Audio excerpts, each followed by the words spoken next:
Bapak Ibu yang saat ini belum masuk ke ruangan acara, kami persilakan untuk masuk ke ruangan acara, dan untuk Bapak Ibu yang saat ini berperan sebagai panitia untuk menempati tempat yang telah disepakati. Terima kasih. Ladies and gentlemen, we cordially invite you to please enter the ballroom and please be seated at the prescribed table, because in a few minutes, opening ceremony will be proceed in no time. One more time, we would like to invite all of you to please enter the ballroom and be seated at the prescribed table, because opening ceremony will be starting shortly. Thank you. Fumira merupakan salah satu produsen baja lembaran galvanis terbesar di Indonesia yang telah berdiri sejak 1970 dan merupakan baja galvanis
Tahukah Anda, hingga saat ini, besi baja galvanis merupakan pelindungan terbaik terhadap korosi untuk logam dasar baja.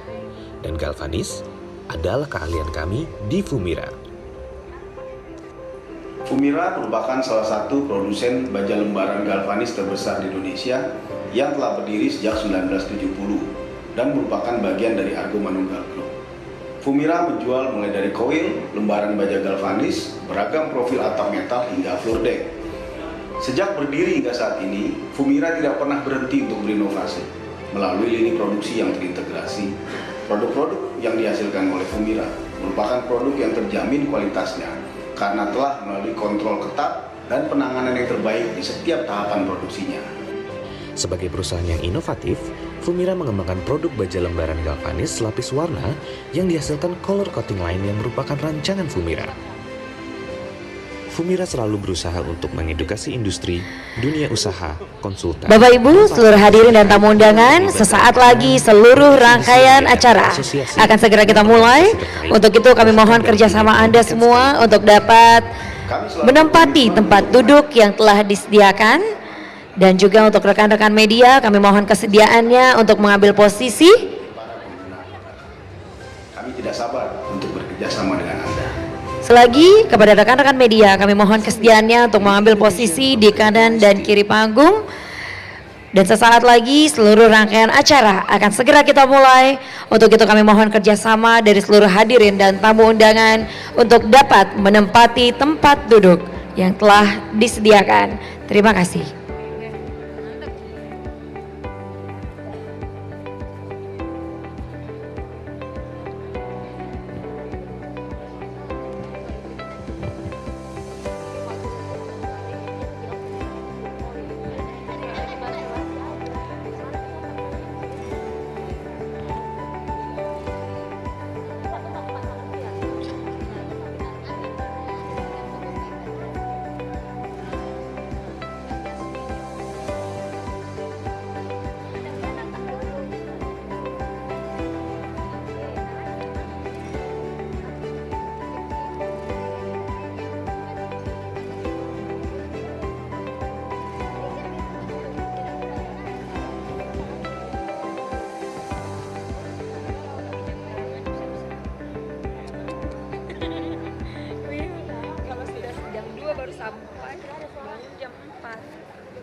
Tahukah Anda, hingga saat ini, besi baja galvanis merupakan pelindungan terbaik terhadap korosi untuk logam dasar baja.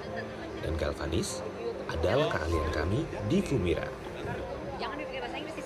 Fumira merupakan salah satu produsen baja lembaran galvanis terbesar di Indonesia yang telah berdiri sejak 1970 dan merupakan bagian dari Argo Manunggal.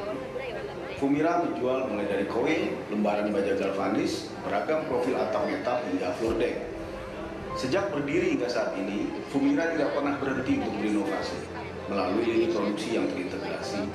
Produk-produk yang dihasilkan oleh Fumira merupakan produk yang terjamin kualitasnya karena telah melalui kontrol ketat dan penanganan yang terbaik di setiap tahapan produksinya.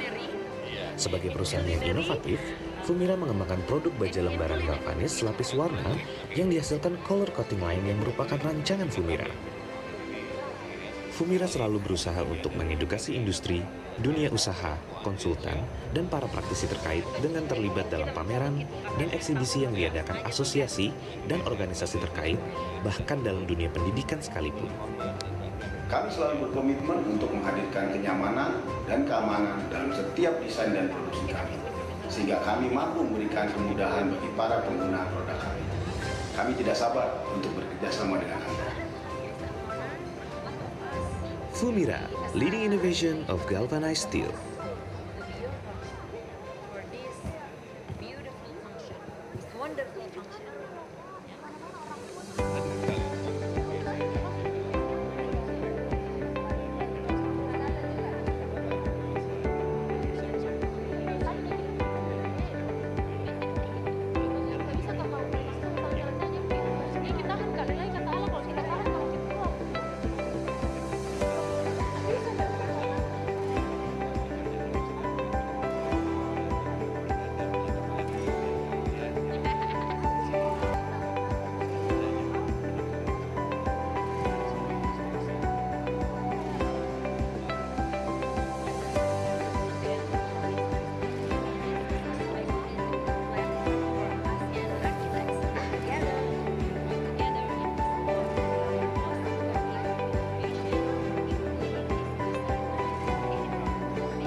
Tahukah Anda, hingga saat ini, besi baja galvanis merupakan pelindungan terbaik terhadap korosi untuk logam dasar baja. Dan galvanis adalah keahlian kami di Fumira. Fumira merupakan salah satu produsen baja lembaran galvanis terbesar di Indonesia yang telah berdiri sejak 1970 dan merupakan bagian dari Argo Manunggal Group. Fumira menjual mulai dari koil, lembaran baja galvanis, beragam profil atap metal hingga floor deck. Sejak berdiri hingga saat ini, Fumira tidak pernah berhenti untuk berinovasi. Melalui lini produksi yang terintegrasi, produk-produk yang dihasilkan oleh Fumira merupakan produk yang terjamin kualitasnya karena telah melalui kontrol ketat dan penanganan yang terbaik di setiap tahapan produksinya. Sebagai perusahaan yang inovatif, Fumira mengembangkan produk baja lembaran galvanis lapis warna yang dihasilkan color coating line yang merupakan rancangan Fumira.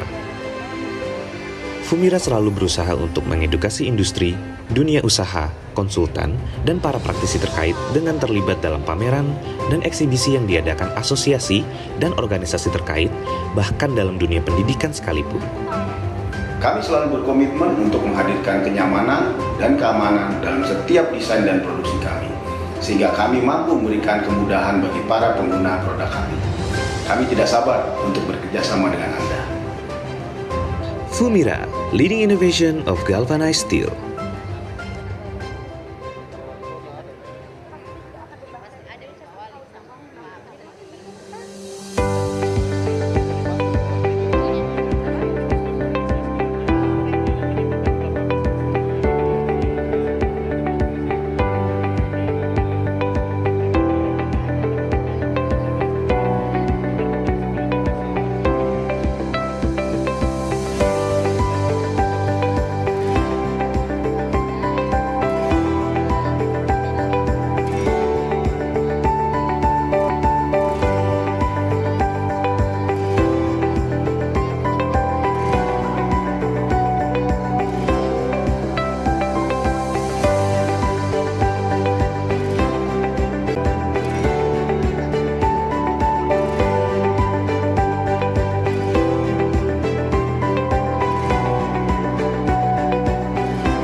Tahukah Anda, hingga saat ini, besi baja galvanis merupakan pelindungan terbaik terhadap korosi untuk logam dasar baja. Dan galvanis adalah keahlian kami di Fumira. Fumira merupakan salah satu produsen baja lembaran galvanis terbesar di Indonesia yang telah berdiri sejak 1970 dan merupakan bagian dari Argo Manunggal Group. Fumira menjual mulai dari koil, lembaran baja galvanis, beragam profil atap metal hingga floor deck. Sejak berdiri hingga saat ini, Fumira tidak pernah berhenti untuk berinovasi melalui lini produksi yang terintegrasi. Produk-produk yang dihasilkan oleh Fumira merupakan produk yang terjamin kualitasnya karena telah melalui kontrol ketat dan penanganan yang terbaik di setiap tahapan produksinya. Sebagai perusahaan yang inovatif, Fumira mengembangkan produk baja lembaran galvanis lapis warna yang dihasilkan color coating line yang merupakan rancangan Fumira. Fumira selalu berusaha untuk mengedukasi industri, dunia usaha, konsultan, dan para praktisi terkait dengan terlibat dalam pameran dan eksibisi yang diadakan asosiasi dan organisasi terkait, bahkan dalam dunia pendidikan sekalipun. Kami selalu berkomitmen untuk menghadirkan kenyamanan dan keamanan dalam setiap desain dan produksi kami, sehingga kami mampu memberikan kemudahan bagi para pengguna produk kami. Kami tidak sabar untuk bekerjasama dengan Anda. Fumira, leading innovation of galvanized steel.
Tahukah Anda, hingga saat ini, besi baja galvanis merupakan pelindungan terbaik terhadap korosi untuk logam dasar baja. Dan galvanis adalah keahlian kami di Fumira. Fumira merupakan salah satu produsen baja lembaran galvanis terbesar di Indonesia yang telah berdiri sejak 1970 dan merupakan bagian dari Argo Manunggal Group. Fumira menjual mulai dari koil, lembaran baja galvanis, beragam profil atap metal hingga floor deck.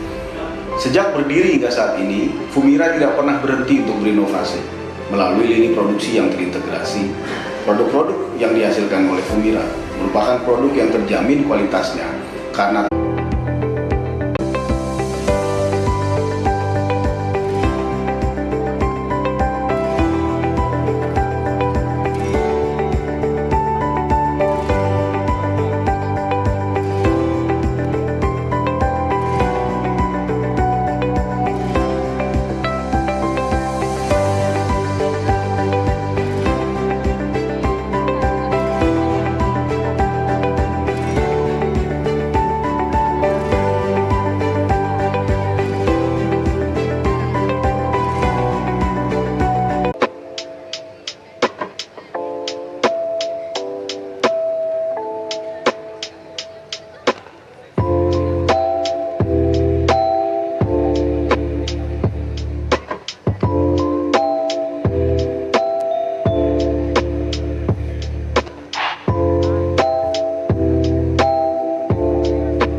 Tahukah Anda, hingga saat ini,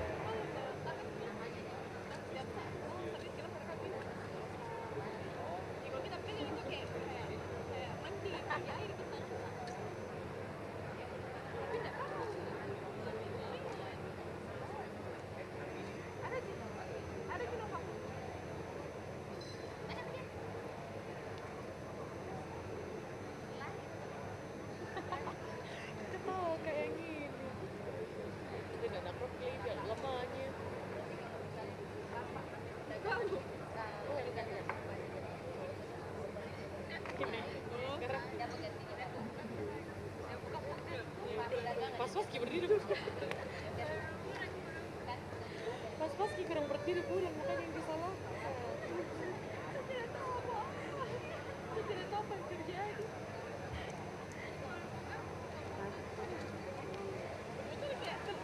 Lagi begini kan? Ada snack di sebelah kanan.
Mana lagi yang perlu di ini?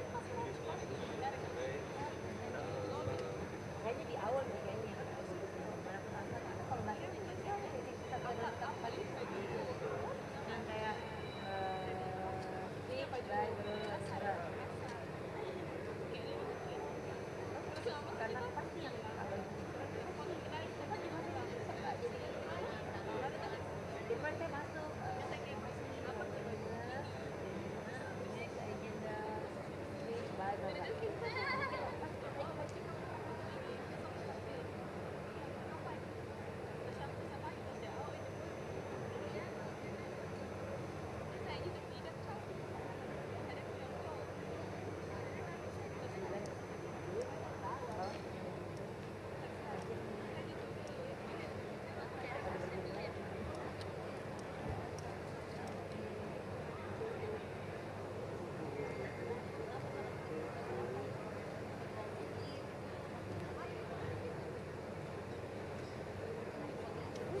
Anda kasihan kirimkanlah Loki.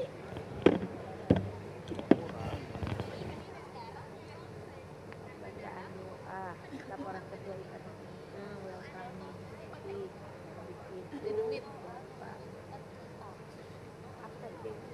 public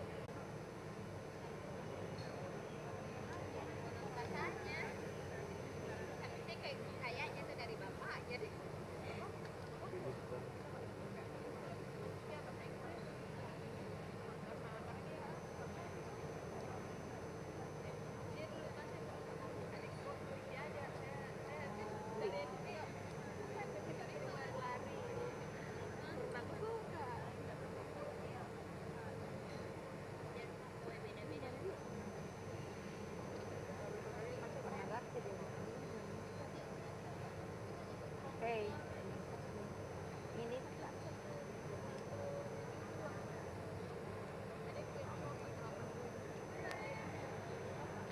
Ini dari tadi kami bisa tahan maparku karena kita dari rumah bukan yang puasa.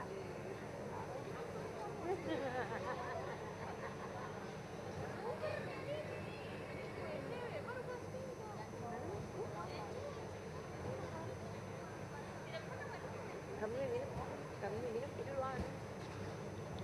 Oh nyari di belakang. Minum dulu yang manis-manis.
Bapak siapa?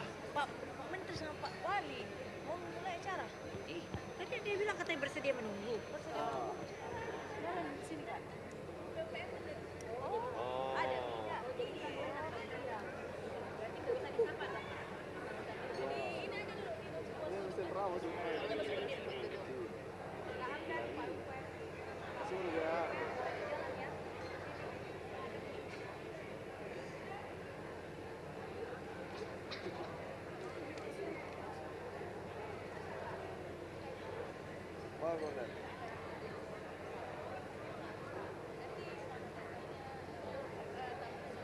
Selesai dulu mana?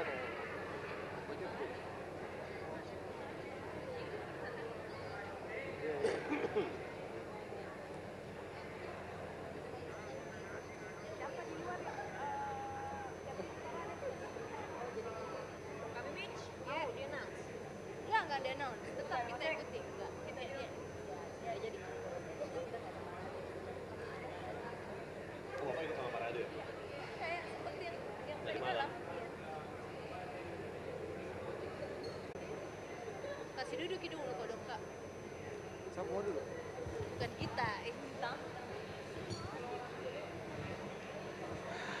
Bapak Ibu hadirin yang kami hormati, sesaat lagi rangkaian acara 4th Asean Architect Congress akan segera dimulai dan mohon kesediaan Bapak Ibu untuk menempati tempat duduk yang telah disediakan dalam waktu kurang lebih 10 menit ke depan. Kita bersama-sama akan mengikuti rangkaian acara 4th ASEAN Architect Congress Embracing the Future, Mobility and Collaboration Part 4.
Bapak Ibu hadirin yang kami hormati, marilah bersama-sama kita menyaksikan parade bendera ASEAN.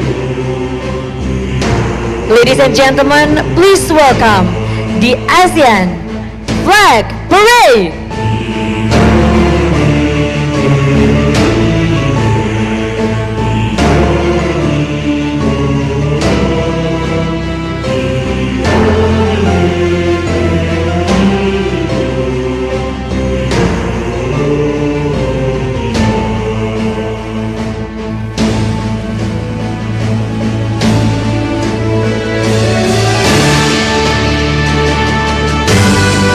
Hadirin sekalian, mari kita sambut seluruh tamu kehormatan kita di 4th ASEAN Architect Congress. Ladies and gentlemen, please give your warmest applause and welcome for all our honorable guests and delegation at the 4th ASEAN Architect Congress.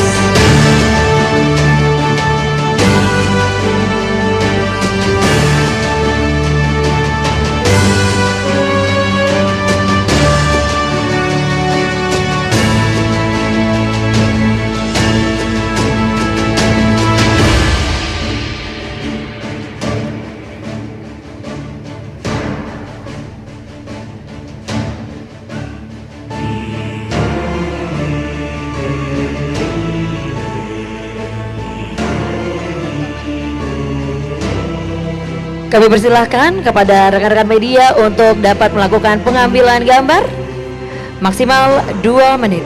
Terima kasih.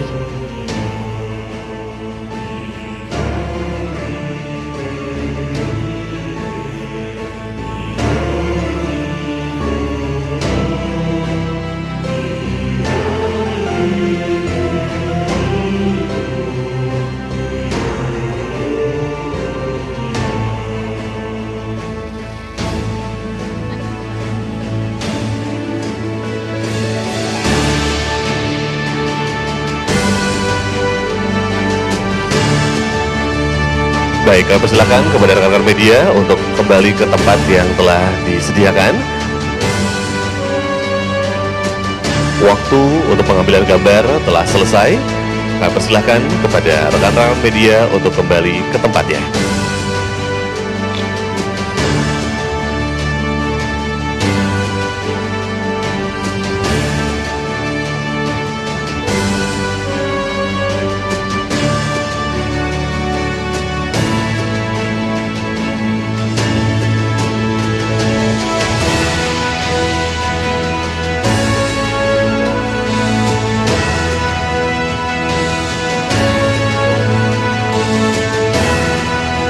Asean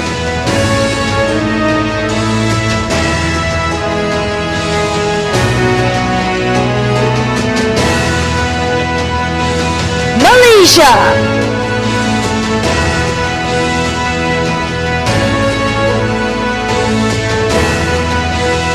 Singapura,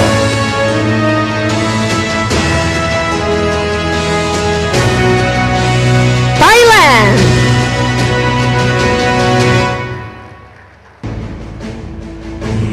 Filipina,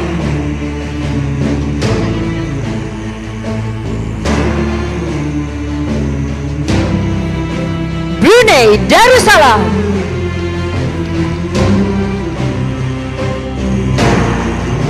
Vietnam,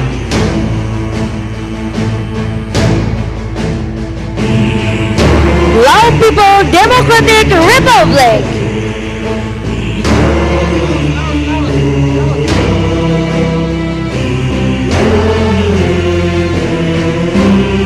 Myanmar,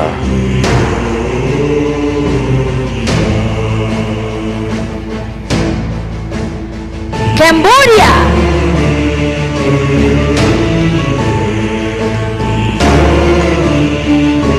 Indonesia.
Assalamualaikum warahmatullahi wabarakatuh. Selamat pagi, salam sejahtera untuk kita semua. Salam Om Swastiastu, Namo Buddhaya, dan salam kebajikan. Good morning, ladies and gentlemen, honorable guests and delegation from all over ASEAN. Bapak Ibu hadirin yang kami hormati, kami banggakan. Sebelumnya, izinkan kami menyapa seluruh tamu undangan yang hadir hari ini, yang telah hadir di tengah-tengah kita, yang terhormat Menteri Pekerjaan Umum dan Perumahan Rakyat PUPR, Bapak Dr. Insinyur M. Basuki Hadi Mulyono, MSc.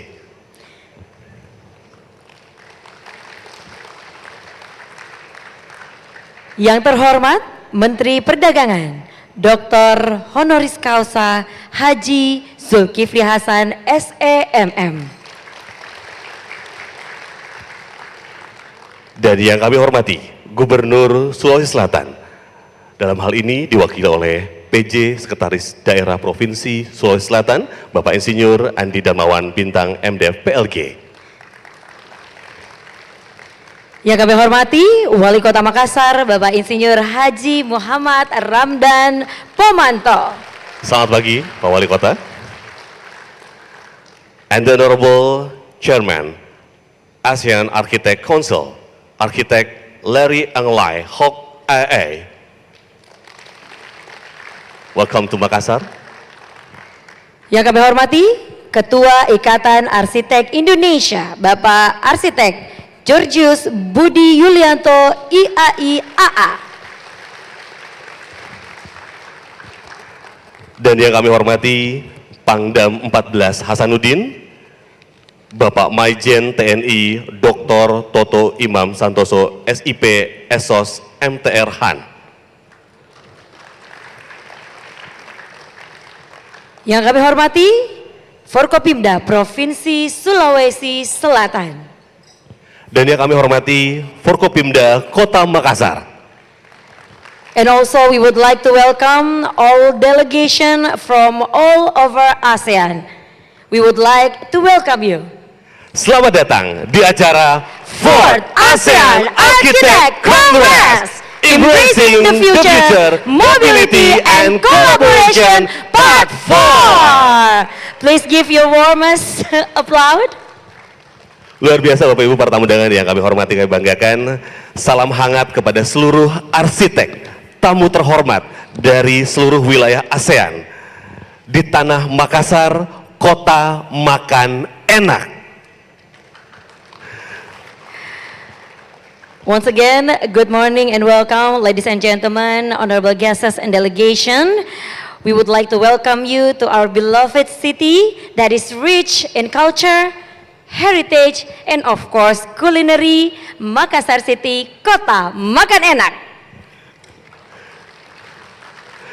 Bapak Ibu yang kami hormati, kami banggakan, tentunya izinkan kami untuk memperkenalkan diri. Saya sangat bangga dan sangat bersyukur bisa menjadi bagian dari event yang begitu luar biasa. Perkenalkan, nama saya adalah Viko Andriansyah dan rekan saya Cica Syakur. First of all, we would like to introduce ourselves. My name is Cica Syakur and this is my partner Viko Andriansyah. And it is our honor for the both of us to be assigned to be your host for this delightful event. hadirin. Kongres bergengsi ini menjadi platform bagi para arsitek untuk berbagi gagasan inovatif, bertukar pengetahuan, dan bersama-sama berkontribusi pada kemajuan arsitek di wilayah kita.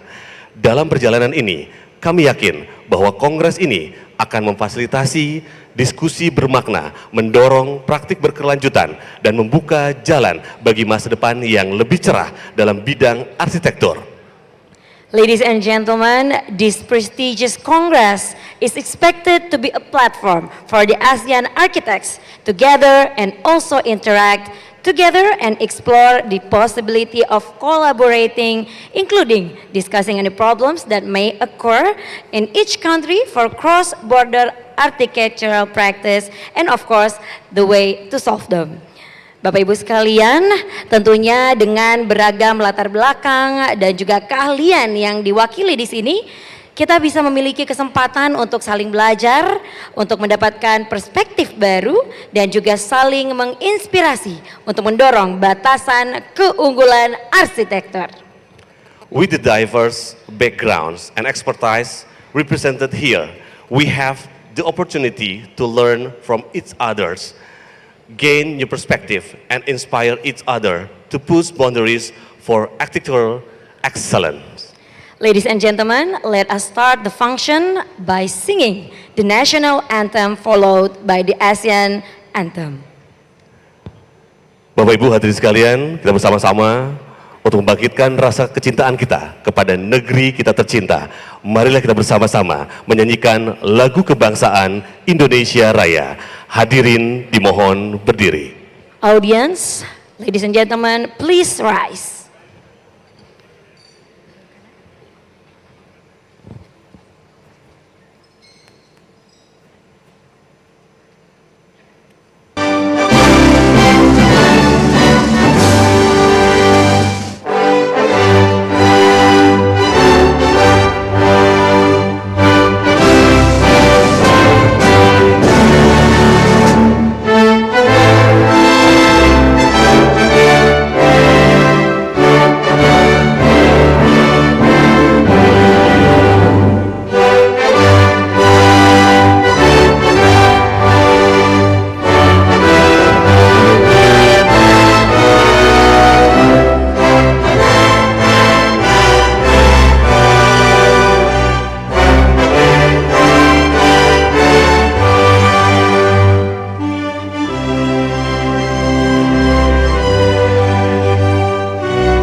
Menyanyikan lagu ASEAN. Singing the ASEAN anthem.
Hadirin dipersilakan duduk kembali.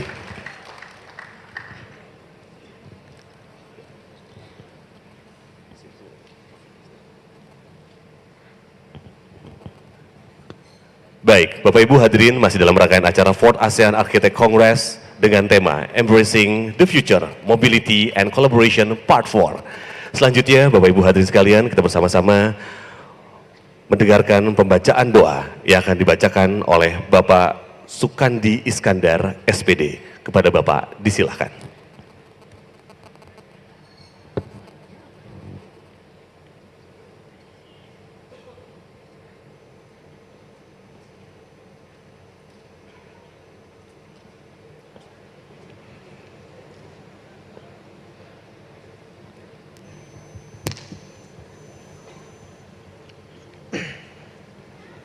ladies and gentlemen, and the honorable, let us pray in the name of God, the most compassionate and the most merciful. We pray for peace, not war, love, not hate, benevolence, not greed, unity, not division. Ya Allah, Ya Rahman, Ya Rahim, Ya Malik, Ya Quddus, Ya Salam, Ya Mu'min, Ya Khaliq, Ya Bari, Ya Musawwir, Ya Dzul Jalali wal Ikram. Allahumma aqsim lana min khashyatika ma tahulu bihi bainana wa baina ma'siyatik, wa min ta'atika ma tuballighuna bihi jannatak, wa min al-yaqini ma tuhawwinu bihi alaina masa'ibad dunya. Allahumma matti'na bi asma'ina wa absarina wa quwwatina ma ahyaytana waj'alhu warithan minna waj'al tha'rana ala man zalamana wansurna ala man adana wa la taj'al musibatana fi dinina wa la taj'alid dunya akbar hammina wa la mablagha ilmina wa la tusallit alaina man la yarhamuna. O Allah, apportion to us such fear as should serve as a barrier between us and act of disobedience, and such obedience as will take us to your Jannah, and believing will make easy for us to bear in the calamities of this world. O Allah, let us enjoy our hearing, our sight, and our power as long as you keep us alive and make it continuous until the end of our lives, and make our revenge restrict to those who oppress us and support us against those who are hostile to us, and let no misfortune afflict to our deen, and let no worldly affairs be our principal concern or the ultimate limit of our knowledge, and let not those rule over us who do not show mercy to us. O Allah, give our gathering as architect guidance to pure our hearts in good intention, like Prophet Nuh alayhi salam built his ark, the pure intention to save humankind from the destroyed. O Allah, give our gathering as architect ability and manner like Abi, like Prophet Muhammad sallallahu alaihi wasallam, the best mu'min like Abi, just get resource from the best resource, produce with the best product, when take something, not break it or ruin it. We ask you Allah, make our conference blessing conference and successful until the end. We ask you Allah to give us guidance to build better future for our generation. We ask you Allah, give our gathering to inspire the world and civilization to be better. Rabbana la tuzigh qulubana ba'da idh hadaytana wa hab lana min ladunka rahmah innaka antal wahhab. Our Lord, let not our hearts deviate after you have guided us and grant us from your mercy. Indeed, you are the bestower. Rabbana atina fid dunya hasanah wa fil akhirati hasanah wa qina adzaban nar. Our Lord, give us in this world good and the hereafter good, and protect us from the punishment of hellfire. Amin ya rabbal alamin. Wassalamualaikum warahmatullahi wabarakatuh. Waalaikumsalam warahmatullahi wabarakatuh. Thank you to Bapak Sukandi Iskandar SPD for leading our prayer this morning, for asking the blessing of God Almighty. Ladies and gentlemen, let us move forward to our next agenda, which is the report by the Chairman of Ikatan Arsitek Indonesia. Bapak Ibu hadirin sekalian, selanjutnya bersama-sama akan mendengarkan laporan Ketua Ikatan Arsitek Indonesia. Untuk itu hadirin sekalian, kami bersama-sama akan mengundang kepada yang kami hormati Ketua Ikatan Arsitek Indonesia, Bapak AR Georgius Budi Lianto, IAIAA.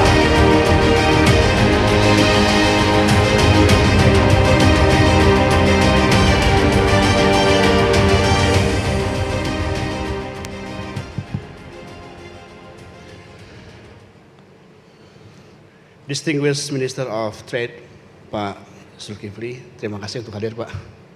Distinguished Minister of Public Works, Distinguished Director General, Distinguished South Sulawesi Military Commander, Distinguished Major of Makassar, Pak Dani Pemanto, Honorable Asean Architect Chairman, Pak Leri, Honorable Past President IAI, Pak Ketut Rane, also Chair of IAMC, Honorable Indonesian Board of Architect, Pak Yuda dan teman-teman dari DAI, Honorable IAI Provincial Chairman, para ketua IAI Provinsi yang hadir hari ini, Honorable all delegates, ASEAN Architect members, all delegates, fellow architect, ladies and gentlemen, good morning, selamat pagi, Assalamualaikum warahmatullahi wabarakatuh. On behalf of the organizing committee, the Indonesian Institute of Architects, we would like to express our sincerest gratitude for the presence of distinguished Minister of Trade and Minister of Public Works, who have graced us with their attendance at the Asean Architect Congress. Your presence here today not only signifies the importance and significance of this event, but also reaffirm the commitment of our government to architectural and architect practice, the development of our built environment. Also, our sincere appreciation goes to the esteemed Major of Makassar, Pak Dani Pemanto. We know he also an architect, and all the team, please applause, and the team that prepared this Asean Architect Congress happen. Your dedication, preparation, and hard work in ensuring the success of this event deserve our most recognition and gratitude. Ladies and gentlemen, I stand before you today with mixed emotion as we gather for long-awaited 4th ASEAN Architect Congress. This event, which was originally planned for 2020, had been postponed due to the unforeseen challenge brought upon us by COVID-19 pandemic. However, despite the setbacks, we're grateful that we have finally come together to share our passion for architecture and discuss the important matter of cross-border practice. The theme of this 4th ASEAN Architect Congress, Embracing the Future, Mobility and Collaboration, will guide us through days of an engaging discussion, insightful presentation, and faithful exchange. In closing, I wish you all truly enriching the transformative ASEAN Architect Congress. May this Congress serve as a platform for inspiration, collaboration, and innovation, leading us to formulate the cross-border practice towards a future where the sustainable architecture is the norm and where our built environment reflects the aspiration and needs of all. Thank you. Let's the Asean Architect Congress begin. Terima kasih untuk kehadirannya teman-teman semua dari seluruh Indonesia dan semua delegasi. Semoga kita bisa segera mensukseskan kegiatan Asean Architect Congress ini. Terima kasih. Wassalamualaikum warahmatullahi wabarakatuh. Waalaikumsalam warahmatullahi wabarakatuh. Thank you very much to Bapak Arsitek Georgius Budi Yulianto IAIAA, the head of Ikatan Arsitek Indonesia, for the delightful speech. Ladies and gentlemen, our next agenda at the 4th ASEAN Architect Congress, Embracing the Future, Mobility and Collaboration Part 4, is the welcoming speech by the Mayor of Makassar. Hadirin sekalian, selanjutnya bersama-sama akan mendengarkan sambutan Wali Kota Makassar kepada yang kami hormati Bapak Insinyur Haji Muhammad Ramdan Pomanto. Disilakan.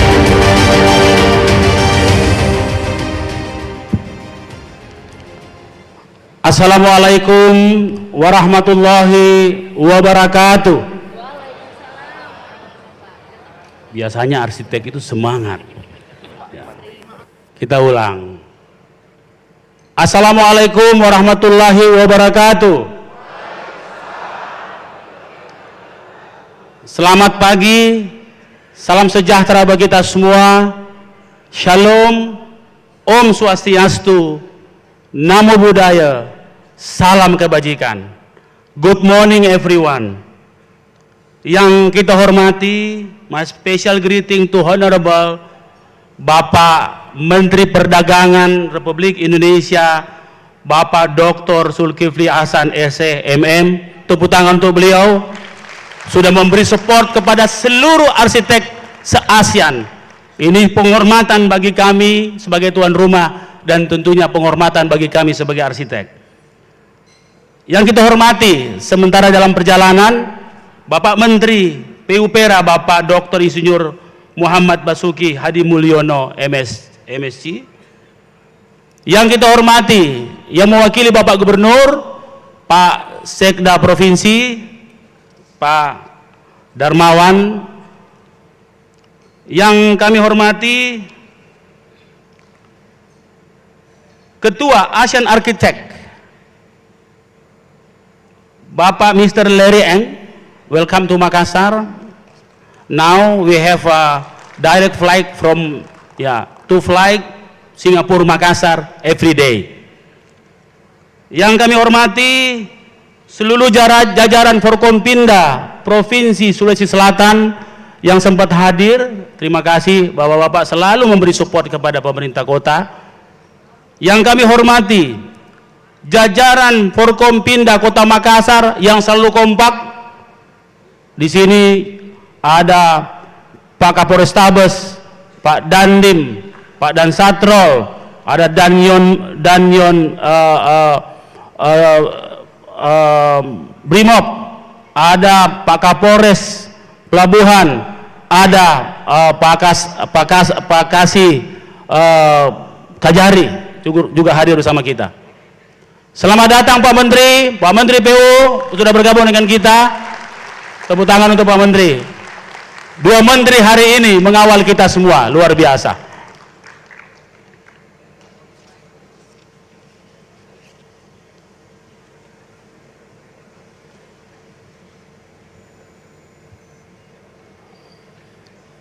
Honorable all delegation Asean Architect Congress from Singapore, Malaysia, Laos, Philippines, Cambodia, Brunei Darussalam, dan Indonesia. Yang saya hormati tentunya sahabat saya, Ketua Ikatan Arsitek Indonesia, saya panggil nama kecilnya saja Pak Bogar. Yang saya hormati Ketua Dewan Arsitek Indonesia, Arsitek Bambang R.U. Dawan IAI. Yang saya hormati Ketua Majelis Kehormatan Nasional IAI, Bapak Puguh Arsitek Puguh Haryono. Yang saya hormati Komite Indonesia Monitoring, Ketua Indonesia Monitoring Komite, sahabat saya Pak Rana. Yang saya hormati Ketua Ikatan Arsitek Indonesia Sulawesi Selatan, Pak Fahmi. Dan seluruh hadirin yang saya hormati. Ladies and gentlemen, on behalf of the Makassar City Government, I want to convey my warm welcome to all of you in Makassar. We are delighted and honored to have you here for the Asean Architect Congress 2023. We are proud to host and support this Congress. I am proud. Why? Because I'm a part of being a mayor. I'm an architect, and my three daughters are also architects.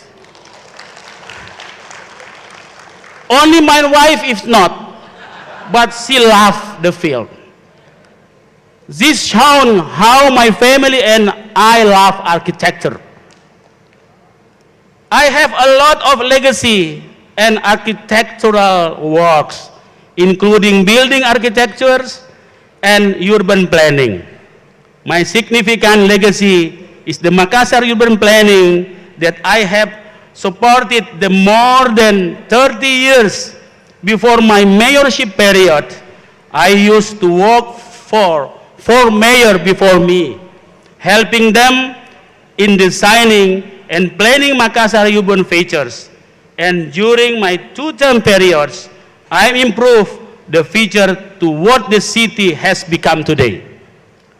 Makassar is built with the architectural paradigm. It was developed appropriately starting from the spot. Kalau kita arsitek mulai dari titik, Makassar juga dibangun dari titik. Now the city has changed into the livable city. In Indonesia, only one Indonesia, Makassar has downtown in the waterfront. Saya kira cuma satu di Indonesia, downtownnya di waterfront. Kalau di Jakarta mesti bayar, Pak, kalau ke waterfront, karena mesti lewat Ancol. Ya. Makassar has the best sunset in the world from the Sunset Watcher magazine. Ya. Jadi kita top 8 the best sunset in the world. Provide with better infrastructure, improve with green corridors and green alley, and equipped with digitalization and technology and metaverse. The city development is still ongoing, fostering the vision to be a global city that is the somber and smart city. We have the different concept about the smart city. The keyword is the sombere. Sombere is from the local language.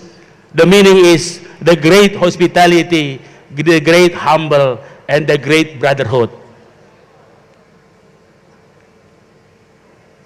Ladies and gentlemen, apart from the high achievement of Makassar in terms of economic growth, infrastructure improvement, and investment rate increase, there is an issue on architect profession in Makassar.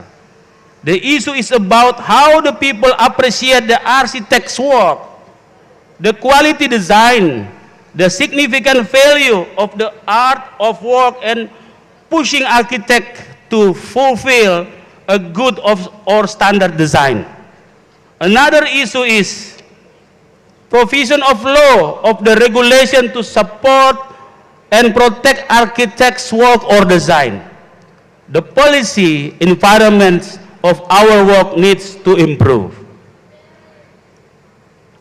So I hope through the forum we can share knowledge, identify common issues in Asian countries, and find answer or resolutions to issues of architect work. We can discuss a lot of things. For example, tariff and joint venture between architects. We can talk about the legality and the quality of architect work in a way that can satisfy their client. I hope through the forum we can develop and strengthen networking, collaboration, and synergy between Asian architects. Ladies and gentlemen, I want to talk more about Makassar and architect, but time is very short. To end of my speech, I would like to encourage you to explore the city of Makassar, Makassar kota makan enak, or the city to eat delicious food. In Makassar, ask the big questions. In Makassar, find the big answer. Act now, act different, act together. Thank you very much. Welcome to Makassar.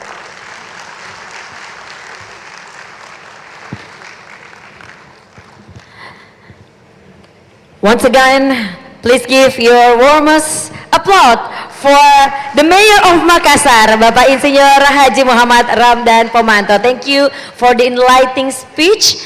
And ladies and gentlemen, moving forward to our next agenda, we will be hearing the keynote speech from the Minister of Trade.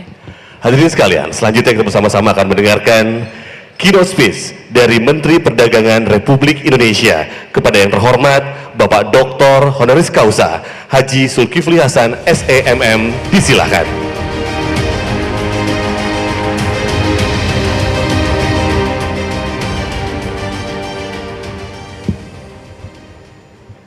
Assalamualaikum warahmatullahi wabarakatuh. Selamat pagi, salam sejahtera untuk kita semua. Pak Menteri, sahabat saya yang saya hormati, Pak Basuki Hadi Mulyono, ini Menteri paling baik di dunia, Pak. Ini tepuk tangan yang meriah. Kami rumahnya depan-depanan, tapi saya cemburu. Amal solehnya banyak sekali, Pak. Di mana-mana ada jalan raya, ada embung, bangunan, luar biasa. Tepuk tangan yang meriah sekali lagi. Yang mewakili Gubernur, Pak Sekda, sahabat saya Pak Wali Kota Makassar, Pak Dani Pemanto, Pak Georgius Budi Yulianto, saya hormati, Board of Arsitek Singapura, Mr. Larry, Chairman of Indonesia Monitoring Committee, Chairman of the Indonesian Board of Architect, distinguished ladies and gentlemen, Bapak-bapak dari Pangdam, dari kepolisian, dari Auri, semua saja yang saya muliakan. Mohon maaf kalau tidak disebut semuanya. Alhamdulillah kita bersyukur kepada Allah, hari ini kita bisa bersama-sama menghadiri agenda yang penting pada siang hari ini. I extend my gratitude to the Indonesian Institute of Architects for taking the initiative to host the 4th Asean Architect Congress 2023 in Makassar.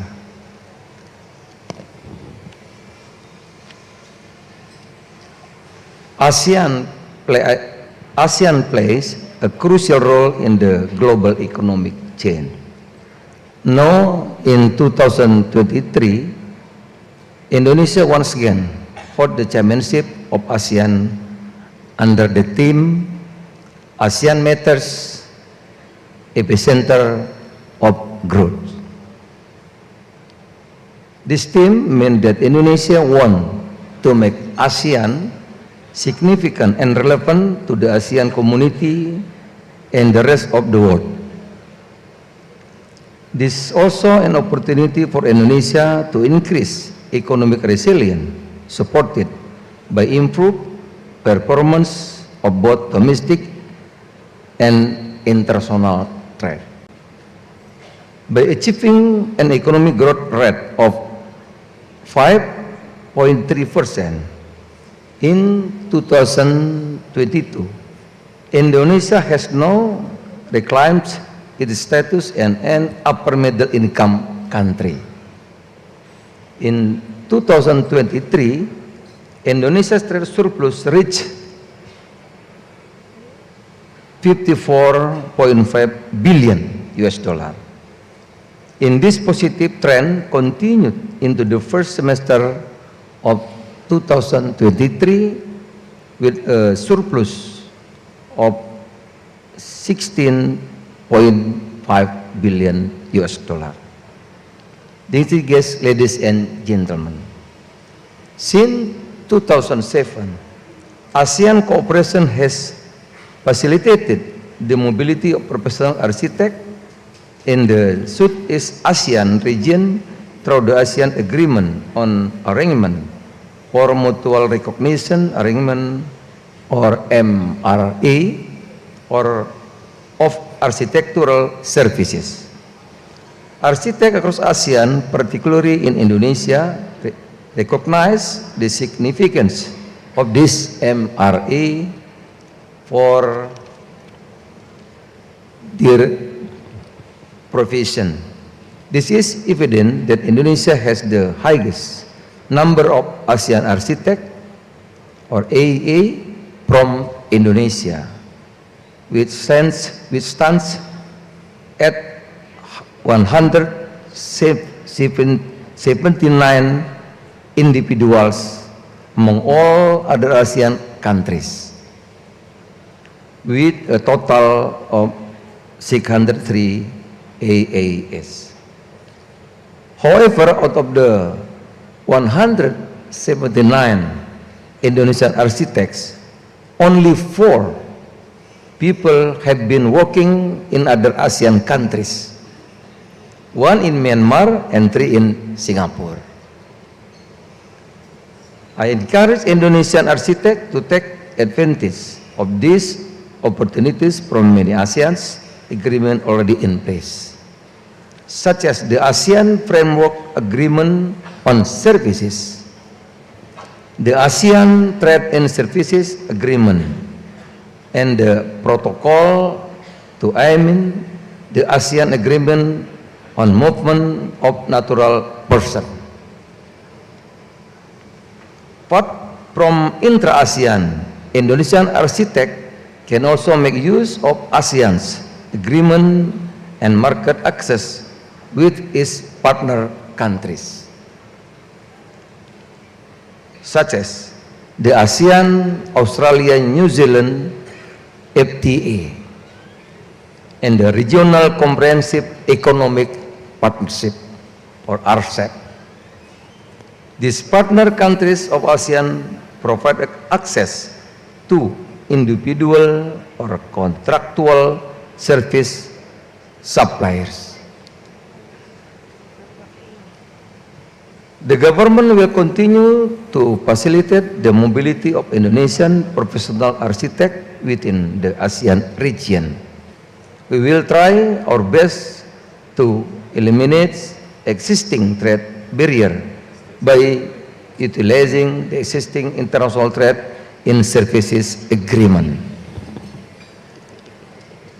Collaboration is the key. I hope that this Congress can foster collaboration among architects in ASEAN, so that they can tackle existing challenges collectively and contribute to the development of the architectural profession, particularly in Indonesia. Finally, my appreciation goes to the Indonesian Architect Association, the Indonesian Board of Architects, the Ministry of Public Works and Housing, and other parties involved in organizing this Congress. Thank you, and I hope this Congress will benefit everyone involved. Wassalamualaikum warahmatullahi wabarakatuh. Waalaikumsalam warahmatullahi wabarakatuh.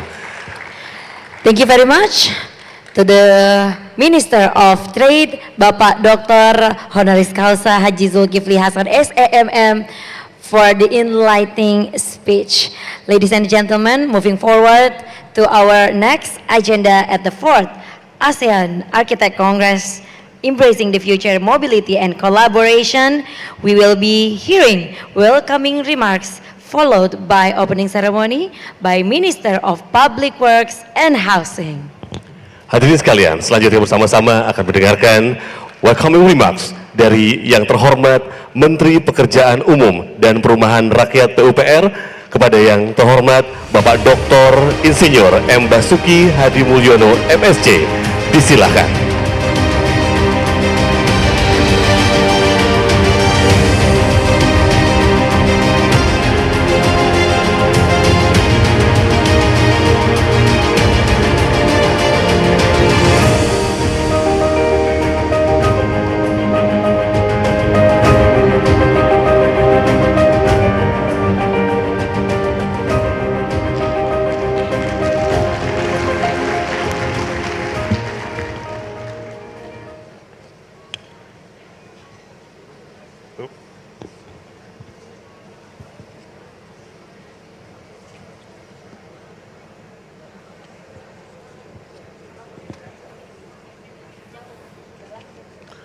Assalamualaikum warahmatullahi wabarakatuh.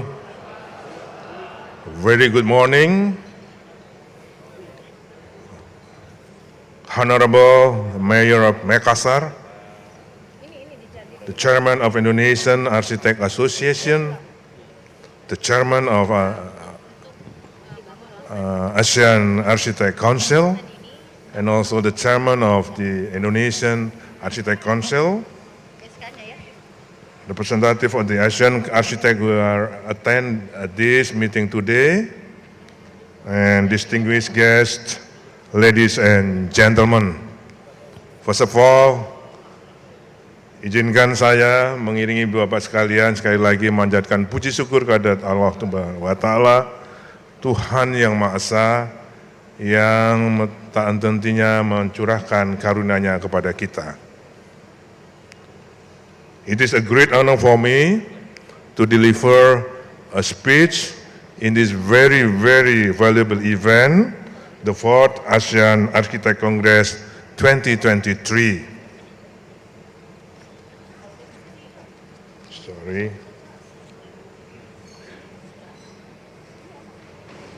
I also would like to express my enormous appreciation to the Indonesian Architect Association for arranging this very important event. On this occasion, allow me to share with you some of the milestones made within the journey of ASEAN Mutual Recognition Agreement and its implementation, as well as noting the crucial role of the architects in the creation of better future ASEAN cities. To enhance the competitiveness of ASEAN architects, in 2005, all ASEAN member countries agreed upon a Mutual Recognition Agreement, MRA, which regulates the movement of professional workers based on recognition of equality of labor and professional qualification. The agreement aims to increase efficiency, effectiveness, and competitiveness, and reduce barriers to trade in a service within 8 sectors, including architectural services. This agreement marks a momentous step towards harmonizing the profession of architectural services, fostering collaboration, and embracing the opportunities and challenges presented by increasing global competition. It allows architects from member countries to gain mutual recognition, enabling them to work across borders, share their expertise, and contribute to the growth of our region. The MRA offers the chance to showcase architect skills on a broader stage, but it also demands that we elevate our standards to match those of the best in the world. We must continually strive for excellence, keeping pace with the latest technologies, design trends, and sustainable practices. By fostering a culture of innovation and continuous learning.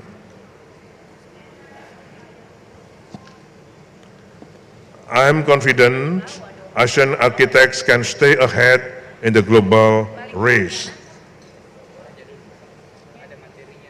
Ladies and gentlemen, in Indonesia, the Ministry of Public Works and Housing remains responsible for ensuring the competence fulfillment of construction workers, both practicing nationally as well as internationally, while also encouraging and building capacity of the national construction workforce to be able to take part in the foreign construction services market. Under the ASEAN MRA framework, we facilitate cross-border professional movement on the basis of recognition of equality of educational qualification, experience, and expertise. Furthermore, I would like also to highlight that by April this year, Indonesia has broadened its scope to also become a member of APEC architects, distinguished guests, ladies and gentlemen. Architecture is not merely about constructing physical structure. It is an art that embodies the spirit and aspiration of a nation.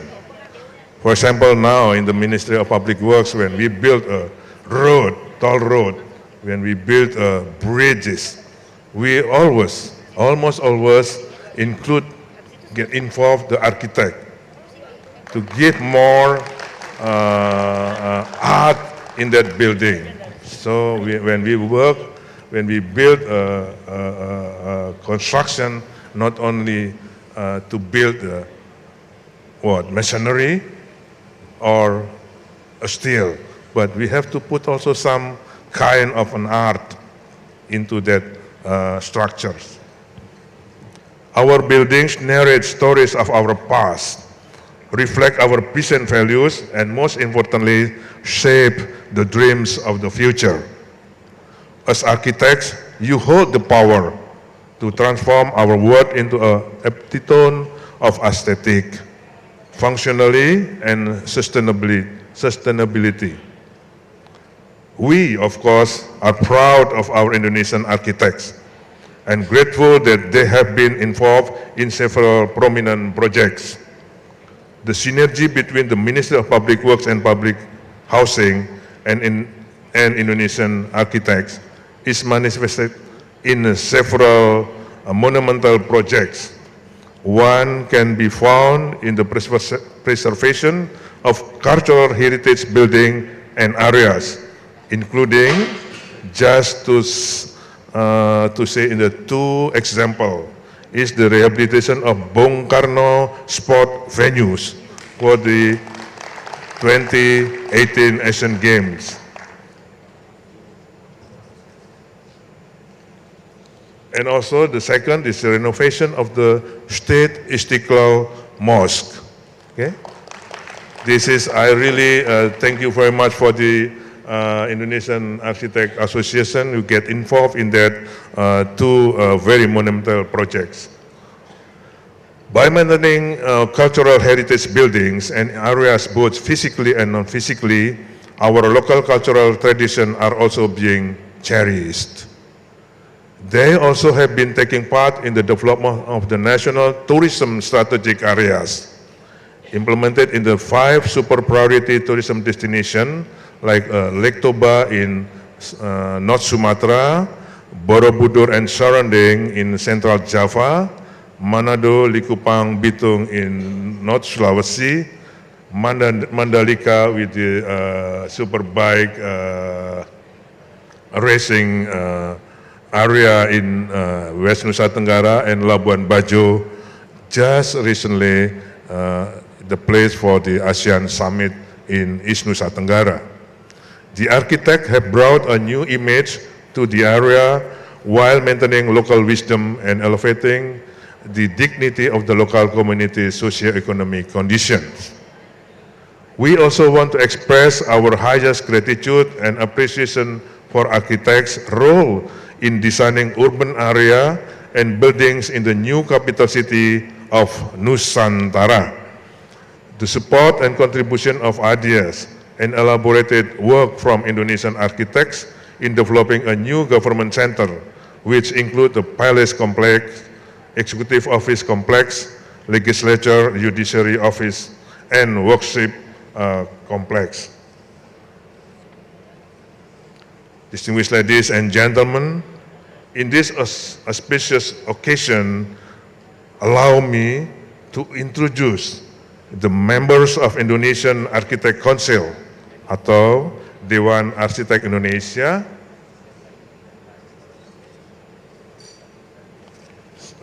With that, I hope the name that I call upon can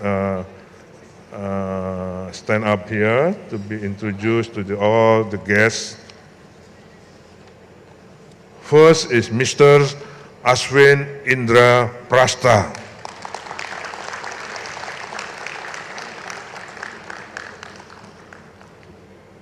Second, Mr. Bambang Iryudawan. Third, Mr. Didi Haryadi, all of the senior architects. Mr. Gunawan Cahyono. Oh, he's really the guru of architects, Indonesian guru of architects. Mrs. Lana Winayanti. He was the Director General, one of the Director General in the Ministry of Public Works. Mr. Sony Sutanto. Okay. And the new one that just elected, Mr. Imam Ernawi.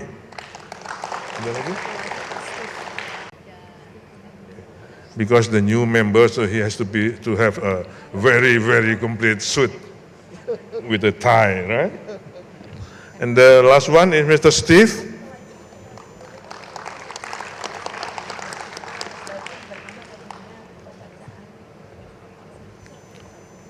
I believe that the establishment of the Indonesian Architect Council will further enhance the professionalism, competence, and collaboration among architects in ASEAN. Hope this Congress be platform of fostering fruitful partnership and friendship that transcend borders. We believe also that this Congress will become another crucial milestone in resolving problems regarding architectural professional practices among ASEAN countries and accelerating cross-border mobility. This milestone will elevate our effort as a global citizens to take part in the creation of a better future for our built environment. Ladies and gentlemen, finally, by saying Bismillahirrahmanirrahim, I am very honored to declare that Asean Architect Congress 2023 in Makassar officially open. I thank you very much. Okay, taking this very good opportunity occasion, I'd like to pengukuhannya apa bahasa Inggrisnya? Inaugurate the Indonesian Architect Council. Ada? Mana anunya?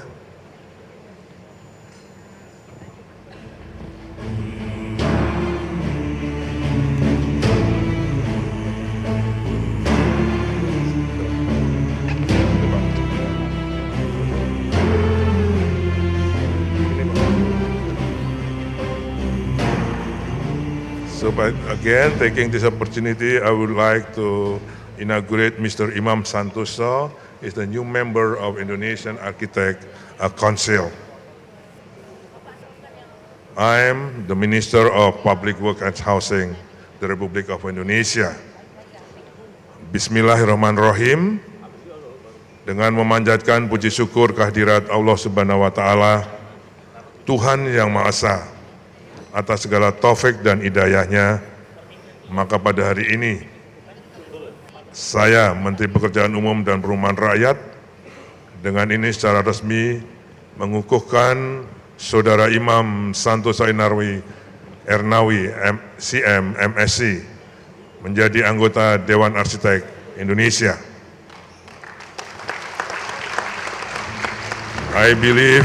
Saya percaya bahwa saudara akan melaksanakan tugas dengan sebaik-baiknya sesuai dengan tanggung jawab yang diberikan. Dan semoga Allah Subhanahu wa Ta'ala, Tuhan yang Maha Esa, selalu bersama kita. Terima kasih. Assalamualaikum warahmatullahi wabarakatuh.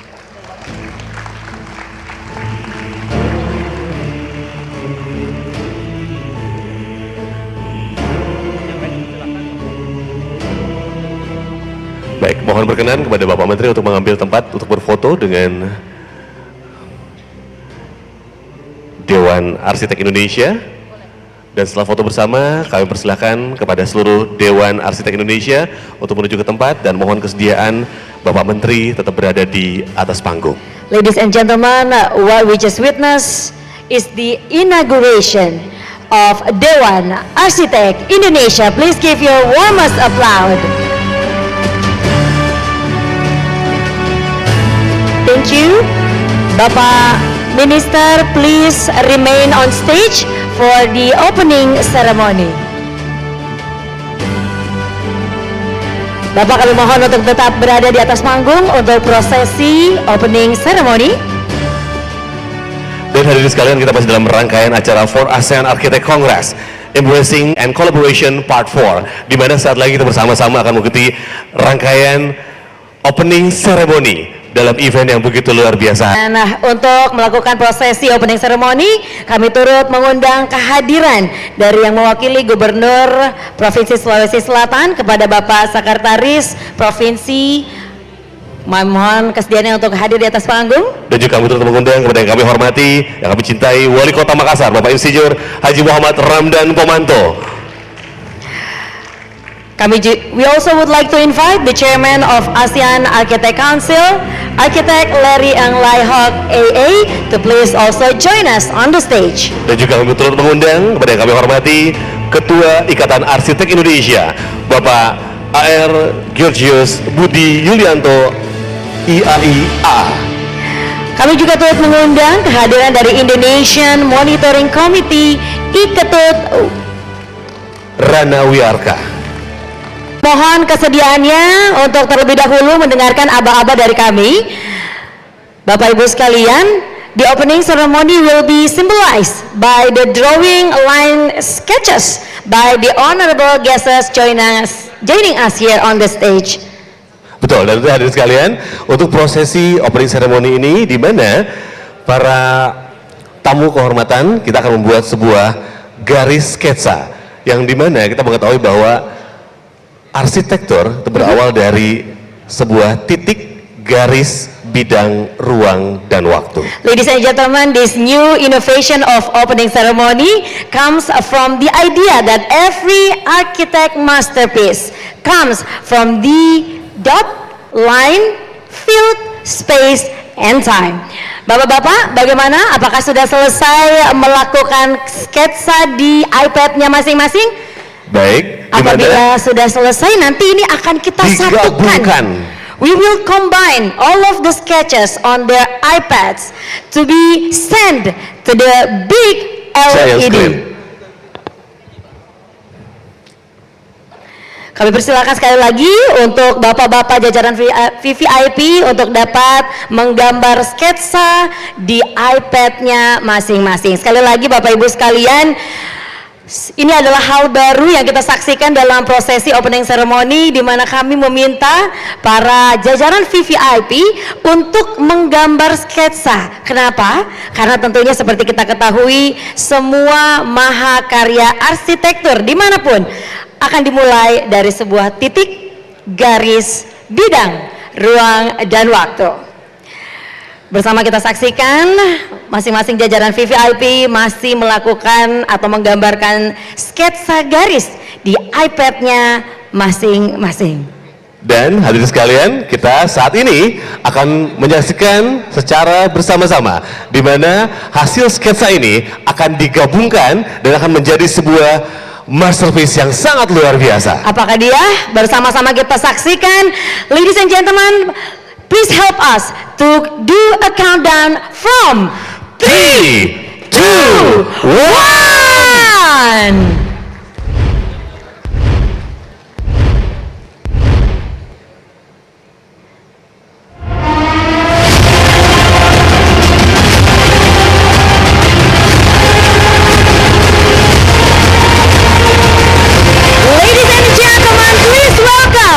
One of the best architecture in the world, Rumah Tokonan. Hadirin sekalian, Rumah Tokonan merupakan sebuah rumah panggung yang terbuat dari kayu dengan atapnya menyerupai tanduk kerbau. Rumah Tokonan tidak bisa dimiliki perorangan, melainkan dimiliki secara kelompok dan turun-temurun oleh keluarga atau marga suku Toraja. Kata tongkonan berasal dari kata tongkon yang memiliki arti menduduki atau tempat duduk. Disebut seperti itu karena pada awalnya Rumah adat ini dijadikan sebagai tempat berkumpulnya para bangsawan dan atau raja untuk berdiskusi. Ladies and gentlemen, and this is the fourth ASEAN Architect Congress, embracing the future, mobility and collaboration. Kami persilakan untuk dapat melakukan sesi foto bersama.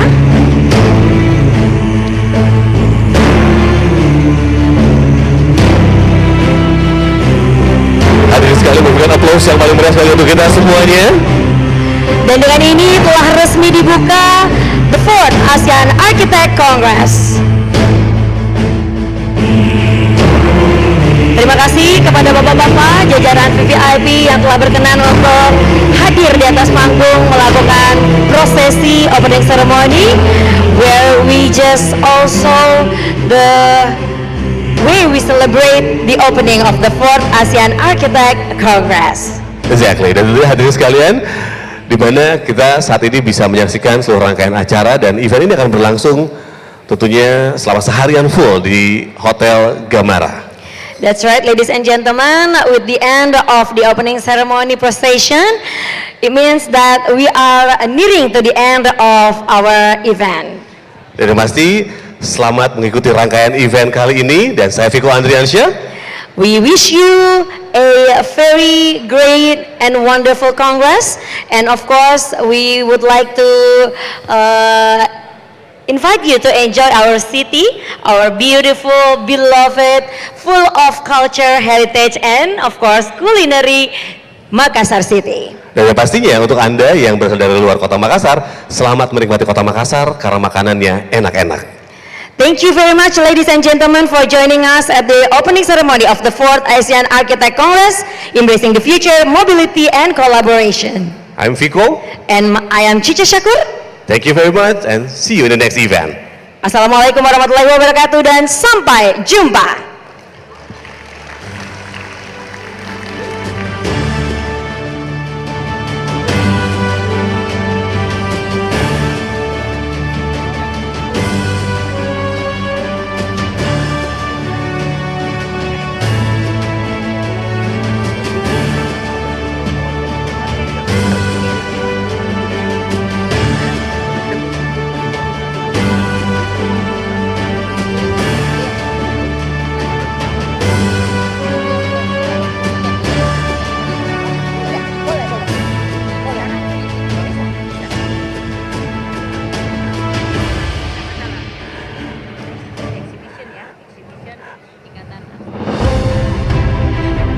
Kami mengundang kepada yang terhormat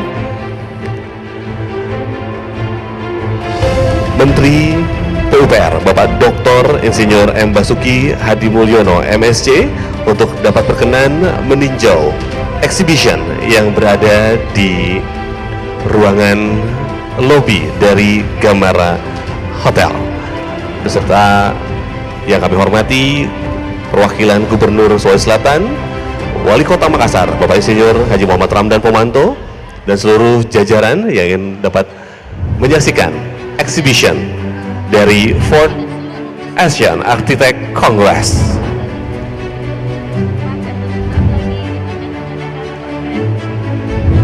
Ladies and gentlemen, we also invite you to go to the lobby of the Ebony Ballroom to see the exhibition of Ikatan Arsitek Indonesia. And ladies and gentlemen, we also encourage you to not leave the building, because in a few moments we are going to continue with conference 4th ASEAN Architect Congress. Ladies and gentlemen, once again we would like to inform you that in a few moments we will continue with the 4th ASEAN Architect Congress conference. Therefore, we would like you to stay on the ballroom area, and also we also encourage you to see the exhibition presented by Ikatan Arsitek Indonesia, available at the front of Ebony Ballroom. Thank you.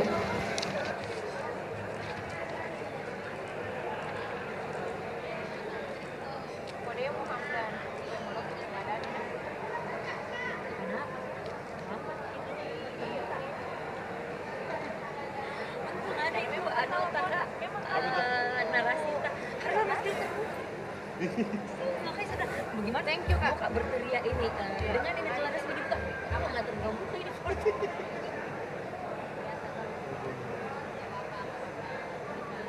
Pak Menteri tadi langsung ngambil keputusan pengukuhan karena di speech-nya ada pengukuhan. itu dia cuma membaca sudah dikasih kiran dalam tadi marah di baru bangsit terus itu Tuhan di atas bapak imamnya turun makanya saya pikir kita pikirnya iya dia panggil mungkin cuma untuk apresiasi gitu jadi kayak yang satu yang dikumpulkan sebenarnya iya makanya saya bilang nggak mungkin ada banyak yang ngomong ternyata dia improvisation apa tuh tadi kita bilang sini membahas begitu ya Nuta prepare conference siapa Reza Mas Is Reza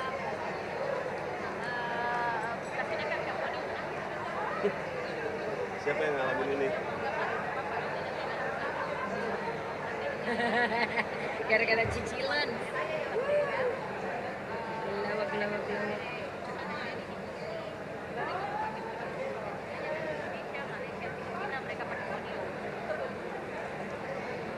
iya podium enggak apa-apa podiumnya mau gambar saya sudah bilang saya sudah mencoba podium gambar materi pembukaan oleh MC gimana Kita masih lanjut? iya lanjut 15 menit Cina awas nah lebih 15 menit saya pulang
Ladies and gentlemen, before we continue with the conference, we would like to inform you that it is now coffee break time, which you can enjoy at the Cendana room and Ulin room.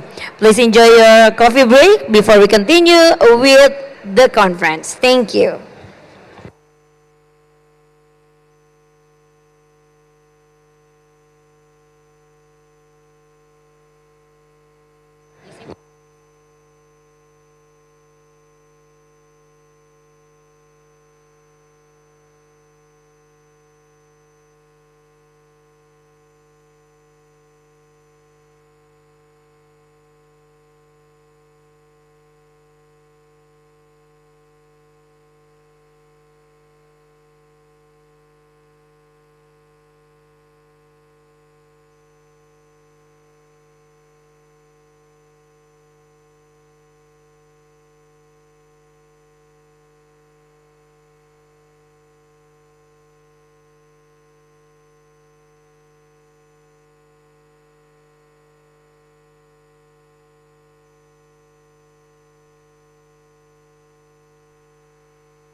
Selamat siang, kami informasikan kepada Bapak Ibu para peserta.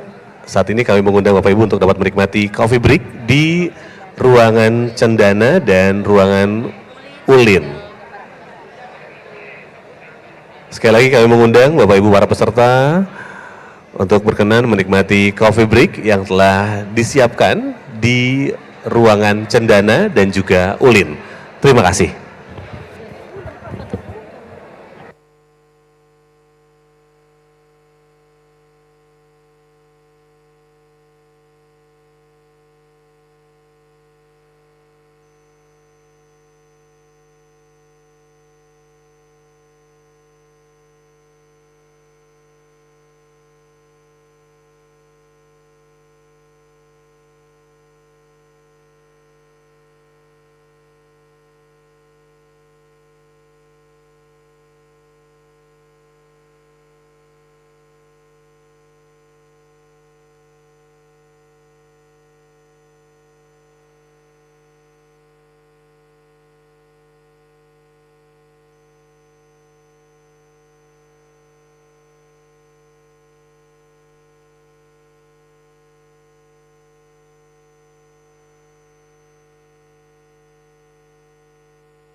Chik he, chik one he, chik he, one chik he, si chik one he, one chik he, chik he, one chik he, si chick one he, one chick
Architect Congress. Welcome to all delegates for the conference of the 4th Asean Architect Congress. To all of you who are still outside of the ballroom, to please enter the ballroom area and please be seated, because the conference at the 4th ASEAN Architect Congress will be starting shortly. Thank you. Bapak Ibu sekalian, sesaat lagi kita akan segera memulai conference dalam ASEAN Architect Congress keempat. Untuk itu, untuk Anda yang masih berada di luar ballroom untuk dapat segera memasuki area ballroom, karena sesaat lagi acara conference at the 4th ASEAN Architect Congress akan segera kita mulai. Terima kasih.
Bapak Ibu sekalian, sesaat lagi conference at the 4th ASEAN Architect Congress akan segera kita mulai. Untuk itu kami mohon kesediaannya untuk bisa meng-clear area ballroom. Untuk Anda mohon berkenan untuk meninggalkan ballroom terlebih dahulu, dan untuk masuk ke dalam area ballroom mohon untuk melakukan registrasi terlebih dahulu. Ladies and gentlemen, the conference at the 4th Asian Architect Congress will be starting shortly. Therefore, we would like to ask for your cooperation to leave the ballroom area and first of all do a registration first, because in order to come into the ballroom you have to scan the barcode first. So, ladies and gentlemen, we ask for your cooperation to please leave the ballroom area and do a registration at the registration area at the front of the ballroom, because the conference will not be starting without all of the attendees doing a registration first. Thank you.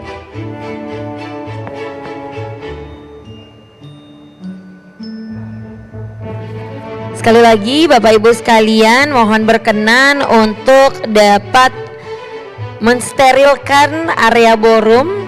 Mohon untuk meninggalkan area ballroom terlebih dahulu, karena peserta yang dapat masuk ke dalam area ballroom adalah yang telah melakukan registrasi. Untuk itu, apabila Anda merupakan peserta conference, mohon untuk dapat melakukan registrasi terlebih dahulu di pintu masuk ballroom.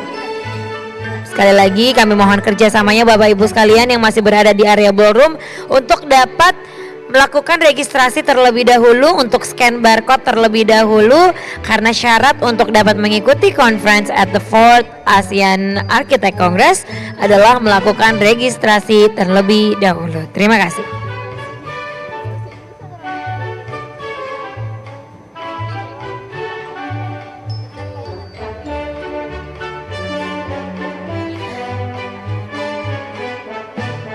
Ladies and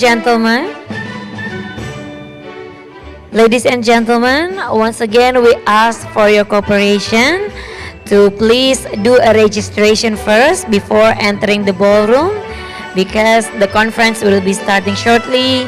Therefore, we would like to ask for your cooperation to please clear the ballroom area first and do a registration and then re-enter the ballroom. Thank you.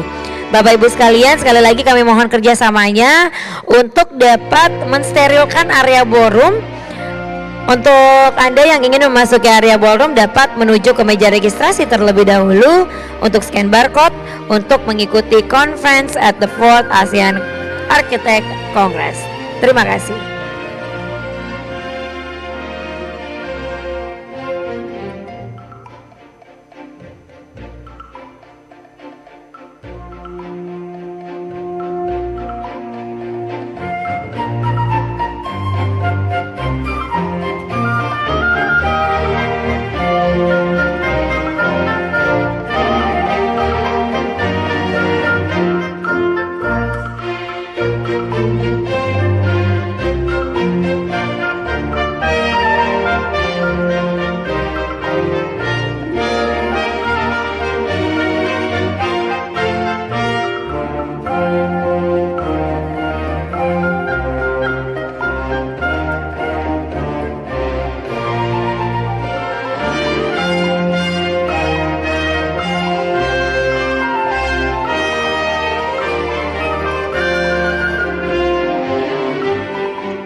Baik, Bapak Ibu sekalian, conference akan segera dimulai. Untuk itu, untuk seluruh peserta yang masih berada di luar, mohon berkenan untuk dapat segera memasuki ballroom sekarang juga, karena conference akan segera kita mulai. Ladies and gentlemen, the conference at the 4th ASEAN Architect Congress will be starting shortly. Therefore, we would like to invite you to please enter the ballroom area and be seated because the conference will be starting in no time. Thank you.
Assalamualaikum warahmatullahi wabarakatuh.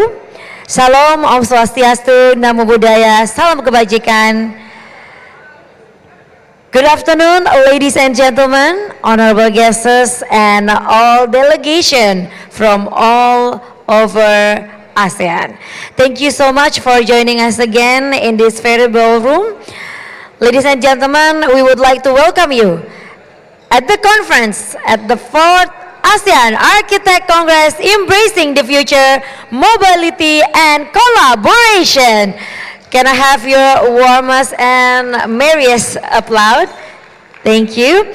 Ladies and gentlemen, once again, I am Cica Syakur. Thank you so much for trusting us in Makassar to be your host for the 4th ASEAN Architect Congress.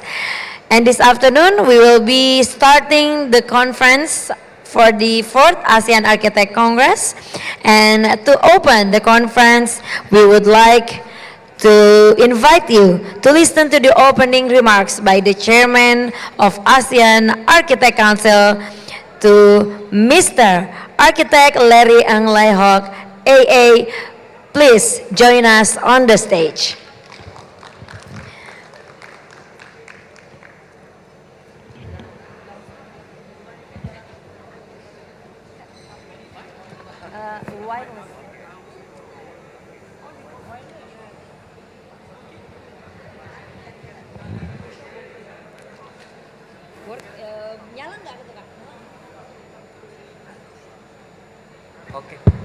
Right, ladies and gentlemen, please once again, please welcome Chairman of Asean Architect Council, Mr. Architect Larry Ang Lehok, AA. Sir, the stage is yours. Yes, still morning. So good morning, everyone. First of all, I'd like to thank the president of IAI and many of my Indonesian friends like Ketut Rana and also the chairman of the Board of Architects, Pak Oda, for inviting me to these important occasions. Now, this is the 4th ASEAN Architects Congress. The very first one was held in 2009 in Malaysia, and after that, Philippines did another 2 ASEAN Architects Congress, so that's 3, and now in Indonesia, which was supposed to be hosted 2 years ago in 2020, but due to the COVID, it was postponed. So we are hoping, perhaps Vietnam is not here, unfortunately, to get Vietnam to host the next one, and Singapore we can host in 2026 or 27, because the Board of Architects will reach 100 years old in 2026, all right? Yeah, thank you. Now what I'm going to share, because the program initially has stated that the speakers should share about practice in their own country. I will share the practice in Singapore and how Singapore also produced the first RFA architect, and he's none other than Alvin Felipe. He's the very first registered foreign architect in Singapore, and we welcome him, and he's completed 2 projects in Singapore, and he's now on the project, the 3rd project. So we hope to have more ASEAN RFA, right? I understand that there'll be more among the speakers over there. Okay, without much further ado, I will go through quite quickly about in Singapore. Singapore is very small. We only have 728 square kilometers, almost 5.7 million, and we are very dense. It's about 7,800 people per square kilometers. Next. So we are so small, you can see that even Hanoi is 4.6 times, Tokyo is 3 times, Makassar is probably bigger than Singapore in terms of the area as well, and many other cities in Indonesia. Next. But we are a small island, but we have big needs. We are also a country. So beside a city, many cities do not have reservoir in the city, but outside the city in the country. But we have to have everything in Singapore. So these are all the things that we have. So we come a long journey. In 1960s, 65, we became independent until today. So that's a quick transformation of the Fullerton building, and now it is modernized into Fullerton Hotel. Next. Now, a brief history of Singapore architecture. In the 1819, when Singapore was founded, modern Singapore was founded by Sir Stamford Raffles, until the 1965, we call it the colonial or the pre-independence architecture. 1965 to 1980s is post-colonial. You can see some of the example. And 1990s in the modernist and post-modernism. 2000, we have more on the critical regionalism. And finally, in 2010s, we're looking at sustainable urbanism. Nowadays, climate change has made the adverse impact in almost every part in the world. So all of us, including all of you here who are architects, please take note, climate resilience, sustainability is very important part of your work as an architect. Next. In Singapore, we believe in the long-term plan, or initially called the short-term plan, the concept plan, which we look into planning for the next 50 years. So because it's so small, we need to know that 50 years later, there's still land for us to develop. So that is long-term plan. And the long-term plan is then moved to master plan, which we look at 5 to 15 years on the development. And master plan is transparent. You can download Singapore Master Plan from the app anytime, and you can actually visit and find which site you want to go to, what kind of criteria is given for the development.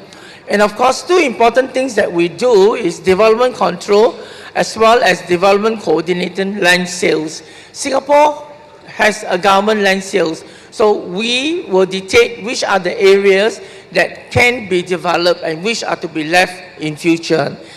So what is important is the long-term plan view, which was completed, the latest one last year, and just to make sure that all participants from the country, everyone put in their input. What do they want to see Singapore in the next 50 years? Then that's we collate all their feedback and into the long-term plan. Next. We believe sustainability is very important. Next. So there are three aspects of sustainability. Next, economic, social, environment, and of course, we are so small, we have to make full use of the land and the sea. So these are the guiding principles for our development. Next. Next. Next. So in Singapore, the development is very simple. Our CBD Central is on the south. Then on the west is our port facilities. And on the east is our airport facilities. And interspersed in the center is a catchment area where all the reservoirs are. And the rest of the land is used for housing. Eastern Gateway and Northern Gateway. Okay, next. Next. So you can see, because of the long-term plan, this is Marina Bay. In 1970s, we already realized that come today, we will not have enough land to develop for our CBD. So in 1970, we reclaimed 372 hectares of land where Marina Bay is today. And we devote 100 hectares to gardens. Garden by the Bay, East Garden and Central Garden. Okay, next.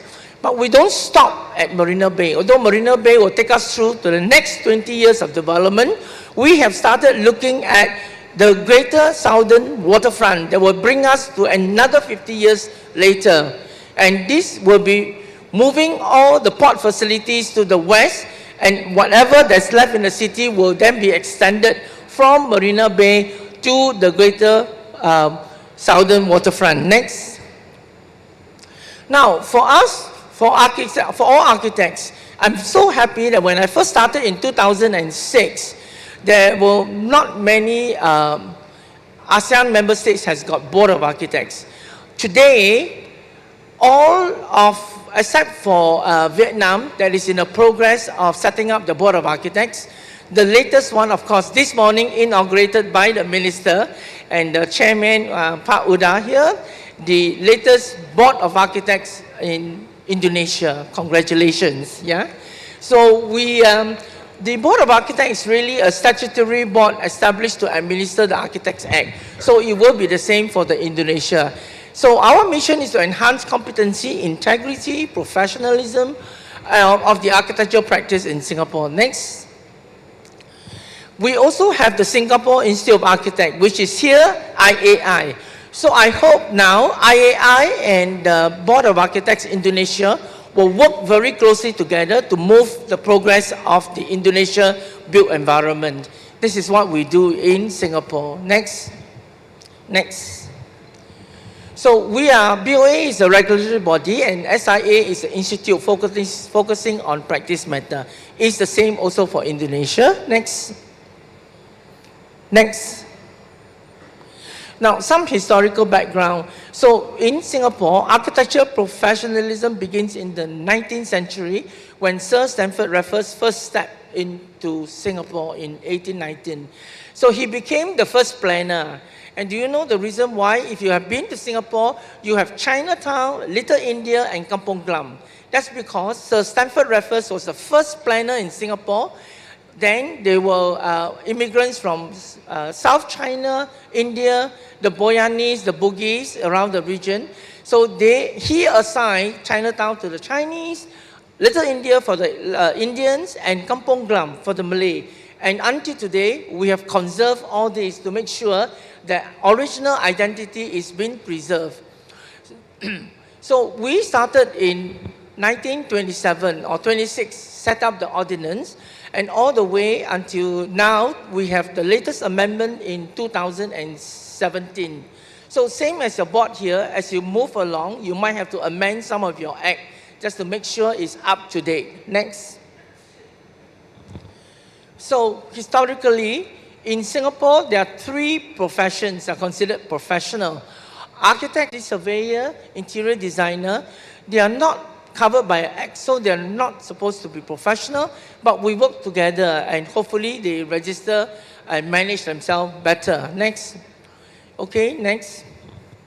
So what is important in Singapore, for those who want to practice in Singapore, is that you can register yourself in Singapore, but you have to abide by the code of professional conduct and ethics, but you can also set up firm once you're registered. And Singapore, we will regulate the conduct of registered architects. Next. So for you to register, there are quite a number of Indonesians already registered in Singapore. It's quite simple. If you are a graduate, all right, then you completed 2 years of internship, and then you sit for the professional practice exam. Next. In Singapore, for those graduate from National University of Singapore or SUTD, they can go into the professional practice exam directly. Others will have to, I have a list of approved foreign institutions, all right? But even if you're not in the approved list, no problem. You can take a confirmatory exams on show us your portfolio, your universities, and then you can move ahead to be registered. Next. Next. So you have 24 months of internship. Next. So all you need to do is do a logbook to capture what you have learned. The exam will have paper 1, paper 2, paper 1 on law and architects, paper 2 on professional practice, and the oral exam. And then if you pass all these, you will be registered architect. Next. So the privilege of being an architect, which should be also here in future when BOA Indonesia started all this, is that no person shall use verbally or otherwise the word architect or any of the derivative in connection with his business destination or any other words, name or destination that will lead to the belief that the person is an architect unless the person is a registered architect to the Board of Architects. So that's a privilege. In Singapore, if you're not registered with the Board of Architects, you cannot call yourself or address yourself as an architect. Next. And also, no person shall advertise or hold himself or conduct himself in any other way by means of a person who is authorized to supply architectural services unless the person is a registered architect who has enforced a practicing certificate. Next. So for graduates, we have 4 titles for them before they become registered, sitting for the professional exams. These are the 4 titles. Next. I think now probably BOA will also start your CPD points. In Singapore, if you are registered architects, you must acquire 20 CPD points if you are age 60 and below, or 15 CPD points between the age 60 and 70, and then 10 CPD points if you are over the age of 70 to continue your registration or practicing certificate. Next. So to register architect, first the architects must be of good character and they must be governed by the professional conduct and ethics rules, and they will also be subject to disciplinary action if they contravene the rules. Next. Next. So as professional, there's a lot of responsibility, perhaps also here later on, because architects are liable to civil prosecution for breach of contract, breach of their tortious and statutory duties, criminal prosecution for breach of statutory duties, disciplinary proceeding for professional misconduct and unethical conduct. So if an architect in some very serious offense, he will be first taken to court under the civil, and then after that come to the Board of Architects and they will be penalized again. So really, it's tough life for architects, So we will wait for your Board of Architects to institute accordingly. Next. Okay, just a quick one. In Singapore, there are many firms. The top 15 firms, for example, are shown here. DP Architects around the biggest with CPG. Next. Okay, Ong and Ong, DCA, Architect 61. Next. And AGA and JGP. So every year we will do a ranking of the top 15 firms. And we count it only by the number of registered architects, not non-registered architects. Okay, next. Okay, Singapore and also I think Indonesia is one of the most open regime. And Indonesia want to be most open. So in that case, we have Indonesia, we've got 16 registered architects in Singapore. Next. And this is the gender balance. Next. The age, number registered over 17 years. Next. Okay, currently we have 722 firms and now it's around 1,800 of registered architects. Next. Okay, next. Okay, I just want to go a quick slideshow. Building in Singapore as at the moment, Tanjung Pagar Center. Next. Tall buildings like this Vertical Green by Toyo Ito. Next. Capital Green. Marina 1. Next. Okay, and some of the latest building over here. Next. Orchard Development. Next. Marina Bay, of course, you all know. Next. And the Jewel in Changi Airport. Next. So these are some of the variety of housing in Singapore, private as well as public. Next. This is the first 50-story public housing. Next. And also well designed by top architects, public housing. Next. Another one. Next. NUS housing. Next. Private housing. Next. Another private housing. President Design Award winner. And even a house is with all the green in the living room at the 19 Jalan Elok. Next. That win President Design Award. And also this win tea house. Next. And also a lot of shop houses that are repurposed and improved. Next. And rich people has got big Clooney house. Next. Next. Different type of housing. Next. And schools are a lot greening nowadays. Next. And even kindergartens, they are well designed. Next. Junior college. Next. And library. Next. And this is what we call enable village for the handicaps. Next. And even conservation hotel, the warehouse hotel. Next. And conservation building like Kongguan, the biscuit factory. Next.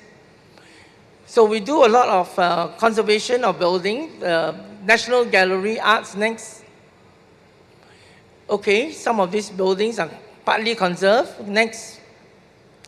And greening is the limelight nowadays. Next.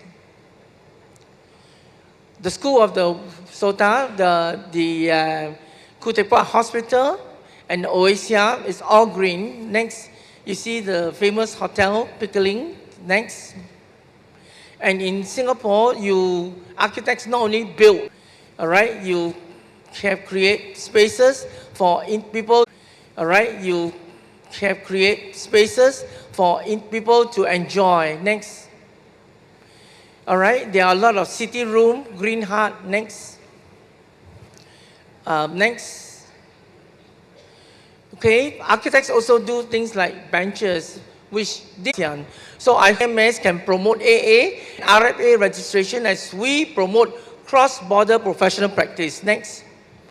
So we thank Malaysia, Philippines, and now Indonesia for organizing the ASEAN Architects Congress. We need to identify more pilot projects, and we thank Brunei Darussalam for offering the first pilot project.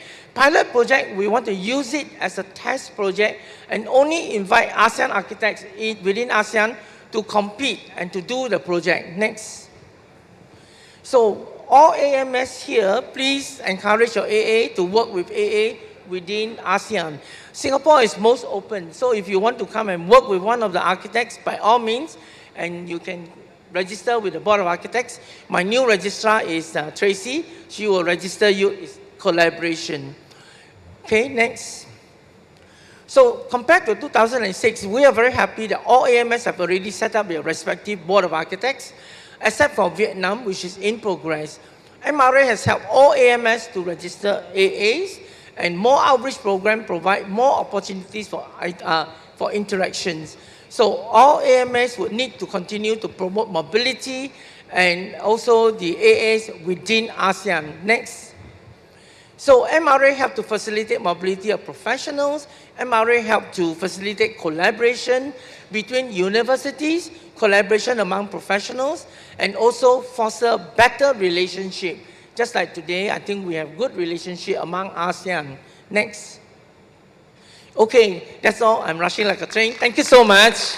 But the next three presentations will be by distinguished architects.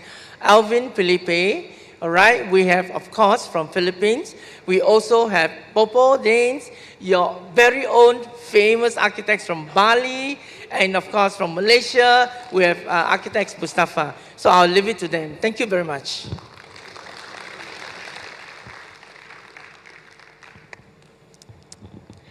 Thank you, Mr. Architect Larry Englai Hoek AA, Chairman ASEAN Architect Council.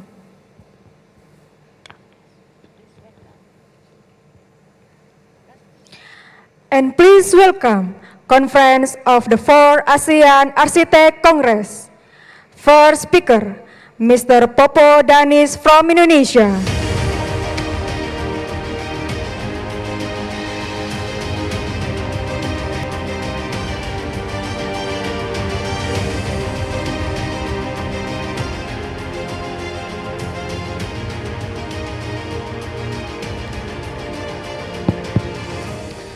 Good morning, everyone. I feel like I'm participating in Makassar Got Talent. So I hope it's okay that I will just make this presentation in a very casual way. I'm an architect from the street somewhere in Bali, so we will do this in the, I think the committee gave me like 5 minutes or more. I would like to present an ASEAN mutual synergy, and Larry already explained to us about how even small country like Singapore got such big power to, actually you can control the whole Asian, Larry, with all of the potential of Singapore. Next. So by history, I think ASEAN was in unity a long time ago. We have the Majapahit kingdom in Indonesia, so we are connected since the Hindu, Buddhist, all of the era. So that's why all of the architectural heritage in ASEAN country also very well connected to each other, like the connection between Prambanan Temple in Yogyakarta with the one in Siem Reap, yeah, Angkor Wat, for instance. So they are sharing same kind of spirit, philosophy, some raw materials, even building techniques. But I can tell you one of my experience regarding that thing from the ancient time. I was invited by one banker in Singapore like 10 years ago who's collecting a lot of Buddhist artifacts. And he displayed all of these artifacts in one 3-story shop house in Singapore.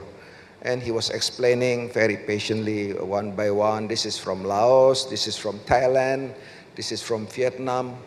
And after all of those, I asked, don't you collect anything from Indonesia? Because Buddhism was big in Indonesia. We have Borobudur. Unfortunately, I cannot collect the one from Indonesia. Why?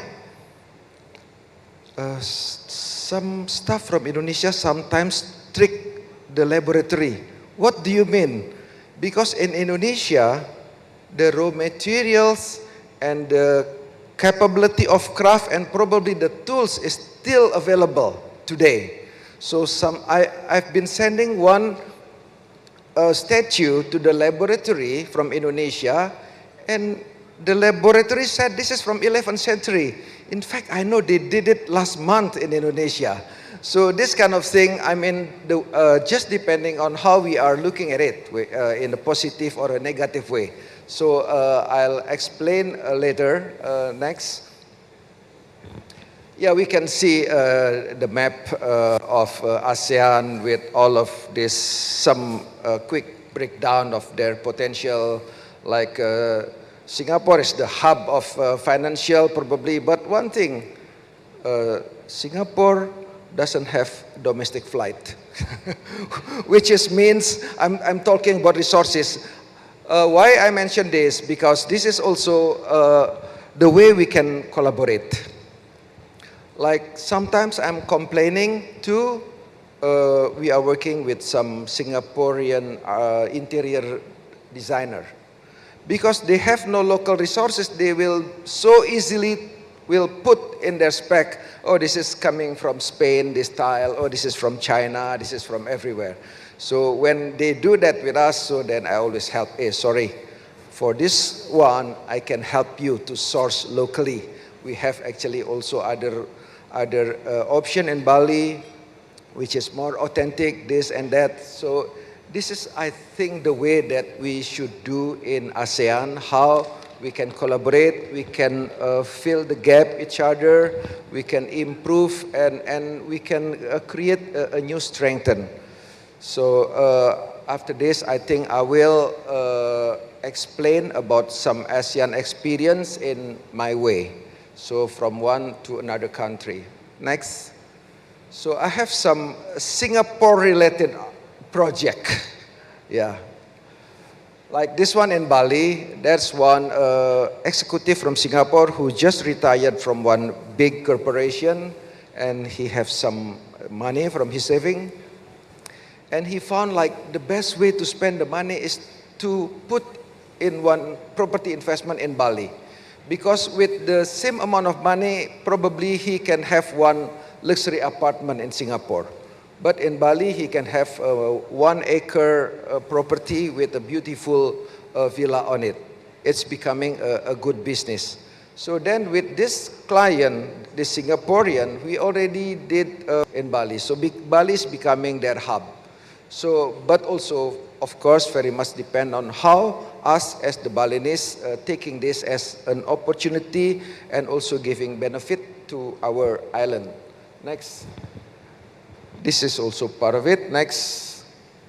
Yeah, like this is another hotel, small hotel, Singaporean experience that they brought to Bali for one small property. Actually, the ex-landowner of this property is sitting in this room, and she's laughing now. So next. Yeah, like this is our project on the cliff in the southern Bali. Some belong to Singaporean, some belong to Indonesian who live in Singapore. So this is like an experience exchange. Yeah, what they miss in Singapore and what Bali miss from Singapore. We can do that. Next. And also in Riau Islands, Singaporean investment do projects, do resorts in Singapore, and from Indonesia, they need somebody from Bali to do that because we have the know-how, we have the experience to develop it. Next. This is also, this is in Bali, another Singaporean investment. Next. And in Malaysia, it's similar. There are some good hotel operator from Malaysia who also trying to widen their expansion and make a project in Bali. This is just done, one in Ubud on Ayung River Ridge. Next. And in Thailand, This is also because of we have always a very casual communication, networking. We also did several projects in Thailand. In fact, I did before this project is one in Hua Hin, like 15 years ago, a small one, but the recent one we did in Khao Yai, right next to the Khao Yai National Park. And this is where we also collaborate the culture, we collaborate the experience in using the materials. Next. Next. And in Vietnam, we just had one very recent experience, exploration. Okay. There's a Buddhist connection between Vietnam and Indonesia. And there are somebody who managed one UNESCO heritage site located like 2 hours to the southeast of Hanoi in Ninh Binh, Chiang An, who also put a lot of very special pagodas, big size of new Buddhist pagodas. I think this is a new development of many things come together, spirituality and tourism, hospitality. And next, before, sorry.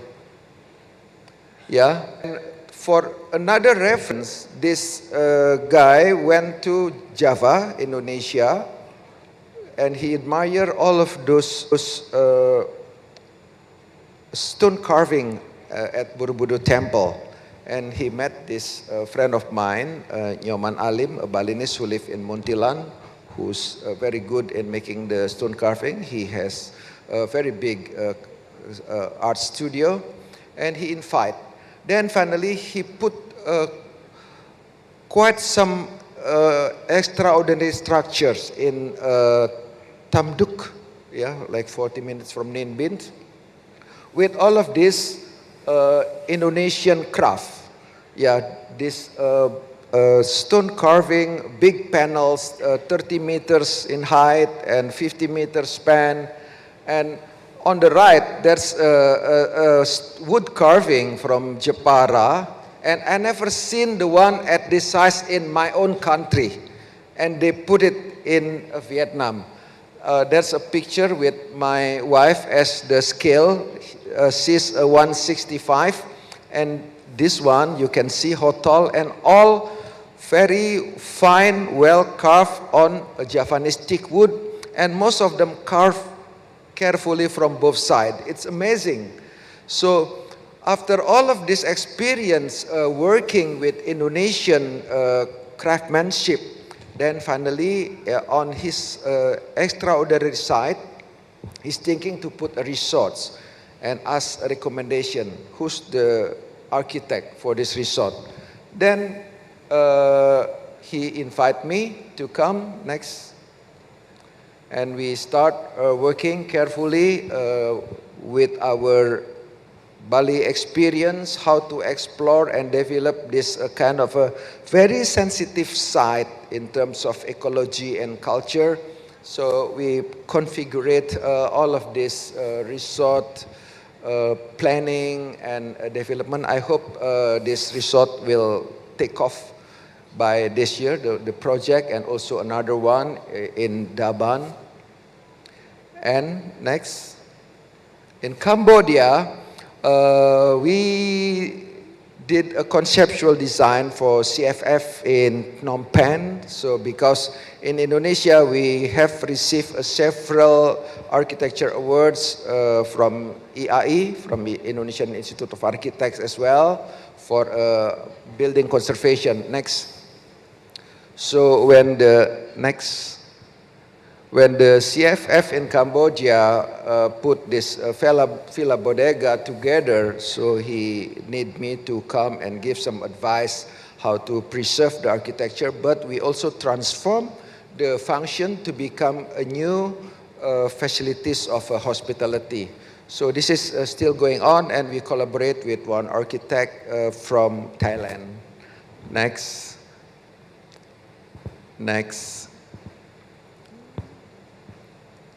Oh, Philippines. Next, in Philippines, we start working like 10 years ago. This was an old project we did with the Governor Mandanas from Batangas when they were planning to put one power plant, but we need the facilities of the power plant also have some resort feeling, especially an experience of Bali. Next. And in Coron, this is still going on. I'm still flying back and forwards to Philippines. That's why I'm becoming a close friend of all of our Philippines architects fellow. Next. Also this in Tali, Batangas. Next. This was from COVID experience. We were shifting a concept of project from ordinary resorts to become farm field, where people start to build their awareness about good quality of life, organic, and also how they can control the business from remote area. And we are now working on one master plan, also in Coron. Any other thing? Same in Coron. So, and on the 7th of August, I'll be in Siargao for a couple of days, and I hope after that we will see each other in Manila around the 10th. Next. Thank you.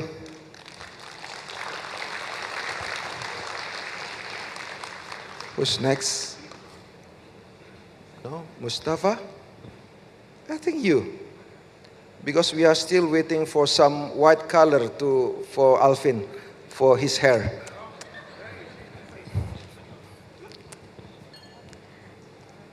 Thank you for Mr. Popo Danis.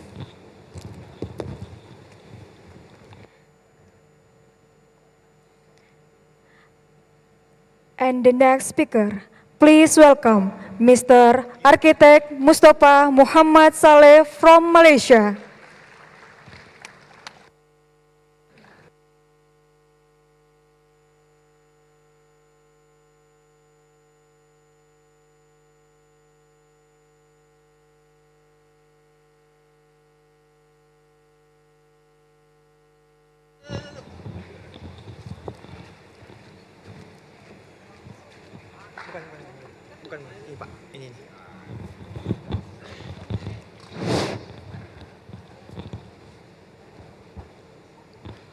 Selamat tengah hari. Assalamualaikum warahmatullahi wabarakatuh.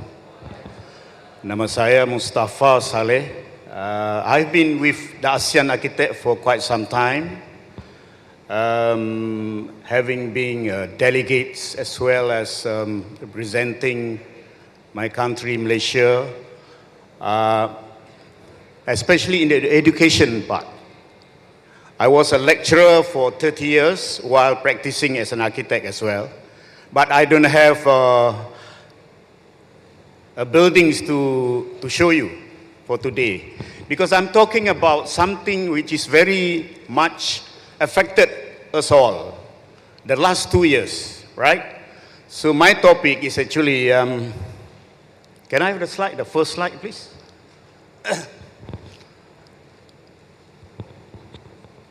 I'm talking about what we all have been affected during the last 2 years, started from 2019 until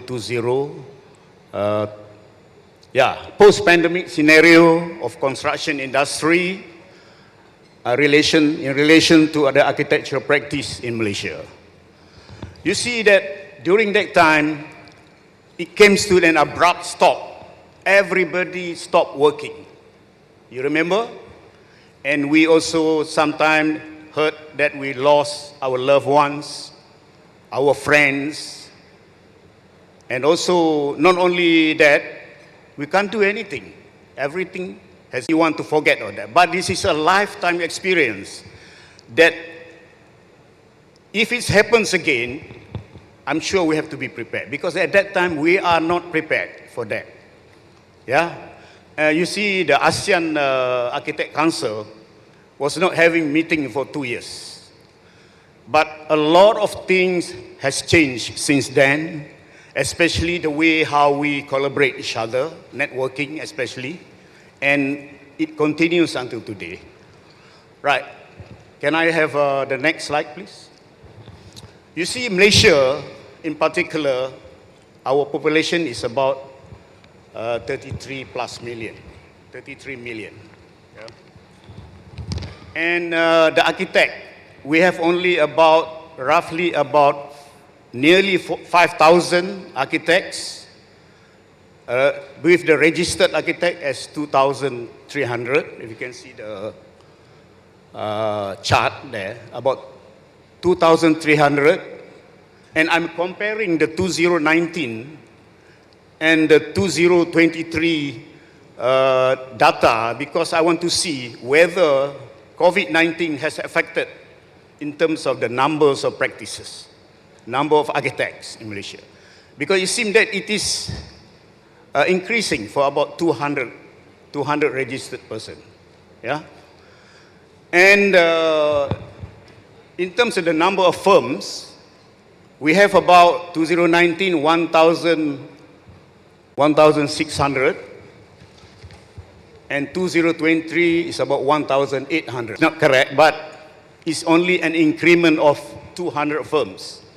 It means that even though the business of architectural firm at that time was coming to a stopping pace, but we can see that they still register with the Board of Architects. They might be idling, yeah, not doing anything. And I can see that the total of, we are having total of about 20 School of Architecture. And every year there will be about 200 graduate architects being registered with the Board of Architects Malaysia. So, but the situation of the market situation happens in Malaysia at that time in the construction industry is very much serious, whereby in terms of the source of architecture project, you can see even though I think it's the same as in other countries, we have two distinct source of architecture project, which is from the public sector as well as the private sector.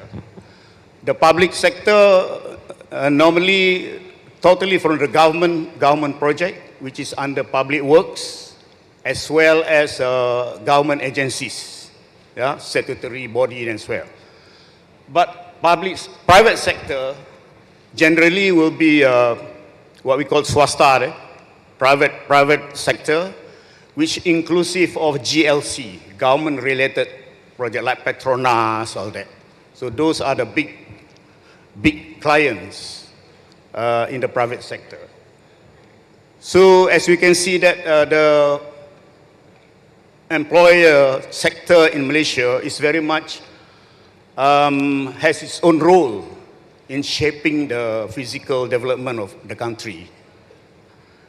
And it has impacted in such a way how the distribution of works, the responsibility of consultant, as well as the material suppliers based on these two sectors.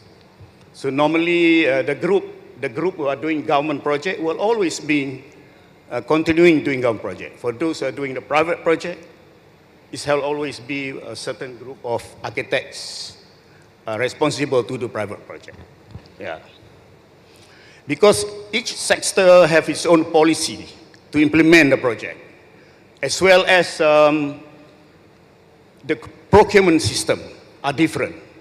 Government now is embarking on a lot of design and build project for certain amount of cost, while private project will have different kind of distribution of project to the architects.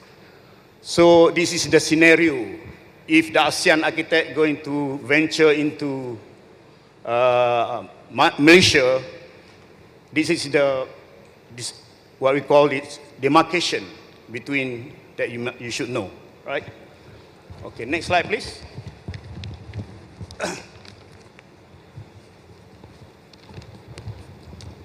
Okay, for the last 10 years, I can say that before COVID, it's about 5 to 6 years before COVID, the construction industry in Malaysia experienced steady growth, especially in infrastructure projects, such as related to transportation, the LRT, MRT, Pen Borneo, those who are from Sarawak or Sabah, there is a highway being built.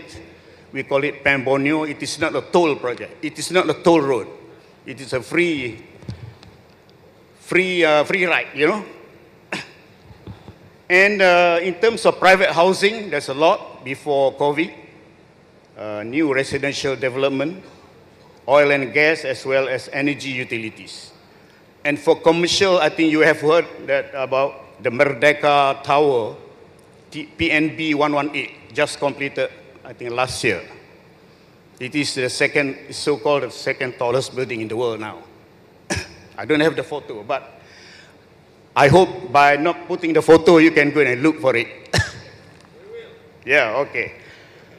And another one, commercial development is the TRX, the Tun Razak Exchange.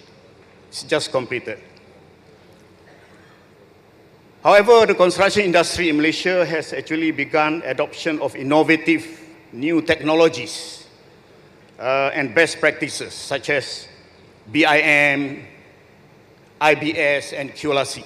QLASIC is relating to the quality control evaluation created by the Board of Construction Industry, CIDB.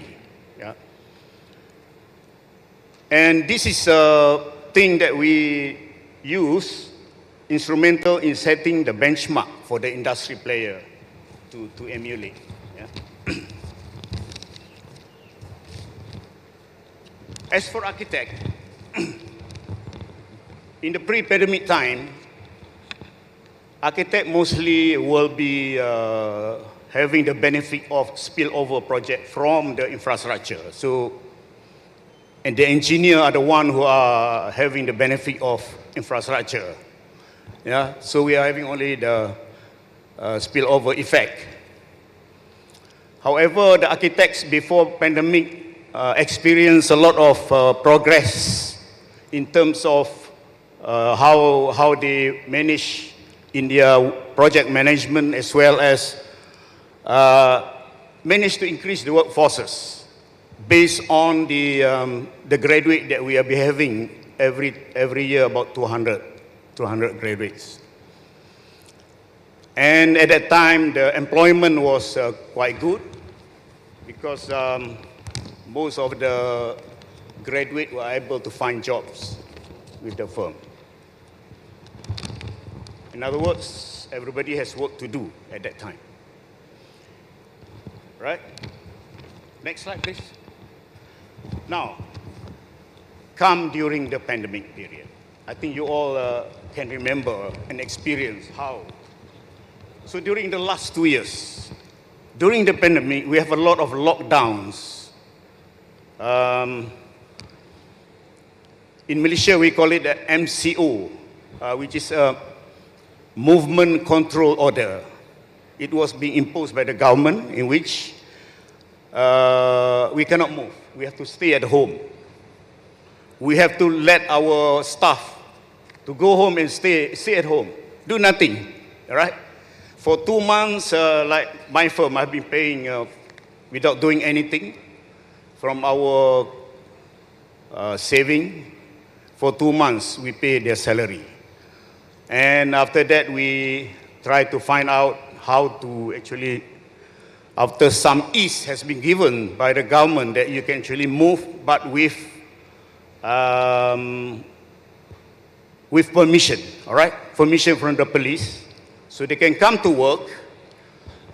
So we divided them into a few groups, where one group will come this week, the next group will come next week, so that everybody will have a fair share of working at the office, as well as they can also continue working at home. So this is the term of working from home has been popularized, where until now it has sometimes been continued. And I remember some of my friends who have other kind of business, they say now they are making a lot of savings by sending the employers back to their home to do their work, because we have all the platform that being initiated during the COVID period. Yeah, you remember Zoom, yeah, Zoom, all that.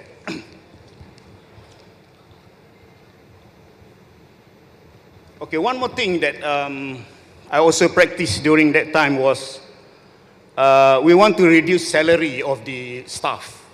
But how to cut their salary, because every month they have their commitment with the family. So what we did was that we imposed a 3-day per week working, 3 days per week. So we can cut about 15% of their salary. There's a bit saving, but for the 2 days that they have, 2 days plus 2 days holiday, Saturday, Sunday, they can actually work somewhere else, extra work.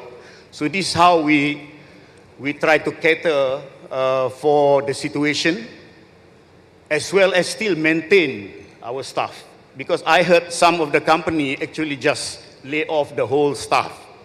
Yeah, lay off the whole staff, and it's unfortunate that the architects working, they have to find another profession in order to live. Right. Of course, during construction, the construction going on during the pandemic period, the government didn't allow them to continue with the construction. Yeah? So because of that, there are a lot of delays happening for the project. So we have to cater for that delay. The government have given some kind of what we call the free EOT. For the government project, where they gave a free EOT. That means you can give EOT. And it's also followed by the private sector. Yeah? I think that's a good move whereby try to understand the situation. It is not, even though it is a forced measure in terms of, it is one of the item in our contract that we can actually give EOT. Another initiative initiated by the government is what we call that disruption in the supply of building materials, example steel at that time, led to shortages and increase in costs. So the government allows what we call VOP, which is variation of prices on certain selected material to be given to the affected parties. And that is some kind of bonus to the contractor, whereby before the construction, a contract was signed based on certain price, but the fluctuation of prices because of the COVID, they were given this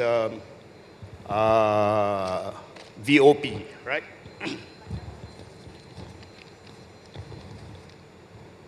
Okay, next slide, please. All right, for housing, of course, also affected in terms of housing, but I can see that one important matter related to housing, that the housing prices has gone down since then for about 30%. And what is important, I think, in housing is the digital marketing. Now you don't have to go to the showroom. You can see the virtual marketing through your computers in order you to buy a property. So that's on housing. But now I think it's picking up with awareness of sustainability and environmental issues. Okay, next please. Post-COVID, development will need to have increase in demand for resilient and sustainable design in building infrastructure. Both the clients in public and private sectors seek architectural services that prioritize health, adaptability, and environment consideration. While health and safety measures become top priority in architecture project, where architects need to integrate innovative design. So I have one hospital project where it was tendered before COVID with a confirmed plan design, but during the COVID that we can continue working, we have to redesign some part of the planning. So they allow some time for us to do that. For example, you have to segregate certain rooms in order not to be over, if during the pandemic, it will be serious. Okay, next please. Adoption of digital technologies in architecture. I think you all know that using of BIM as well. And we do remote working and collaboration. So we are talking about collaboration of ASEAN Architect. I think it is not necessary that we can cross border. We can do it digitally now because everybody is quite comfortable with the platform or having meeting through online. Next, please. I think the strategy for recovery of our economy, the government may have to invest in high impact project in partnership with private sector for PFI and PPP to stimulate growth. And this is where architect can get advantage of what the government is doing in order to get this economic recovery in place like before. Right. Okay, next.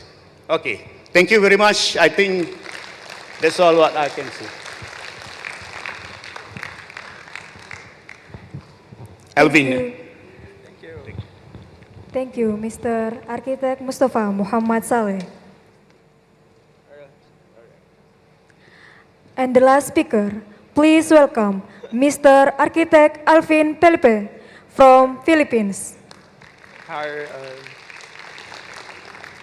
First off, I want to thank the two speakers that spoke before me. It's really an honor to go last. Unfortunately, at 39 years old, I'm also growing a lot of white hairs. And I would like to thank Architect Larry Ng for registering me and allowing my collaboration in Singapore. And also, I would like to thank Ms. Tracy, the new Registrar of Board of Architects Singapore, for approving my latest project.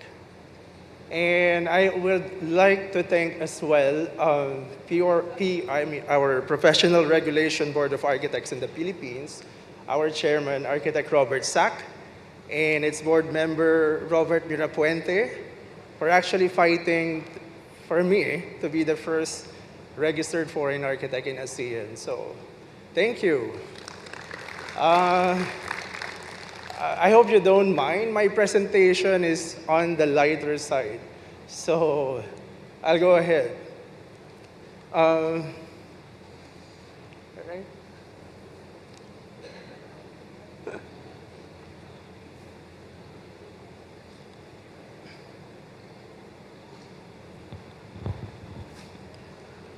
So again, hi everyone. I am Alvin Mark Felipe. I'm a Filipino ASEAN architect and the first ASEAN registered foreign architect. I've been working in Singapore for more than 15 years, working mainly on architectural design and architectural interiors. Today I'll be presenting some of my significant works. That's why I said it's on the lighter side.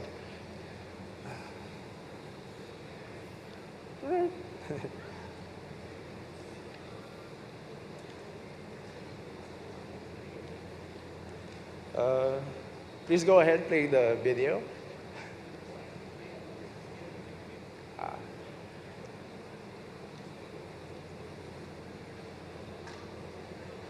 Anyway, so my talk is actually quite fast. We were asked to do a 5-minute session, so no worries.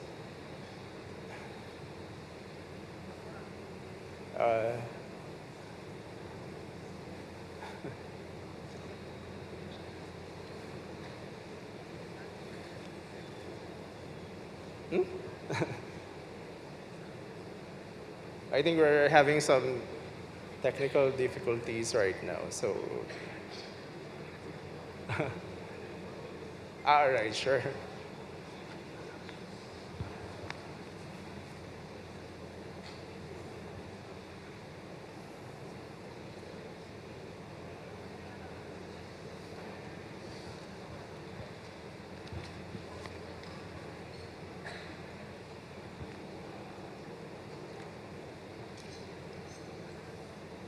All right, so again, hi everyone. I'm Alvin Mark Felipe.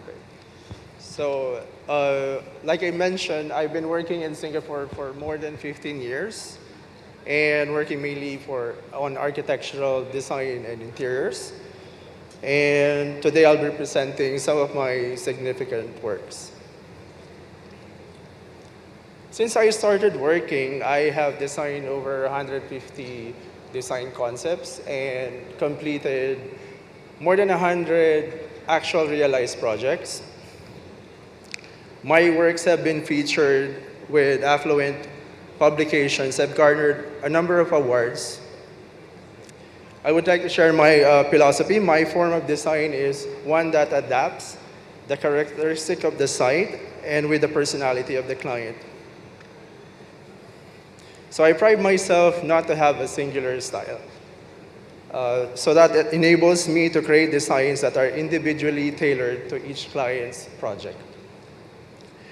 From luxury homes, hotel yachts, restaurants, and commercial spaces, I was very fortunate to handle high-profile clienteles, established developers, and many other homeowners in Singapore and in other several countries. Here is a project in Peel Road, Singapore. The owner of the house is an entrepreneur, and he's also a developer who initially had plans of selling his home. But we are glad that we are able to convince him not to through our designs. This house comes with a garage of 12 cars and a near Olympic-sized pool.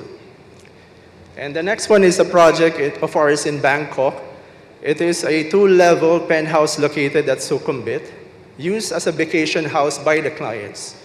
Because of their lavish lifestyle, we made sure all facilities are there.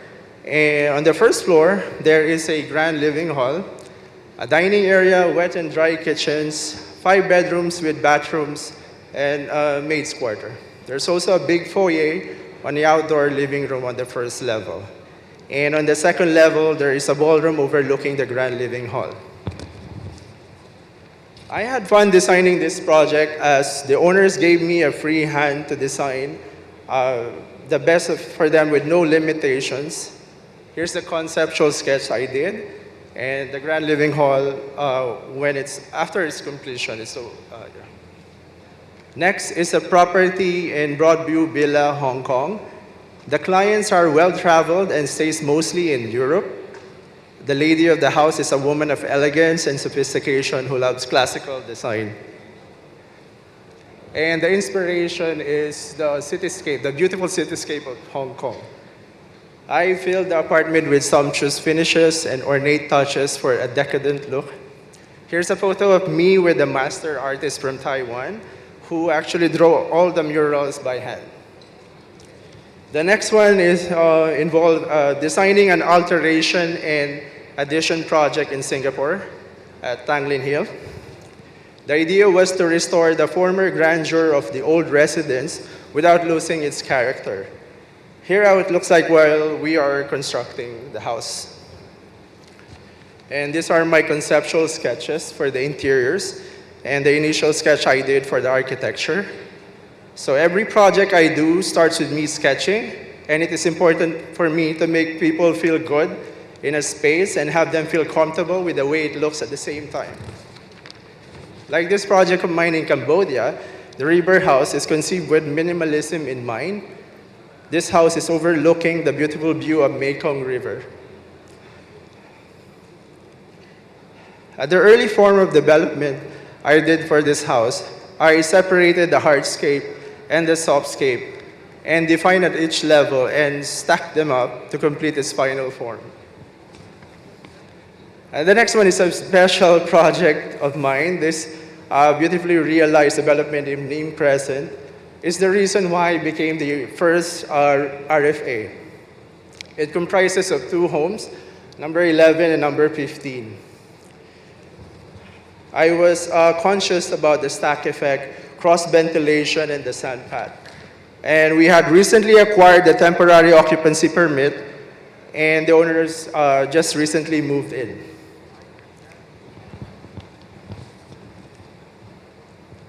So from minimalistic modern house in Singapore to a traditional classical apartment in Hong Kong and to a contemporary clubhouse in Indonesia, my range of design styles is virtually unlimited with innovative material selection, sensible construction techniques, and modern aesthetics. One can craft a unique design language that sets a new standard. So thank you.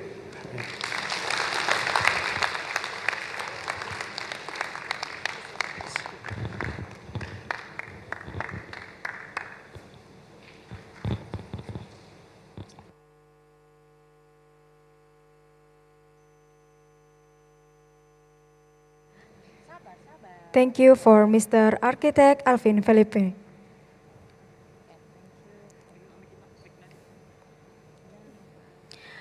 And thank you for our three speakers at the first session of the conference. And we would like to inform all delegation participants to be able to enjoy lunch has been provided at the restaurant.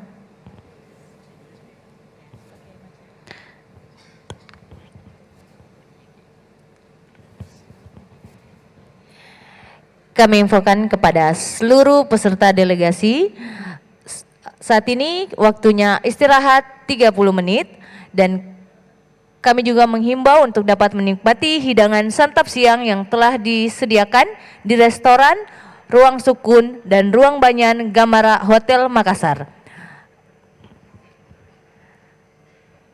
Dan kami infokan pula untuk para peserta delegasi untuk dapat men-scan barcode yang ada di ID card masing-masing agar bisa mendapatkan sertifikat atau KUM CPD.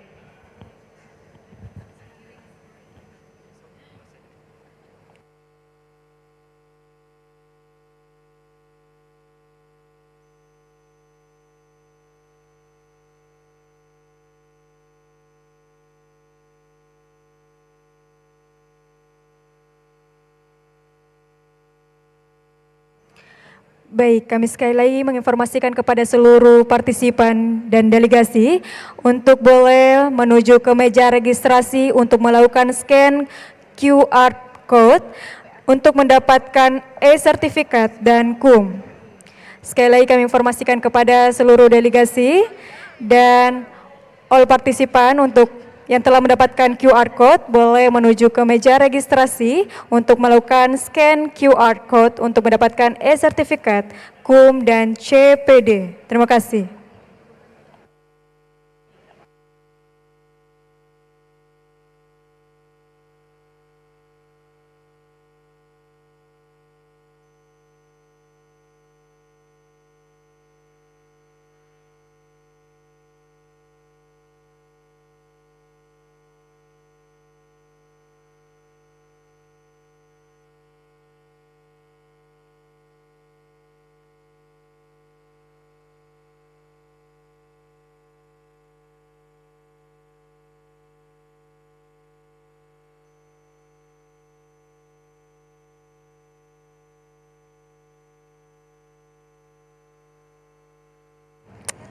Baik, kami menginformasikan kepada seluruh partisipan dan delegasi dan tamu undangan untuk boleh kembali ke ruangan ballroom ini kurang lebih dalam 30 menit ke depan karena kita akan melanjutkan kegiatan selanjutnya. Terima kasih.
Tahukah Anda, hingga saat ini, besi baja galvanis merupakan pelindungan terbaik terhadap korosi untuk logam dasar baja.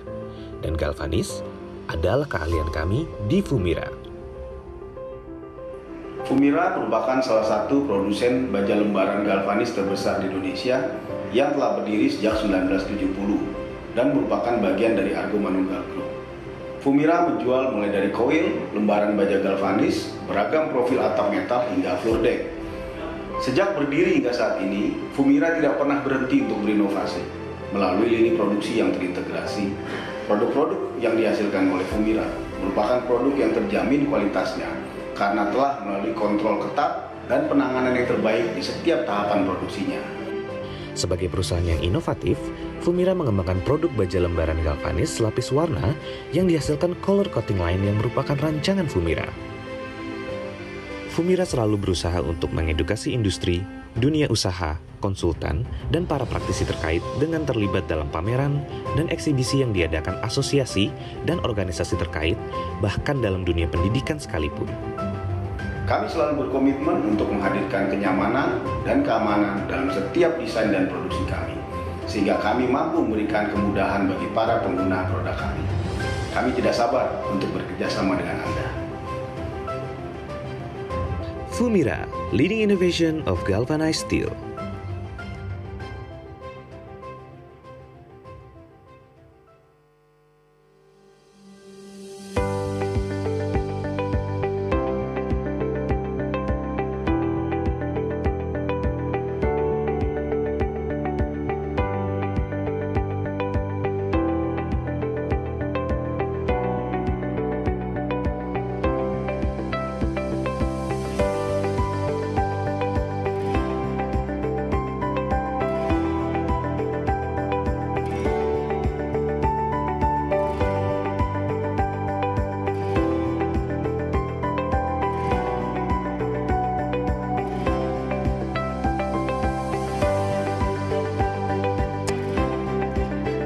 Baik, kami sampaikan kepada seluruh delegasi dan tamu undangan untuk boleh merapat lagi kembali ke ruangan ballroom karena sesaat lagi kita akan melanjutkan kegiatan conference pada sesi kedua.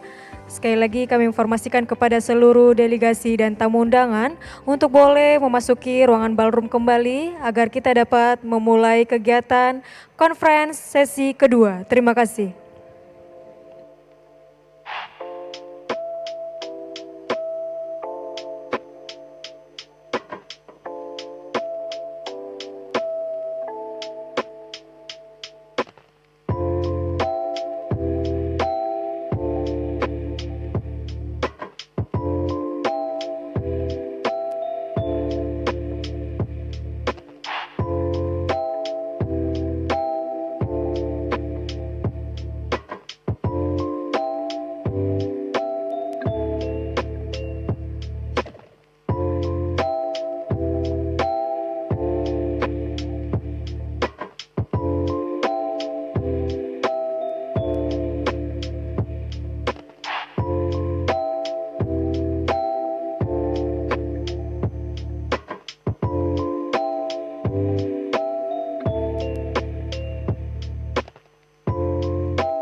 Elevator.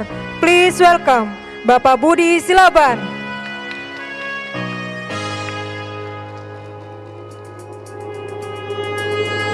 Floor.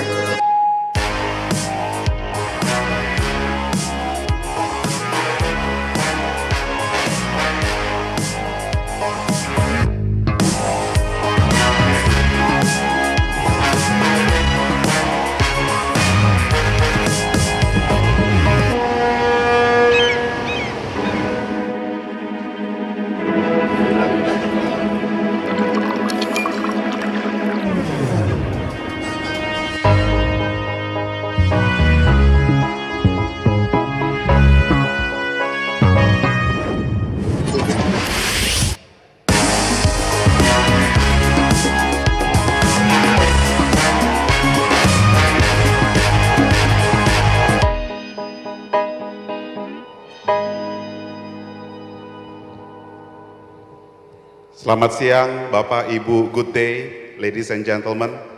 How are you today? Hope everything is okay.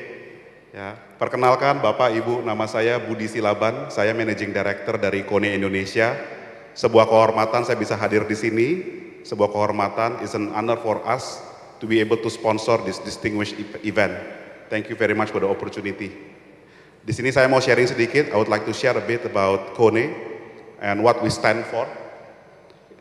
And if you can go to the next slide. Next slide. Oke. As we're speaking, saat ini ada 3 hard truths, Pak, yang terjadi di dunia.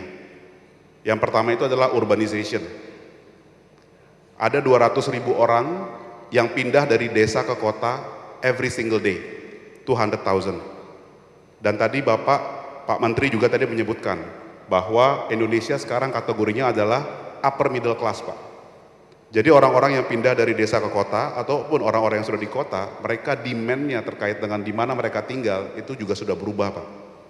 Ini adalah hard truth yang pertama, urbanization. Hard truth yang kedua adalah sustainability. Climate change, Pak. Climate change is the biggest challenge of the human race saat ini. Itu adalah challenge terbesar kita, Pak. Kita butuh untuk berkontribusi kembali terhadap lingkungan kita, untuk melihat bagaimana kita bisa mengurangi emisi, contohnya, Pak. Dan yang ketiga, digitalization. Semua bapak-bapak dan ibu-ibu punya handphone. Every one of you have handphones, and you're used to social media, you're used to digitalization. Dan kita juga udah used ke Internet of Things. Dan bahkan juga barusan beberapa bulan yang lalu, beberapa tahun yang lalu, kita juga melihat ada revolusi industri yang baru dengan artificial intelligence. Jadi adalah 3 hal yang pasti akan terjadi dan sedang terjadi saat ini di dunia, Pak. Next slide. Oleh karena itu, di KONE, ini adalah misi kita. Kita mau improve the flow of urban life. Itu adalah misi kita, itulah yang menjadi passion kita. Dan di sini KONE mau bekerja sama dan sudah bekerja sama dengan banyak rekan-rekan arsitek, not only in Indonesia, but also in Southeast Asia. Ya, to see how we can realize this agenda untuk membuat perpindahan orang dari satu titik ke titik yang lain itu lebih safe, lebih reliable, lebih green, dan juga lebih smart. Ini adalah misi kita. Next slide. Sedikit mengenai KONE, if you allow me to share a bit about KONE. We've been in this business for 113 years. Jadi kita sudah 113 tahun, Pak. Dan di sini Bapak lihat, ini foto pertama di depan pabrik kita yang pertama, di Helsinki, di Finland. Jadi KONE itu adalah brandnya Finland, sudah 113 tahun, Pak. Next slide. Kita adalah global leader di dunia elevator dan escalator, Pak. Dan kita juga, seperti yang saya sebutkan, kita committed untuk kerjasama dengan Bapak dan Ibu sekalian untuk membuat kota itu lebih smart, lebih green. Dan kita didirikan di Finland tahun 1910, saat ini kita memiliki 60.000 employee di seluruh dunia, dan kita memiliki hampir 500.000 customer, Pak. Net sales kita per tahun lalu 10,9 miliar euro. Nah, bagaimana dengan Indonesia? Apakah kita punya establishment di Indonesia? Kita punya, Pak. Kita sudah hadir, we've been already in Indonesia for more than 20 years. Kita sudah lebih dari 20 tahun di Indonesia, dan kita memiliki 500 karyawan di seluruh Indonesia dan memiliki 5 cabang, termasuk di Makassar ini juga ada cabang kita, Pak. Ya, ini adalah a bit about KONE. Next slide. Ini adalah operation kita di seluruh dunia, Pak. Ya, total kita hadir lebih dari 60 negara, dan dari 60 negara tersebut kita punya sekitar 1000 office. Di Indonesia sendiri kita punya total 6 kantor, Pak. Ya, jadi di seluruh dunia ada 1000 office. Kita punya 12 manufacturing facility, ya.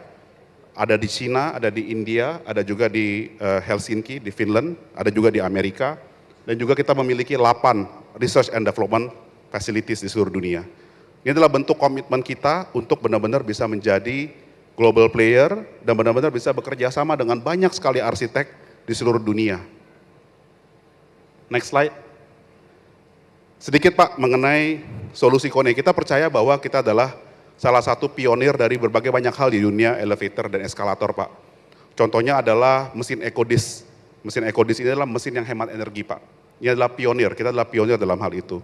Lalu kemudian kalau Bapak lihat di pojok kiri atas, if you see on the left hand side, machine roomless. Kita yang pertama untuk membuat lift tanpa ruang mesin, Pak. Machine roomless elevator. Dan kemudian ada juga ultra rope yang di tengah, ya. Ini adalah pengganti dari wire rope seling baja untuk rope-nya elevator. Ini sekarang menggunakan teknologi nanokarbon. Nah, yang paling terakhir, Pak, yang tahun 2019 dan 2021 ini adalah inovasi terkini, DX Class Elevator. Kenapa saya sebut inovasi terkini? Karena sebenarnya lift ini adalah lift for the future, escalator for the future, karena dia bisa mengenable Internet of Things. Jadi liftnya bisa di-connect dengan berbagai hal, bisa di-connect dengan lampu, bisa di-connect dengan sistem security building, bisa di-connect dengan sistem robot misalnya, kalau ternyata memang ada robot, service robot, dan banyak hal yang lainnya, Pak. Dan yang kedua juga, kalau misalnya kita baru-baru ini kenal sama yang namanya ChatGPT, ya, artificial intelligence, Pak. Itu kan baru, Pak, ya, belum sampai setahun. Sebenarnya kita sudah pakai teknologi ini sejak lama, Pak. Sudah 2 tahun, 3 tahun. Kita memakai artificial intelligence untuk memantau health check kondisi dari elevator. Ya, jadi every second the elevator will send the data to the cloud, and the cloud will analyze. Kalau ternyata memang ada abnormality, cloud tersebut langsung mengirimkan instruksi kepada teknisi kita untuk langsung datang. Jadi sebelum customernya komplain, kita udah datang duluan, Pak. Itu adalah bagaimana kita mengharness teknologi artificial intelligence. It's been there actually for KONE. So what we're trying to do adalah provide you the solution, bukan lift masa lalu, Pak, bukan lift masa kini, Pak, lift masa depan sebenarnya. Ya, ready for the future. Itu adalah yang berusaha kita hadirkan solusinya, dan kita berharap ini juga bisa membantu rekan-rekan arsitek, not only in Indonesia but also in ASEAN, untuk menjawab permasalahan-permasalahan, menjawab demand-demand yang diminta oleh para customer kita. Next slide. Ini juga, Pak, sekarang semuanya ada app-nya, Pak. Everything has app. We also have a lot of app, Pak. Ya, and this application is to help you to do the design. Jadi kita ada KONE Car Designer, KONE Elevator Planner, AR Tools, KONE Escalator Planner, Sample Materials. They are all downloadable. Ya, mungkin nanti I invite you to come to our booth. We have a booth outside. Ada booth kita di luar. Ada QR code-nya, Pak. Jadi Bapak bisa scan untuk bisa langsung download, Pak. Ya, kalau mungkin nyari sekarang mungkin nggak ketemu. You can just come to our booth, ya, scan supaya Bapak juga bisa merasakan gitu benefit dari apps ini. Ya. Next slide. Kita juga ada banyak recognition, Pak, dari dunia internasional. Saya cuma mau highlight yang tengah atas, Pak. I just want to highlight the one in the middle. Ya, we are among 1% of all companies rated by EcoVadis in respect to environment, labor and human rights, ethics and sustainable procurement. So KONE itu believe in sustainability. Ya, kita dari Finland, we are from Finland, and actually Finland is one of the most aggressive in terms of net zero emission. Ya, Finland itu mau by 2030 harus net zero emissionnya, sangat agresif. Dan kita juga diminta untuk agresif untuk ini. So sustainability adalah topik yang hot topic buat arsitek, saya percaya. Dan kita ready untuk bekerja sama dengan Bapak dan Ibu sekalian. Mungkin terakhir dari saya, sedikit mengenai project reference yang kita punya di Indonesia dan juga di ASEAN. Next slide. Ya. Next. Kita banyak bekerja sama dengan key customers, key developers Indonesia, contohnya Agung Sedayu, ada Taman Anggrek, Puri Mansion, Gold Coast, Peak Office, dan juga yang di sini belum saya masukkan adalah District 8 yang ada di SCBD. Itu adalah Agung Sedayu Group. Next. Lipo Group, kita punya Saint Moritz, Kemang Village, Tamrin Office, dan juga Life Tower. Next. MNC Land Tower, di sini adalah tempat kantor KONI di Jakarta, ada di MNC Land Tower, Pak. MNC Financial Center, One East, dan juga MNC Tower Surabaya. Next, Sumarekon Midtown, Sumarekon Mall. Next, Ciputra Newton 1, Ciputra World Surabaya, di mana sekarang kantor kami yang cabang Surabaya ada di situ, Ciputra World Surabaya, dan juga Ciputra Internasional, dan juga Telkom Landmark Tower. Ada banyak sekali referensi yang lain di Indonesia, tapi juga ada di Southeast Asia. Go on to the next one. Marina Bay Sands, ya, 3 tower semuanya menggunakan KONE, dan sebenarnya justru malah Marina Bay Sands menggunakan ultra rope, Pak. Jadi selingnya itu tidak menggunakan seling baja biasa, dia sudah menggunakan nanokarbon buatan KONE. Next, Merdeka 118, mungkin ini terkenal ya buat dunia arsitek ya, one of the most distinguished architectural marvel, ya, Merdeka PNB 118 di Malaysia, salah satu gedung tertinggi di dunia. Ini juga menggunakan KONE, Pak. Next, Suwarna Bumi Airport and Boundaries, ya, di Bangkok, ya. Next, Mastery Center Point di Vietnam. So, ini adalah credentials kami, not only in Indonesia, but also in Southeast Asia. Last but not least, di sini saya sekali lagi mengucapkan terima kasih atas kesempatan yang diberikan buat saya. Terima kasih sudah bisa mensponsori acara yang penting ini, dan saya berharap KONE dan arsitek tetap bisa bekerja sama untuk bisa mewujudkan kota yang lebih livable, not only in Indonesia, but also in Southeast Asia and throughout the globe. Terima kasih Bapak dan Ibu atas kesempatan yang telah diberikan, semoga bermanfaat. Silakan datang ke booth kami di depan. Terima kasih Bapak Ibu.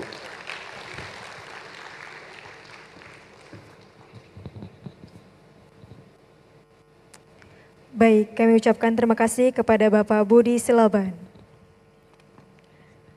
Selanjutnya sama-sama kita akan mendengarkan first speaker dari Bapak Mr. Arsitek Kurjanto Slamet, IAI AA Chairman Ong Eng Ong PTA Ltd Company from Singapore.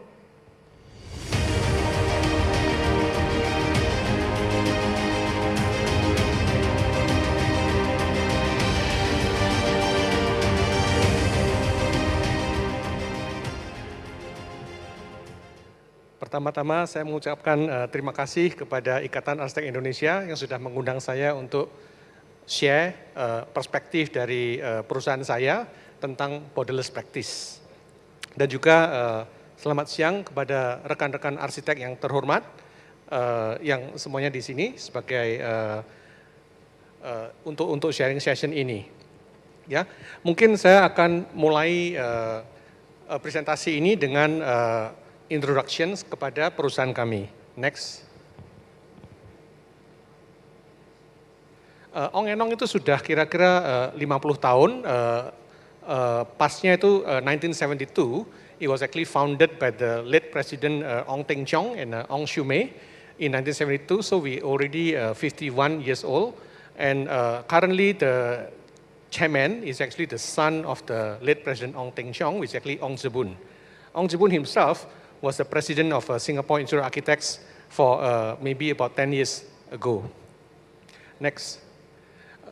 We have around 500 staff all over the region. We have 7 regional office, of course Singapore being the biggest, Malaysia, Vietnam, Thailand, Myanmar, and of course Indonesia. Next.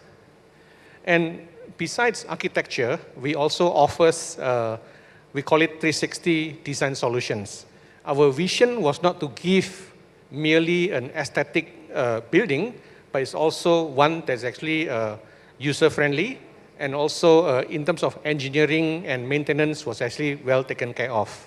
I think the philosophy, we call it 360 designs, and I think namely in Singapore, we are offering everything, including master planning, architecture, landscape, lighting, branding, engineering as well as project management.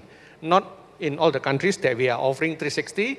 Maybe in Indonesia we are offering like maybe 90-degree designs, only the design part. Next.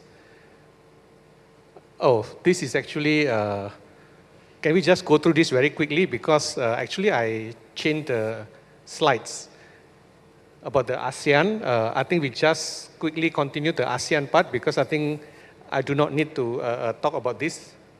Next, just carry on. Carry on.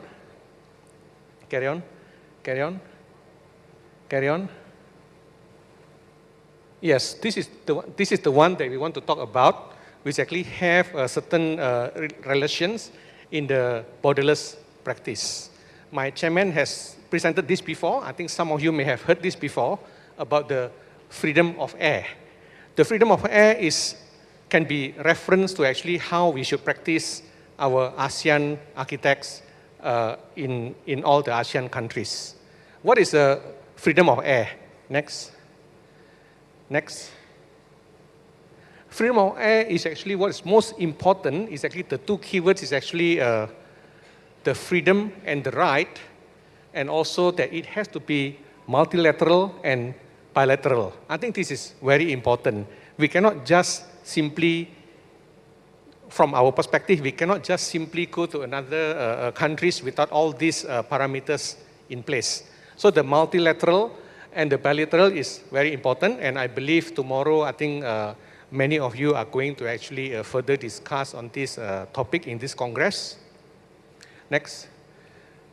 So what is air freedom? Actually, not all airlines can operate in another country. There are certain limitations. Of course, for you to actually fly over another country, for example, from Australia to actually Thailand, you can bypass Bali. You can even transit in Bali to refuel or to drop your passenger or to pick up more passengers. So altogether, currently, there are actually 9 freedom of air. And with all this, the airlines can actually practice and with the mutual benefit. If you look at the number 9 actually in Europe, they already practice like, okay, for example, you have a German airline, Lufthansa. Lufthansa can operate in Paris. They can transit a passenger from Paris to Lyon without even having that flying from German. So these are the kind of things that actually with all the bilateral ties, things can happen. So the European Union are a little bit ahead in their borderless practice. Next. And now, how does it relate to actually our ASEAN architects? Next. Actually, what we have here is actually, I call it, besides the air freedom, is actually architecture freedom. Before even we actually look at the architecture freedom, we look at the business freedom first. So these are the countries that Ong and Ong has offices. Therefore, we actually study that actually in Singapore and Malaysia, you are allowed to be a non-citizen to be owning the company as long as you are residents. In Singapore, actually, anyone, even you are from Europe, you can actually own a company in Singapore. Well, in Indonesia and in Thailand, you must be a citizen. There must be a citizen, at least one citizen, to be the owner of the company. Let's look at the architecture. Next. So in architecture, there's actually 2 lines. There's actually a little bit more complicated because you require some QP or SKA utama pemegang SKA di Indonesia ya. Jadi itu adalah beberapa challenge yang kita harus bisa mengatasi. Karena if you look at in Singapore, anyone, even Paul Tenge from Japan, he can practice in Singapore as long as he passed the exams, as long as he passed the interview. But in Malaysia, you must be a resident. You cannot be, I think Paul Tenge cannot practice in Malaysia. But currently, as far as I know from the Board of Architects Singapore, Paul Tenge is also a QP in Singapore. Okay, but not in Malaysia. He can't. He can still do design in Malaysia, but then he has to work with the Malaysian. In Indonesia, we have tried many times. Of course, saya juga orang Indonesia, saya juga KTP Indonesia, jadi memakai nama saya bisa juga. So in Indonesia, you must be a citizen to be able to take the exam. Now, Thailand must be a citizen. Not only must be a citizen, the exam language is actually in Thai. So even if I become a Thai citizen, I also cannot take the exam because how can I read the huruf-hurufnya Thailand? It is not possible for anyone to become a citizen and then take the exams. So there are challenges for us to really able to practice in different part of ASEAN. I think these are something that we need to keep on debating, and therefore we can move forward together with the mutual benefits. And I think the key word is always collaborations. Next. Collaboration is action of ideas. You can inspire one another.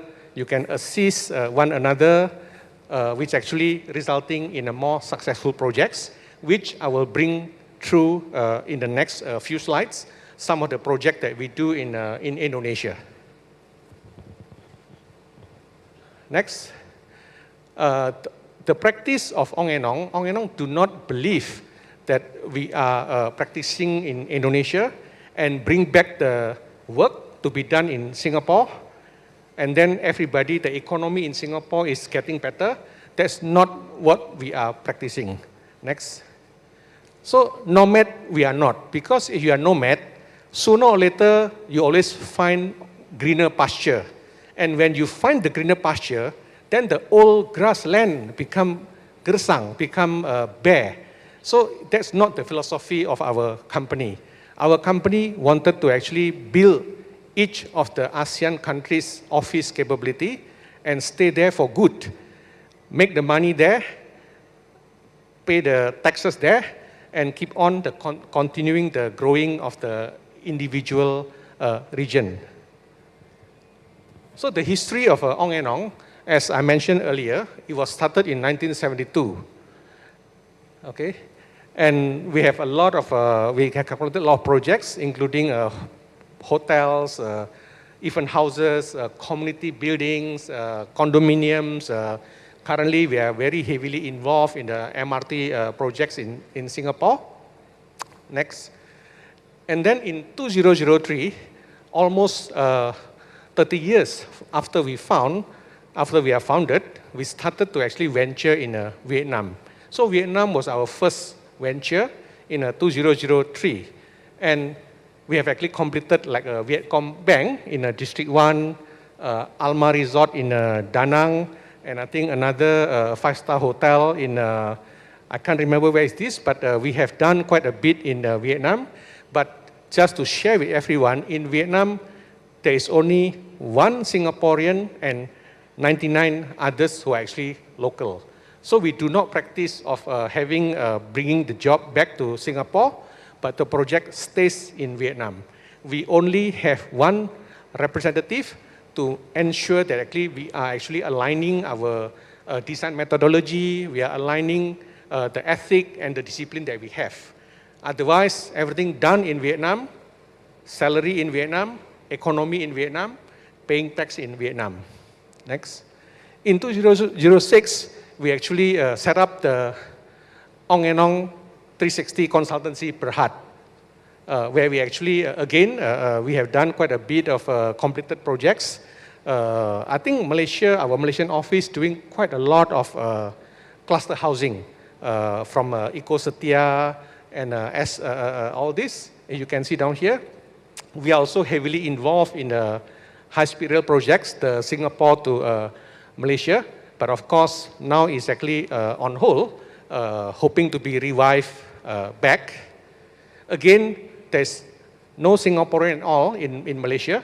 Malaysia, we have about 90 people, and they are all Malaysians. No other foreigners was in Malaysia.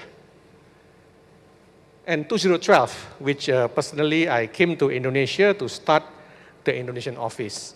And currently, I'm the only, well, actually I'm Indonesian, so we have no foreigners in Indonesia actually. So we are all Indonesians in Indonesia, working the job in Indonesia, paying the salary in Indonesia, make the economies run in Indonesia, and paying the taxes also in Indonesia.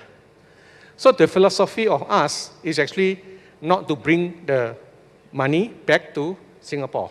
Let every of the country office grow. These are some of the completed projects. On the top right corner was actually a Renaissance by Marriott in Nusa Dua. I will brief a little bit more about these particular jobs later. And offices in Surabaya, that was actually the one in the below middle is actually Gold Coast at the Pantai Indah Kapuk, the same one that I think Kone just now presented, also by Agung Sedayu. On the left was actually a project that actually we managed to get shortlisted in the World Architecture Festival in I think 2018. I can't really recall. Next. The last of our ASEAN countries that we actually set up an office was actually Thailand. We have currently maybe we have only about 10% in Thailand, and they are all Thai nationals. We do not have any Singaporean in Bangkok at this moment of time. Next. These are some of the projects in Thailand, resorts, condominium. Next. And I just want to share the next few slides about what we do in Indonesia and how do we collaborate and how over the years, over the 10 years, we have changed our mindset in how to collaborate. Next. The first job that we did was actually at 2012, was actually a close invited competition by Agung Sedayu, one of the major developer in Indonesia. We won the competition, but at that point of time, we are working out of Singapore. So we do all the concept schematic in Singapore, and then we transfer the designs into a local partner.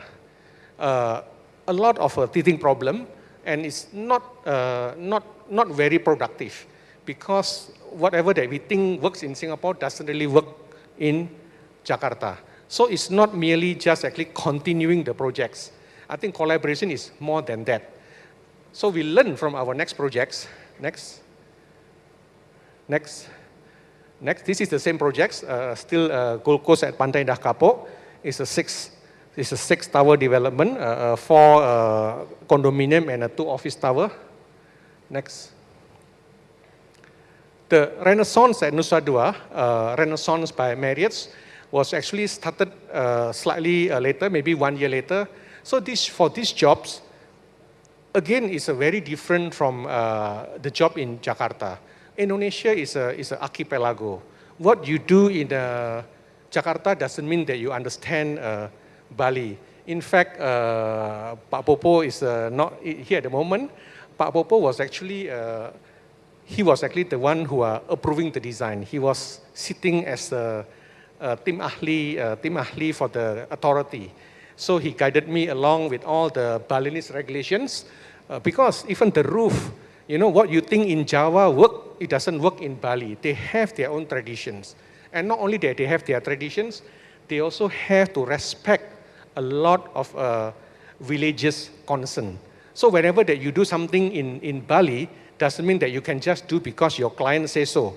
But I think a lot of the, how you can actually create jobs for all the local that lost the projects because of your development, a lot of things that need to be taken care of, not just merely what is on the paper, but when we talk about sustainability, Bali talk about more than so-called built environment sustainability, but the sustainability of the circular economy.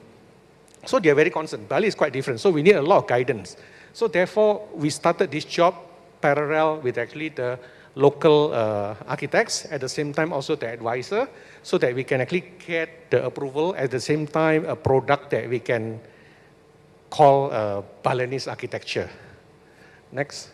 Wang Residence, similarly, so the next Jakarta project that we have was actually two tower of a high-rise condominium. We also advised the client that actually, let's not appoint us alone. Please appoint a team of consultants. Please get the local architects right from day one, not after the concept. Therefore, the work that we do is actually have a lot of input from the local architects, so that there is no abortive works, and we know how the perception of the authorities in Jakarta. Next. Puri mentioned, this one also a job in Agung Sedayu, which is actually much later. They are all completed. Again, for this project, we also started with the local architects right from day one. So we no longer believe that actually it should be, I do this part, you continue this, you continue the next part. We do not believe in that system, because that system is not very fruitful, and you will have a lot of abortive works. Next. This is in Surabaya. So again, when you deal in Surabaya, is different from actually when you're dealing projects in Jakarta. Jadi kalau di Surabaya, then orang Surabaya have their own way of doing things, and the client are different. Therefore, collaboration is very important for us to get all the culture and all the unwritten law and all the unwritten agreement, that we can develop the designs in a much more fruitful and smooth way. Next. Coming back, this is the reverse. So during the COVID, basically I was locked in Singapore. I'm a Singapore-based, but there are a lot of other Indonesians who are also locked up in Singapore, strangely. So there's a lot of Indonesian developers who are actually in Singapore. So they bought land in Singapore, a good-class bungalow, and they appoint us to design their 2 good-class bungalow, and currently we are designing it. So again, this is an opportunity for me to get my Indonesian team to design something in Singapore. So currently this is actually at the basement construction right now in a Cluny Road, in a Cluny Road beside Botanical Garden in Singapore. So it's possible to do the vice versa. Not always the overseas come to Indonesia. Indonesia also can come to Singapore. Next. And this is the one that actually now, after COVID, sometimes 2019, PT Ong and Ong itself wanted to establish a fully pledged architectural service.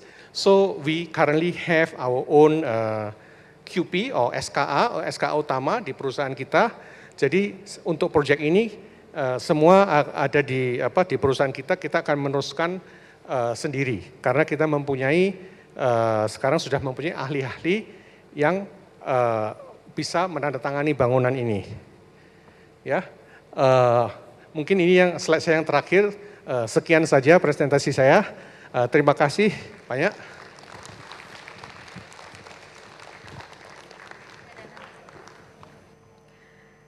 Thank you, Mr. Architect Kurjanto Slamet, IAI-AA. And the next speaker, please welcome Mr. Architect Risa Prominda M.Ars, IAI PT Ermas Asri from Indonesia.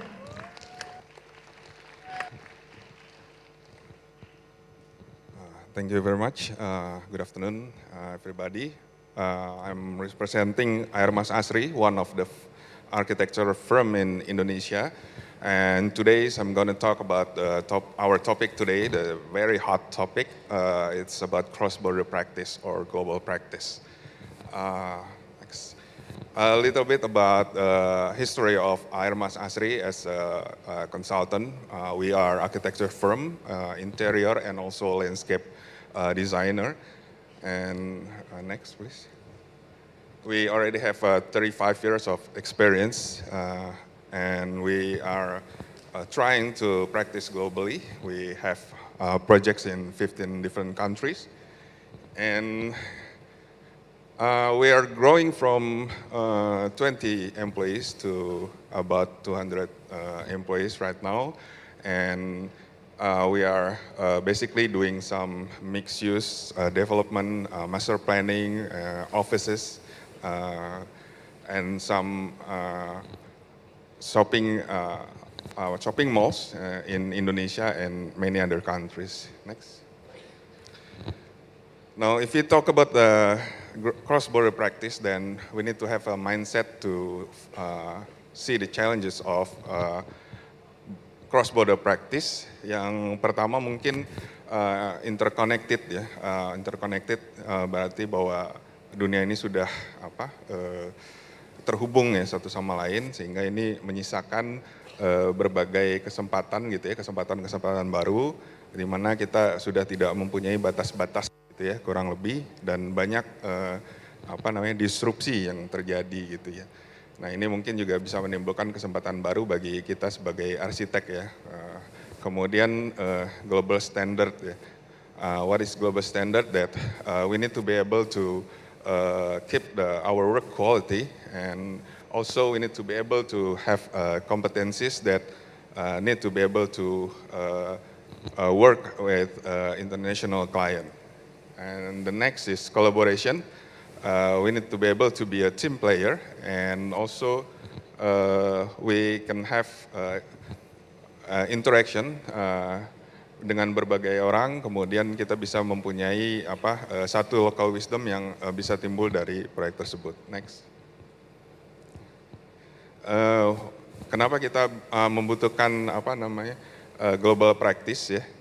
Karena ada presiden di mana misalnya KPF mereka melakukan global practice ya, karena pada saat itu sedang akan krisis gitu kira-kira di Amerika, dan mereka sudah menyiapkan diri ya ketika krisis itu akan terjadi, kira-kira seperti itu. Next. Nah, di AIRMAS sendiri kami mempunyai berbagai proyek sebagai local architect ya. Di tahun 1988 kita memulai sebagai local architect dan bekerja sama dengan Kajima gitu ya untuk mengerjakan proyek Plaza Senayan. From that point on, we were able to learn on how to have a system of construction documentation and administration. And after that, we got some clients from Indonesia for BE Tower, BDNI Tower, Karawaci, and so on. Then the crisis in Asia happened, monetary crisis in 1998. And then we got some projects from Asian country, such as in Malaysia and also in Dili. So after that, another global crisis hits, and there's new opportunities that coming out. We did some projects in Middle East and also some other project as well. Then pandemic happened. We kind of facing the new challenge for pandemic, where we work from home, and we got a client who we haven't met them before in physical, but we met them fully online. So that's a new interesting projects to do. And if we see that in every crisis there will be a new opportunity that's coming out of crisis. Next. What are the global standards that we need to have? One of the things that we need to understand the work of scope, that we can have what is a design architect or architect of record, their scope of work, and this is an example of the scope of work that we get by contract. And also we can apply to another consultant such as MEP and also structural. Next. As a local licensed architect, mostly our primary work is from concept through construction phase, but on concept throughout the schematic, we need to be able to give some advice on regulatory and also codes to foreign design architect. And then throughout the design development and the construction phase, we need to be able to give the project a certain treatment for construction. Next. Nah, ini beberapa proyek yang telah kita laksanakan gitu ya, dengan beberapa arsitek asing ya, Plaza Senayan, kemudian Four Seasons, Tamrin 9, ya, Menara Astra. We work with some renowned architects, Cesar Pelli, KPF, and Niken Seke. And all of this, our scope of work is to become a local permit licensed architect. And we advise on from local code through regulation and also on the construction phase. But on Plaza Senayan, we able to give an idea. In front of it, we give an idea of having a canopy because it's a tropical place. So right now, Plaza Senayan, we have something combined between RTKL and also Airmas. We can have a design for the canopy. And on Brand Simatupang, on the right side, we were able to work collaboratively just from the start and from pre-concept design until construction phase. And this is one of the things that we can have a collaboration just from the start. Next. Kemudian untuk foreign design arsitek ya, kurang lebih scope of work kita utamanya adalah di konsep desain ya, skematik ya.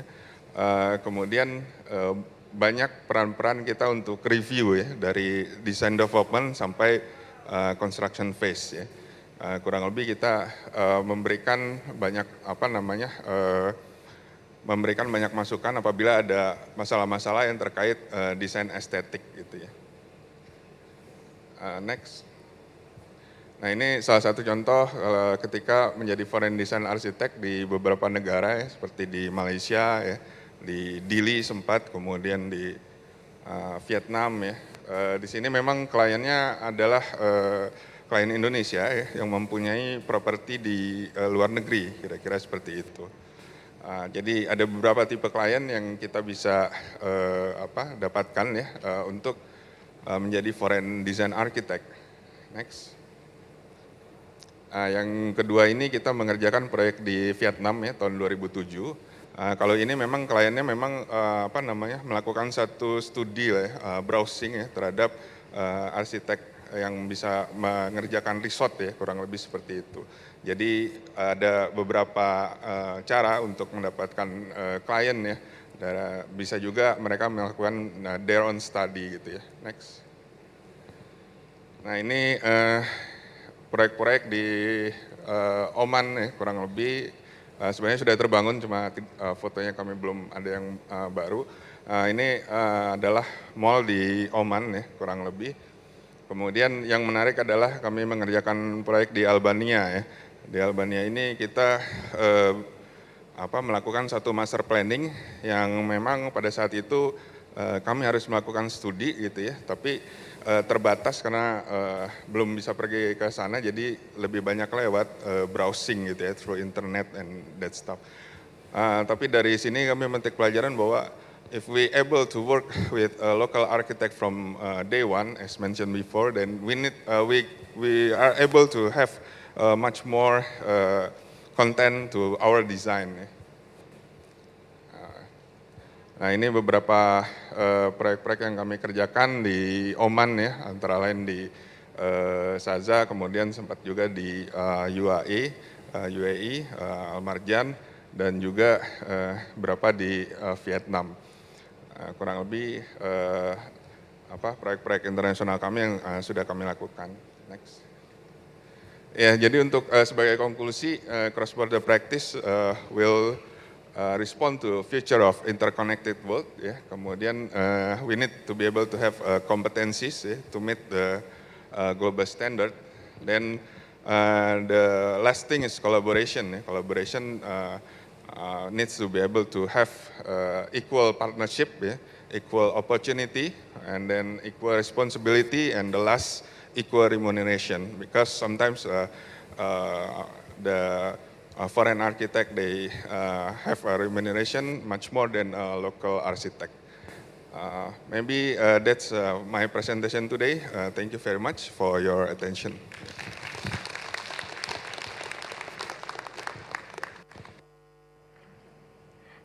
Thank you, Mr. Architect Risa Prominda, MR IAI.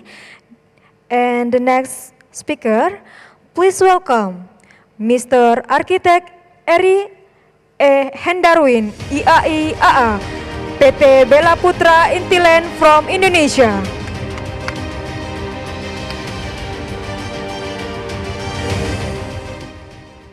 Terima kasih, selamat sore, good afternoon, delegation, all the delegation, thank you for kesempatan ini dari IAI. Tadi saya dengar semuanya sudah menceritakan tentang pengalaman beberapa proyek teman-teman di proyek-proyeknya. Mungkin saya santai aja sedikit. Kurang lebih saya cuma menceritakan pengalaman bekerja yang kebetulan saya hampir 15 tahun di Myanmar yang agama dan budayanya sangat kental sekali sehingga kadang-kadang suka terbentur pada saat kita mendesain sebuah proyek. Kurang lebih seperti ini. Saya sebetulnya baru 2 tahun kembali ke Indonesia, itu pun juga karena kondisi politik yang tidak memungkinkan di sana. Kalau kita lihat seluruh dunia ada pandemik, kita mengalami juga pandemik, tapi kalau masalah kudeta mau nggak mau saya harus pulang ke Indonesia karena memang tidak kondusif lah keadaan di sana. Next. Sorry, di sini ada 5 poin, semua poinnya dikeluarkan saja Pak. 5. Aspek-aspek praktek pengalaman selama menjalani profesi arsitek di Myanmar itu mungkin hampir semuanya sama, cuma saya pengen menitik beratkan kepada nomor 1 gitu ya, regulasi. Regulasi di Myanmar sebetulnya ada EMA, semuanya sudah mengeluarkan regulasinya, tapi sayang kebentur dengan yang lebih tinggi lagi gitu. Di atas langit masih ada langit ternyata di sana. Jadi kadang-kadang suka terbentur dengan apa ya? Karena di sana itu kan junta militernya kencang. Jadi saya selama hampir 14 tahun di sana itu mengalami masa junta militer, dan akhirnya junta militer kembali yang memaksa saya harus kembali ke Indonesia gitu. Di situ juga kan sudah terlihat sekali bahwa mohon maaf arsitek belum dihargai, jangankan arsitek, dokter pun belum. Jadi kalau saya sakit, kalau saya orang lokal sakit, saya ke dokter dapat obat, akhirnya obatnya juga kadang-kadang dimakan, kadang-kadang enggak gitu loh.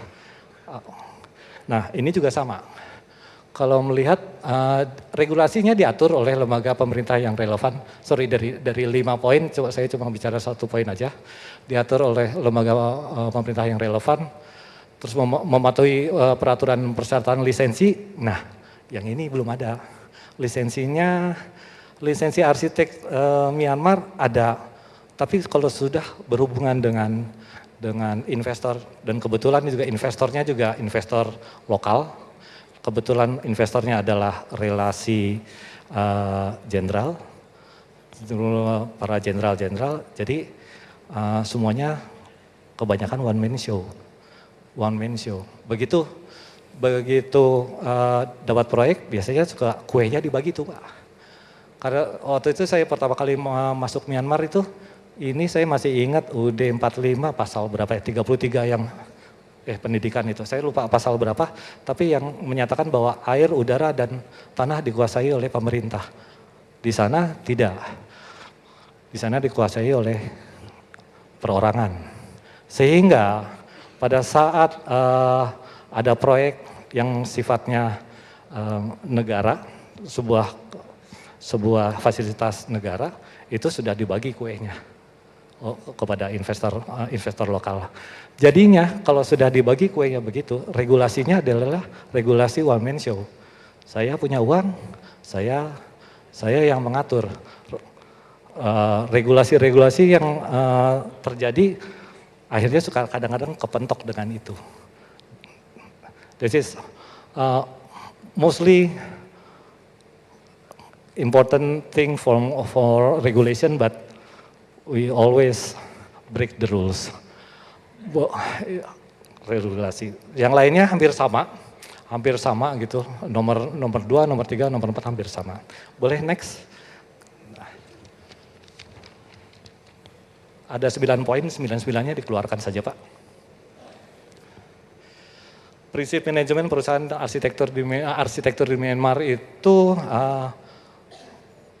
yang mau saya titik beratkan cuma nomor 1 sama nomor 6, kepemimpinan yang efektif sekali di sana. Di sana efektif sekali karena one man show-nya itu. Jadi sudah pasti apa yang saya omongkan, kata bos besar, ya sudah itu harus dilaksanakan. Apakah breaks the rules? Kadang-kadang iya, kadang-kadang iya. Saya ada beberapa proyek nanti di terakhirnya bisa dilihat bahwa begitu break the rules, kita berhadapan dengan yang dunia internasional, jadinya kayak tambal sulam proyeknya, gitu. Begitu. Itu yang nomor 1. Sedangkan nomor 6 itu komunikasi yang efektif. Kadang-kadang yang repot itu adalah di sana pengalaman selama menjadi arsitek. Komunikasi itu nggak lancar, tidak lancar sama sekali. Karena memang kita lack of communication untuk bahasanya sendiri. In English they cannot understand, but in Myanmar I cannot understand. So untungnya bahasa kita sama, bahasa gambar. Bahasa gambar ya sudah, kita baca gambar, read the drawings, we can understand all. But when we start the project, the talking drawings is most effective. Kita ngomong di proyek ini kerjaannya begini, itu baru lebih efektif daripada kita membaca gambar gitu. Dan pada akhirnya gambar desain drawing kebanyakan sedikit banyak berubah dan menjadi SB drawing itu menjadi PR yang sangat berat buat kami untuk membuat SB drawingnya. Yang 9 poin sudah. Next. Mungkin ada 7 poin, keluarkan saja semuanya. Peran arsitek membangun kemitraan yang adil yang inklusif dengan mitra Myanmar itu saya yakin menitik beratkan kepada nomor 1 sama nomor 6. Mendengarkan dan memahami kebutuhan lokal. Ini balik lagi kepada kalau masalah agama dan kebudayaan ya Pak. Itu sudah pasti mereka itu setiap jam itu pasti berdoa. Bagi mereka itu mendekatkan diri kepada Tuhan Yang Maha Kuasa itu kental sekali. Ya kita juga sama sih itu Pak. Pada saat kita bekerja ya bekerja gitu. Tapi pada saat keagamaan di mereka mungkin tiap bulan full moon itu ada. Full moon dan semua yang sifatnya arsitektural akhirnya bergesekan dengan agama dan kebudayaan mereka. Dan itu buat kebetulan saya pribadi pada pertama kali datang culture shock juga karena saya harus mempelajarinya dahulu gitu loh. Kebiasaan-kebiasaan mereka di sehari-harinya begitu loh. Nomor 6 itu adalah using the local materials. Ini yang susah. Maunya pengen harus kita semuanya juga samalah di setiap daerah, mau di Jawa Barat, di Sulawesi Selatan, itu material lokal itu penting sekali gitu loh. Penting sekali. Tapi pada saat di Myanmar, contohnya ukuran bata gitu. Ukuran bata itu terlalu kecil. Padahal kebutuhan untuk sebuah proyek itu memaksa untuk area ruangannya harus kedap suara gitu. Tapi ternyata juga dengan adanya material lokal seadanya terpaksa jadi double. Menjadi double, biayanya menjadi double. Waktu pekerjaannya menjadi double juga. Itu yang susah. Kadang-kadang mendapat kendala gitu loh. Ya, next. Semuanya aja dikeluarkan. Ya. Penerapan teknologi arsitektur digital di Myanmar itu sampai saya harus kembali ke Indonesia itu baru AutoCAD dan SketchUp yang dipergunakan, dan karena memang dahulu dapat sanksi dari dunia, jadi semua program itu adalah bajakan. Padahal kalau kita mengerjakan proyek-proyek yang internasional, we cannot use the pirate programs. Nah, yang sama seperti itu juga visualisasi yang biasa dipergunakan adalah visualisasi 3D dan animasi, baru sampai situ ya Pak. Bapak, BIM, VR, AR itu masih terbatas sekali. Dan drone we cannot use in Myanmar karena militernya juga itu ketat sekali, jadi kita akan terlihat bahwa kalau ada benda melayang di atas itu biasanya sudah alarm angkatan udara sudah berbunyi. Next.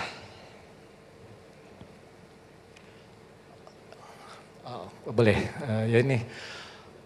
Jadi apa sih yang terjadi di Myanmar? Itu memang saya mengalaminya ada perbedaan budaya dan bahasa yang cukup terlihat ininya, perbedaannya, sehingga di awal-awal mungkin akan menjadi sebuah kendala, tapi kalau sudah terbiasa, makanan pun jadi terbiasa juga gitu loh. Perbedaan budaya yang biasa. Dan kedua adalah peraturan dan hambatan hukum. Betul sekali, hambatan hukumnya ini nggak boleh, itu nggak boleh, dan akhirnya ya sudah, apapun yang kita sebagai desainer, kita cuma mengerjakan by the rules, tapi pada akhirnya kenyataannya dibangun atau dibangunnya sebuah proyek itu bagaimana, biasanya itu belakangan untuk kita pecahkan. Infrastruktur dan teknologi dan akses internetnya terbatas sekali, apalagi sekarang setelah kudeta yang kedua itu memang semua informasi juga jadi terhambat. Persaingan dengan perusahaan lokal yang sudah mapan di Myanmar, betul. Jadi kadang-kadang kalau sebagai orang asing di sana suka ada sedikit dipandang sebelah mata gitu loh. Tapi hal biasalah, di mana-mana juga seperti itu. Stabilitas politik yang sebetulnya tidak baik ya. Jadi untuk perkembangan sebuah negara, kita nggak ngomongin politik, tapi kenyataannya di proyek-proyek pun sekarang setelah 2 tahun saya kembali ke Indonesia, proyek-proyek yang tadinya ambisius itu belum jalan juga sampai sekarang. Peluang sebetulnya kalau kita melihat nomor 5 stabilitas politiknya oke gitu loh, peluangnya banyak sekali Pak. Peluang sekali. Itu mendevelop Myanmar dari utara sampai selatan, barat sampai timur, sektor pariwisatanya dahsyat sekali gitu loh. Banyak yang bisa di-develop sehingga mereka bisa hidup di keluarga ASEAN. Desain berkelanjutan sama, kebutuhan pengembangan akibat meningkatnya sektor pariwisata itu tadi yang saya sebut. Boleh next? Ini next. Ini sebetulnya contoh. Memang kebetulan kalau dihitung yang saya kerjakan secara pribadi di sana cuma 4 proyek. Yang pertama Yangon International Airport, plus domestic airport. That's all architect is from Myanmar, Indonesia, Singapore, Hong Kong, Malaysia, Portugal, and Russia. Jadi kalau udah meeting aja ngomong bahasa Inggrisnya dengan dialek yang berbeda-beda gitu. Kadang-kadang susah. Kadang-kadang saya juga suka pikir ini dialeknya saya sudah nggak bener aja. Gimana saya mendengarkan orang Portugal ngomong atau orang Hong Kong ngomong gitu loh. Udah kadang-kadang suka misunderstanding gitu loh. Supplier materialnya tentu saja mereka karena mereka negara sosialis dan menjadi republik itu paling dekat dengan China, jadi semua material juga dari China. Saya kebetulan waktu proyek, sebelum ini proyek ada airport itu ada Garbaratanya saya coba kontak ke Indonesia karena saya tahu karena airport kita di Garbaratanya produksi dalam negeri. Tapi ternyata mereka tidak sama sekali bergeming mau mencoba untuk mengambil material dari Indonesia. Mereka alasannya terlalu jauh, padahal ke China juga tetap jauh gitu. Supplier kontraktornya Myanmar, China sudah pasti. Next. Yang ini proyek prestisiusnya mereka, Naypyidaw Airport.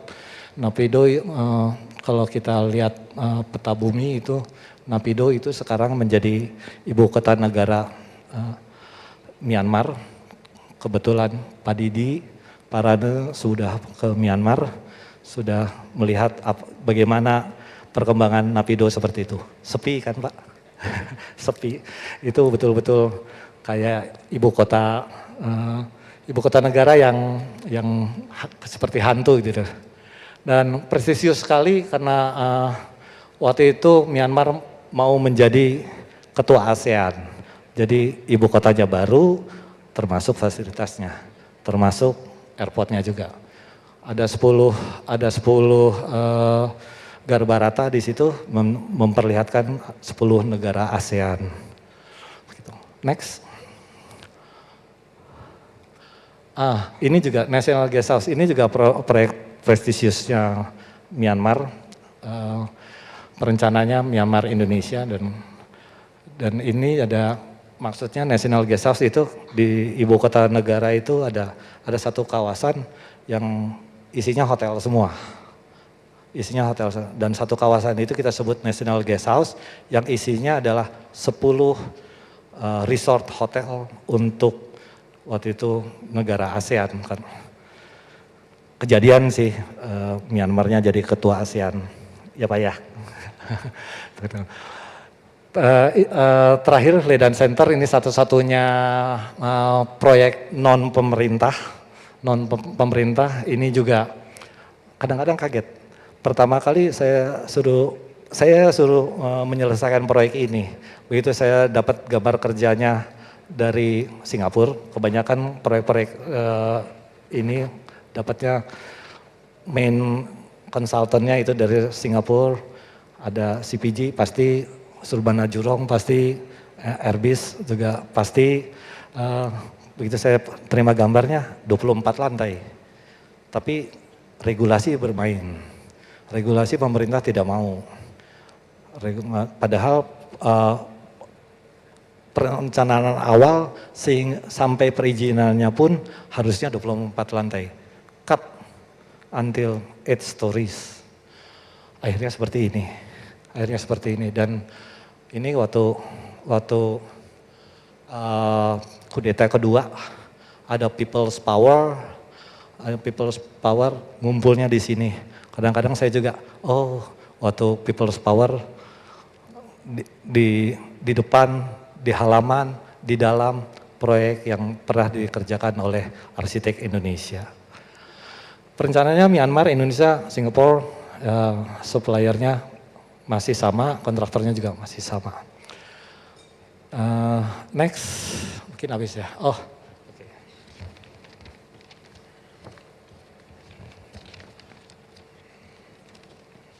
Ya, kesempatan untuk masuk lagi ke Myanmar mungkin sekarang sudah mulai kembali. Pariwisata kalau sudah dibuka kembali, walaupun dengan junta militer, toh juga mereka juga akan capek dengan peperangan dengan jangan bilang peperangan, dengan konflik antar mereka, makanya mereka ayo bangkit. Dan itu menjadi momen sebetulnya untuk para arsitek dari manapun juga untuk masuk Myanmar. Dan kalau ada kesempatan kita pun masuk. Yang penting adalah apapun juga kita harus tahu local wisdomnya mereka.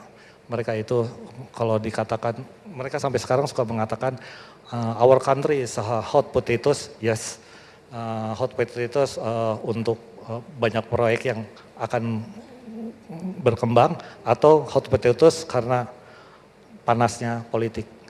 Tapi itu kita kalau saya melihatnya sebagai arsitek, ini sebentar lagi akan booming nih. Pariwisatanya akan kembali naik, sehingga kalau memungkinkan itu juga akan menjadi batu loncatan kita para arsitek muda, arsitek ASEAN untuk masuk lagi ke Myanmar. Untuk kerjasama dengan arsitek luar, kebetulan saya juga bermain dengan beberapa arsitek di arsitek luar di Myanmar atau beberapa arsitek lokal di Myanmar juga. Mereka sebetulnya sangat terbuka dengan kita, dengan arsitek ASEAN. Dan ya kalau ngelihat data tadi, EE-nya arsitek ASEAN-nya Myanmar sudah ada banyak, 16. Terus terlihat ada satu-satunya arsitek ASEAN dari luar yang di Myanmar cuma satu contrengannya. Masih cuma satu, saya bilang gitu. Ternyata belum nambah. Itu next lagi. Jangan lupa juga dengan menerapkan pendekatan berbasis holistik, praktik arsitektur di ASEAN menjadi agen perubahan positif dalam mendukung pertumbuhan adil, inklusif, mendorong inovasi daya saing, serta melindungi lingkungan. Pasti, karena ngasih area hijaunya di Myanmar masih banyak. Ya kalau dibandingkan dengan Indonesia, kita lebih banyak karena memang kita lebih luas areanya. Tapi buat Myanmar itu menjadi satu keharusan juga. Next. Ya, itu sekelumit cerita pengalaman saya. Terima kasih banyak atas kesempatannya. Kata bahasa Myanmar adalah Jesu Timbade. Terima kasih. Assalamualaikum warahmatullahi wabarakatuh. Baik, kami ucapkan terima kasih kepada Bapak Arsitek Eri Hendarwin IAI-AA. Hadirin yang kami hormati, selanjutnya kita akan masuk ke acara diskusi interaktif. Kami mengundang dengan hormat moderator kita, Bapak Arsitek Denny Setiawan, IAI.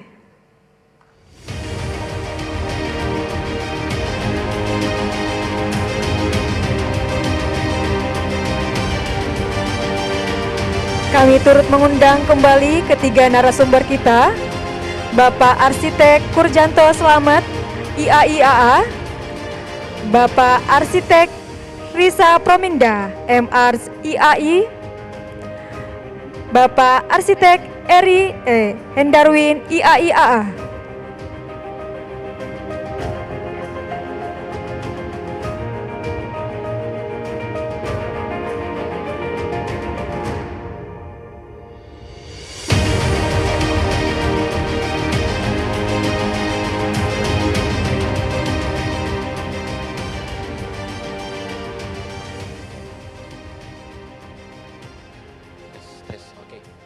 Oke, terima kasih. Wah, masih banyak sekali yang bertahan di sini untuk mendengarkan kita berdiskusi.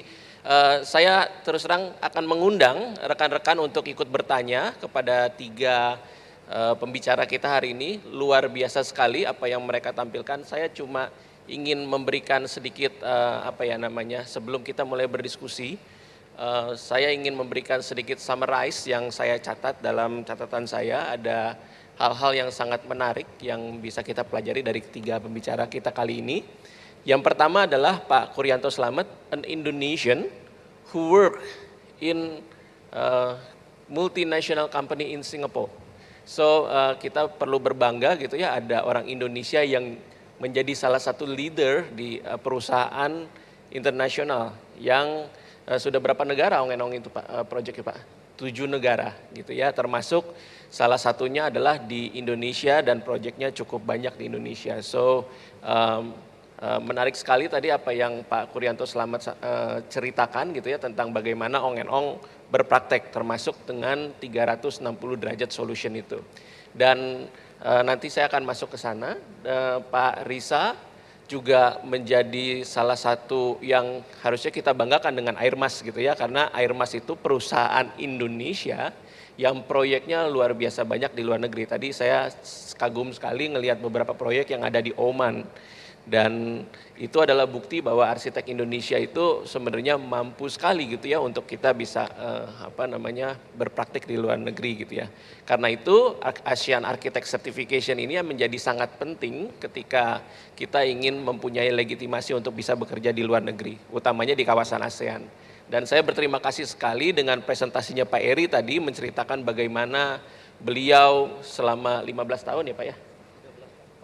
14 tahun berpraktik sebagai project coordinator di Myanmar, negara yang terus terang kalau nggak ada Pak Eri mungkin kita nggak tahu gitu ya keadaannya seperti apa di bidang arsitektur ataupun di secara politik dan lain-lain gitu. Dan beliau sudah bisa menceritakan bagaimana pengalaman seorang Indonesian architect working in a country such as Myanmar. So that was amazing journey dan kita bisa belajar banyak dari 3 pengalaman yang berbeda ini. Jadi rekan-rekan sejawat yang hadir di sini kita belajar banyak dari ketiga pembicara ini. Yang pertama sebelum rekan-rekan bertanya, saya akan mengundang rekan-rekan untuk bertanya masing-masing. Saya penasaran aja, saya ingin bertanya kepada Pak Kuryanto Selamat gitu ya, ketiga-tiganya nanti saya akan bertanya.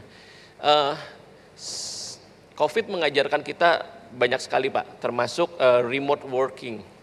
At that time, saya tahu Ongenong punya kantor cabang di Indonesia. Ongenong Indonesia cukup lama ya. Nah, dengan perkembangan yang terjadi di dunia teknologi informasi, termasuk kita sekarang meeting online cepat sekali, collaboration working, termasuk BIM dan lain-lain itu sudah sangat mudah. Is it still a good strategy untuk membuka kantor cabang di setiap negara yang Ongenong punya banyak proyek? Itu pertanyaan saya. Nah, pertanyaan yang mungkin kurang lebih sama gitu ya untuk Pak Risa. Nah, sekarang kan Airmas itu sudah punya banyak proyek di luar negeri juga Pak, termasuk di Oman tadi. Is there an opportunity untuk kita juga perusahaan Indonesia, Airmas Asri itu punya site offices, misalnya di Oman gitu ya, tadi saya lihat banyak proyek di Oman. Nah saya nggak tahu nih, ini membuka membuka diskusi nanti untuk rekan-rekan tentang cross border practices yang kita sedang akan hadapi di masa yang akan datang. Dan terakhir Pak Eri, dengan keadaan yang tadi Bapak bilang di Myanmar ya sudah sedikit membaik ya, keadaan politik, junta militer sudah tidak terlalu banyak berita lah ya. Is it still we still have possibility, terutama kita ya Asian colleagues, untuk kembali bisa berpraktik di sana, atau malah Pak Eri menyediakan remote practices project di sana dikendalikan dari Indonesia? What do you think? Mungkin dari Pak Kuryanto Selamat dulu pertanyaan pertama tadi Pak. Is that still a good policy to have overseas office? Ya, terima kasih Pak Denny. Dari perspektif Ongenong, tentunya masih tetap harus punya office di masing-masing di mana proyek itu berjalan. Walaupun kita sebenarnya sudah juga pakai cloud ya, kita semua software pakai cloud, working together with the clouds. Technically, you can actually collaborate and also work with anywhere in the world. But the main point is the human touch is not there. And I think the immediate response from the client, pertanyaan-pertanyaan dari klien ya, itu kalau kita respon lewat Zoom atau gimana itu kita nggak bisa membaca the body language.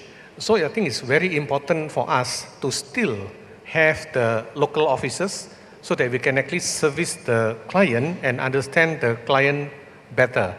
I think no matter how AI or technology they can only help.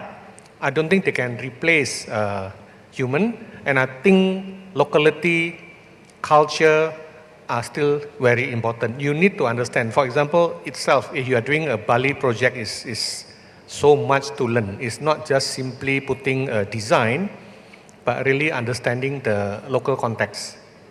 Yeah? So yes, I still think that we have to have a local office. Dalam pengalamannya Ong and Ong, apakah Ong and Ong di setiap proyeknya masih akan bekerja sama dengan what we call a local architect or signing architect in every country that you build?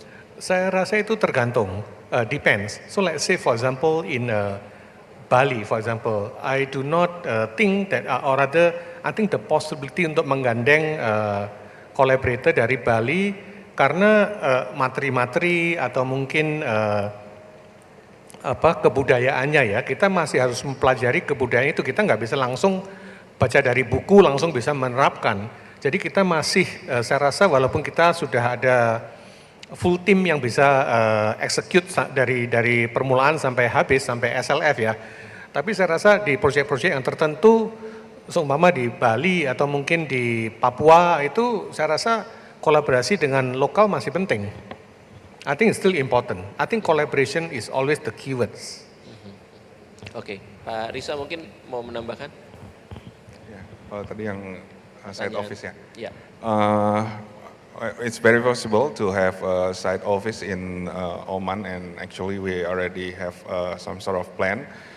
But then if we consider about the, we already sent some people to go to the site, but we have constraint that Indonesian, sometimes they, because of the weather, is very hot over there, and that's one of the factor. And the other thing is that in Oman we need to be able to understand the culture itself. But the plan is still on progress. Maybe in the next future we'll strengthen our niat untuk buka office di sana. Gitu, kurang lebih. Pak Eri mungkin? Sebetulnya untuk Myanmar itu kalau ditanya sekarang, is right now is not possible seorang arsitek dari manapun juga dari negara ASEAN untuk bekerja di sana gitu loh. Karena memang politiknya is not stable. Until now we cannot kalau bekerja itu kita kan pengennya tenang gitu ya, pengen tenang. Tapi kalau lagi bekerja tiba-tiba sekarang itu masih banyak adalah letupan-letupan lah, baik di kota maupun di daerah gitu loh. Jadi yang pendapat saya adalah mempersiapkan diri itu kan tidak perlu mendadak gitu loh. Kalau bisa diusahakan cukup waktu, karena kalau saya lihat mereka kan tetap perlu makan, tetap harus membuka negaranya agar ekonominya kan jalan. Ekonominya, kalau ekonominya salah satunya dari pariwisata, dan makanya di situ sebagai arsitek dari siapa manapun juga harusnya sudah bisa masuk gitu. Mereka lebih dekat, lebih tenang gitu loh melihat ada arsitek Singapura, Malaysia, Thailand, Indonesia apalagi sama begitulah. Negara-negara ASEAN itu mereka lebih terikat gitu daripada terus ini arsiteknya dari dari Eropa misalnya gitu. Itu enaknya memang dari Indonesia. Kontaknya kami masih tetap kontak-kontak. Eri, this is we have a project. Saya kerjakan remote dari Indonesia as a conceptual design, okay, but ternyata itu juga kebanyakan konsep aja, di idenya juga belum nyampe gitu loh, dan saya nggak berani nanya juga lanjut atau tidak karena memang kebayang di sana susahnya untuk mendevelop suatu proyek dengan ketidakstabilan politik. Itu aja sih. Nice. Dari floor ada pertanyaan. You may ask in bahasa or in English. For our foreign guests, you also can asking question for all the three speaker. Is there any question from the floor? Ada pertanyaan? Belum ada pertanyaan? Oke. Nah, sambil menunggu pertanyaan, mungkin belum panas gitu ya dari floor. Ong and Ong sudah sekian lama punya project overseas dan juga Airmas kita tahu pengalaman projectnya sudah cukup panjang begitu ya untuk menjadi salah satu perusahaan yang menampilkan banyak karya di luar negeri dan cross border partnership itu sudah dilakukan sudah lama sekali. Nah, saya tertarik dengan kata yang tadi Pak Kuryanto sampaikan bahwa kuncinya adalah collaboration. Nah, dengan kita sedang ada di Asean Architect Congress, what do you think can be improved from our cross border partnership yang sudah ada sekarang supaya our partnership in between ASEAN countries can be strengthened, bisa diperkuat dan bisa memberikan benefit untuk semua anggota daripada negara ASEAN ini. Pak Kuryanto, mungkin dimulai dari Anda. I think tadi yang the one that I showed was freedom of air, right? Yes.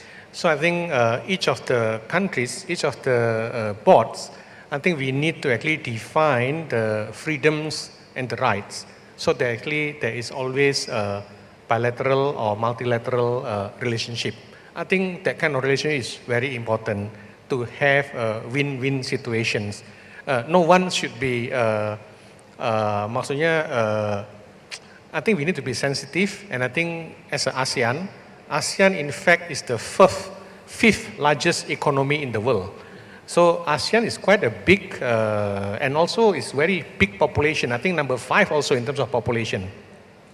Therefore, these collaborations need to be harus dimatengin ya, we have always keep on developing the bilateral relationships. If we can do it in Europe, I'm sure we can actually do it in ASEAN as well. It's really a matter of understanding the freedom and understanding the rights and the constraint. I think we can certainly move towards that direction. I think today is the 4th Congress, right? I think, in time to come, I think there's many things that we can improve on. Ya. Pak Risa mungkin? Ya mungkin senada, jadi lebih ke arah partnership gitu ya dengan arsitek-arsitek ASEAN, karena memang kita sebagai ASEAN ya, mempunyai budaya yang cukup tinggi gitu ya. Jadi kita mempunyai nilai jual yang artinya dari segi keindahan dan lain-lain kita lebih punya sesuatu gitu ya dibanding bangsa-bangsa lain di dunia gitu ya. Kalau kita bisa berkolaborasi, bekerja sama, kita akan membentuk satu ASEAN yang lebih solid gitu ya, yang kita akan menjadi bangga gitu ya sebagai bagian dari serumpun gitu kira-kira. Mungkin seperti itu. Pak Risa mungkin pengalamannya, ya silakan. Apa yang harus diperkuat? Ya, sebetulnya sama sih ya. Jadi kolaborasi itu. Jadi kalau melihat proyek yang pernah kebetulan saya tangani di Myanmar itu adalah betul-betul kolaborasi gitu loh Pak. Kolaborasi dengan tentunya di atasnya ada one man show, yes gitu. But the collaboration is still there. Jadi memang yang di Myanmar itu negara ASEAN yang kebanyakan di Myanmar itu adalah negara-negara yang awal-awalnya gitu, karena ada Indonesia, ada Thailand, ada Filipina, ada Malaysia, ada Singapura gitu loh. Itu yang menjadi mereka ini banget sama negara ASEAN yang seperti itu gitu loh.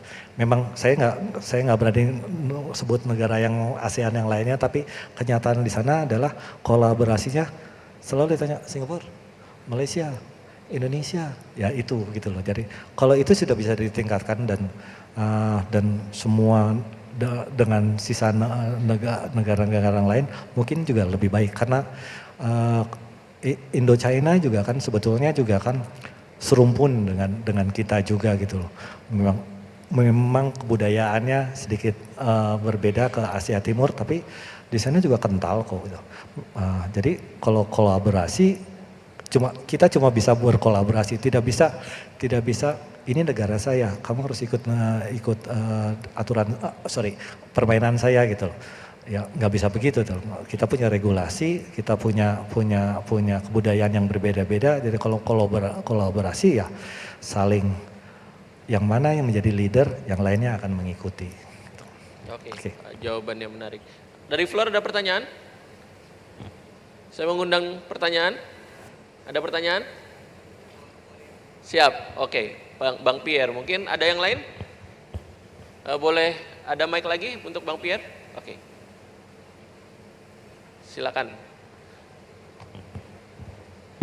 Thank you.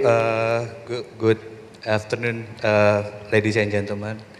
My name is Pierre from Indonesia Monitoring Committee.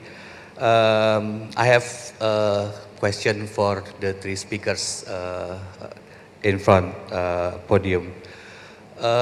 Since we are gathered in the context of Asean Architect Congress, which is, we know that we have ASEAN Mutual Recognition Arrangement, and in that arrangement we have issues on mobility.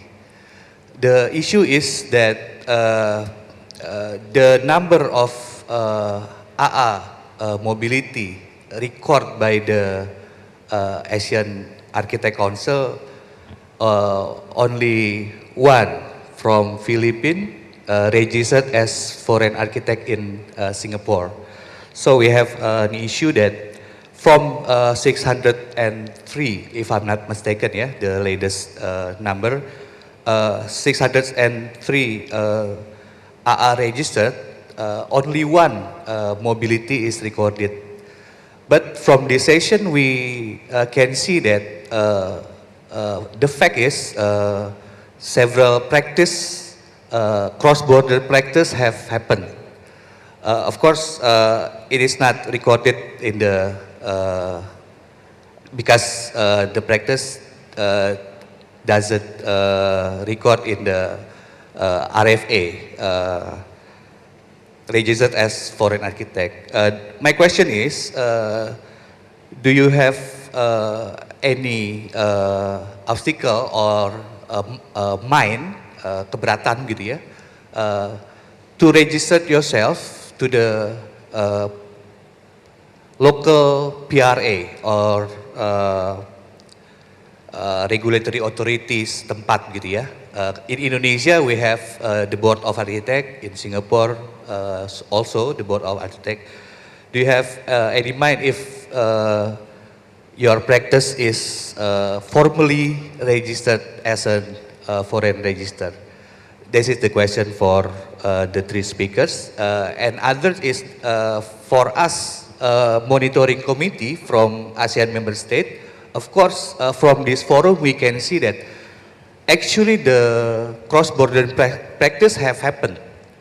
So for each PRA in AMS probably can use this forum, this congress, as a forum to identify the cross-border practice. So each PRA from each IMS can approach the foreign architect practice to be registered, and then at the end in the AAC meeting, the number of mobility, AA mobility, can increase under the scheme of ASEAN MRA.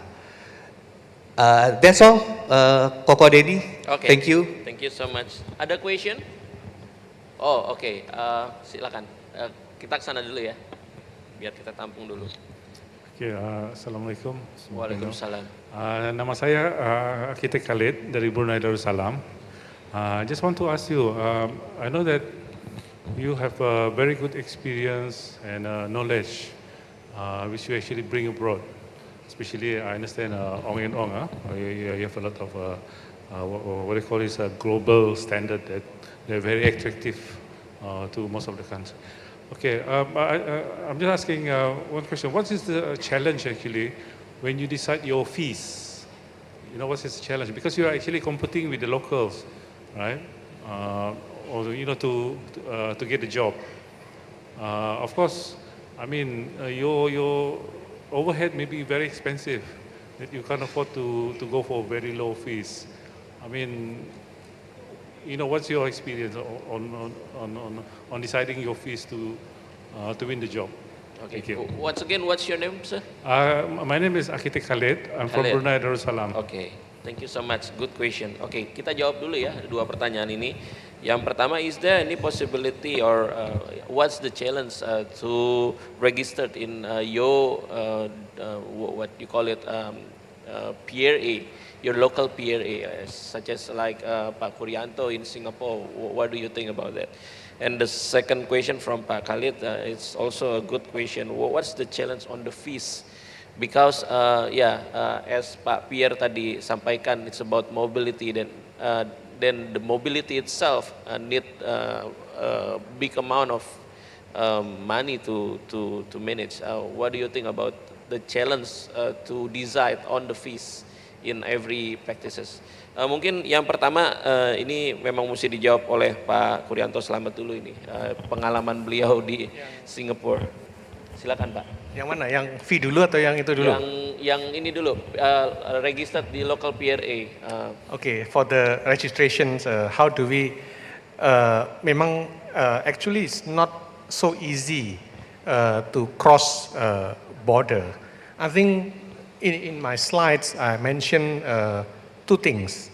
One is citizenship, because in Indonesia you have to be a citizen to be able to do untuk mendapatkan SKA.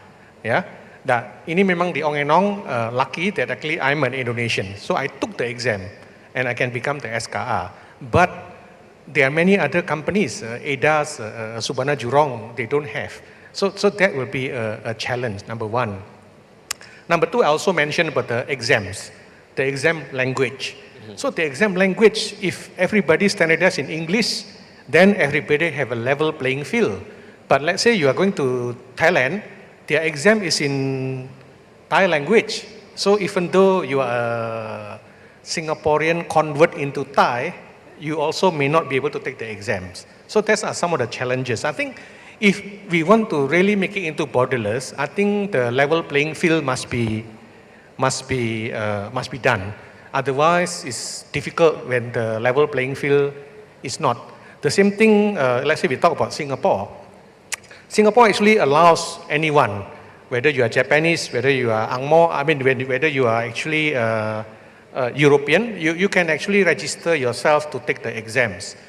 But there is also a but, the school must be accredited. So there's also a bit of a challenge. I don't know, I'm not in a board, but there are still challenges. So until those challenges make it into a level playing field, then the borderless approach can be achieved.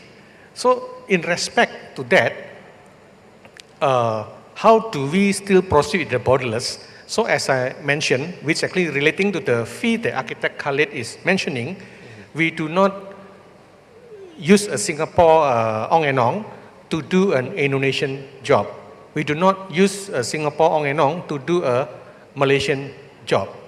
Therefore, when we started, we always only started with one or two Singaporean going to the country of ASEAN, develop it, train the people, align the mindset, ethic, and methodology, and then subsequently 99% of the staff are local. Therefore, you can compete with the local. And having said that, I think everyone down here realized that actually if you talk about 15, 20 years ago, when a lot of Singapore architects going to the region, they can command certain fees. Not anymore. Not anymore. You have to compete with the local. The local are as good. I can tell you this, some of the locals are very good in fact. but it's just sometimes the perception of the developer.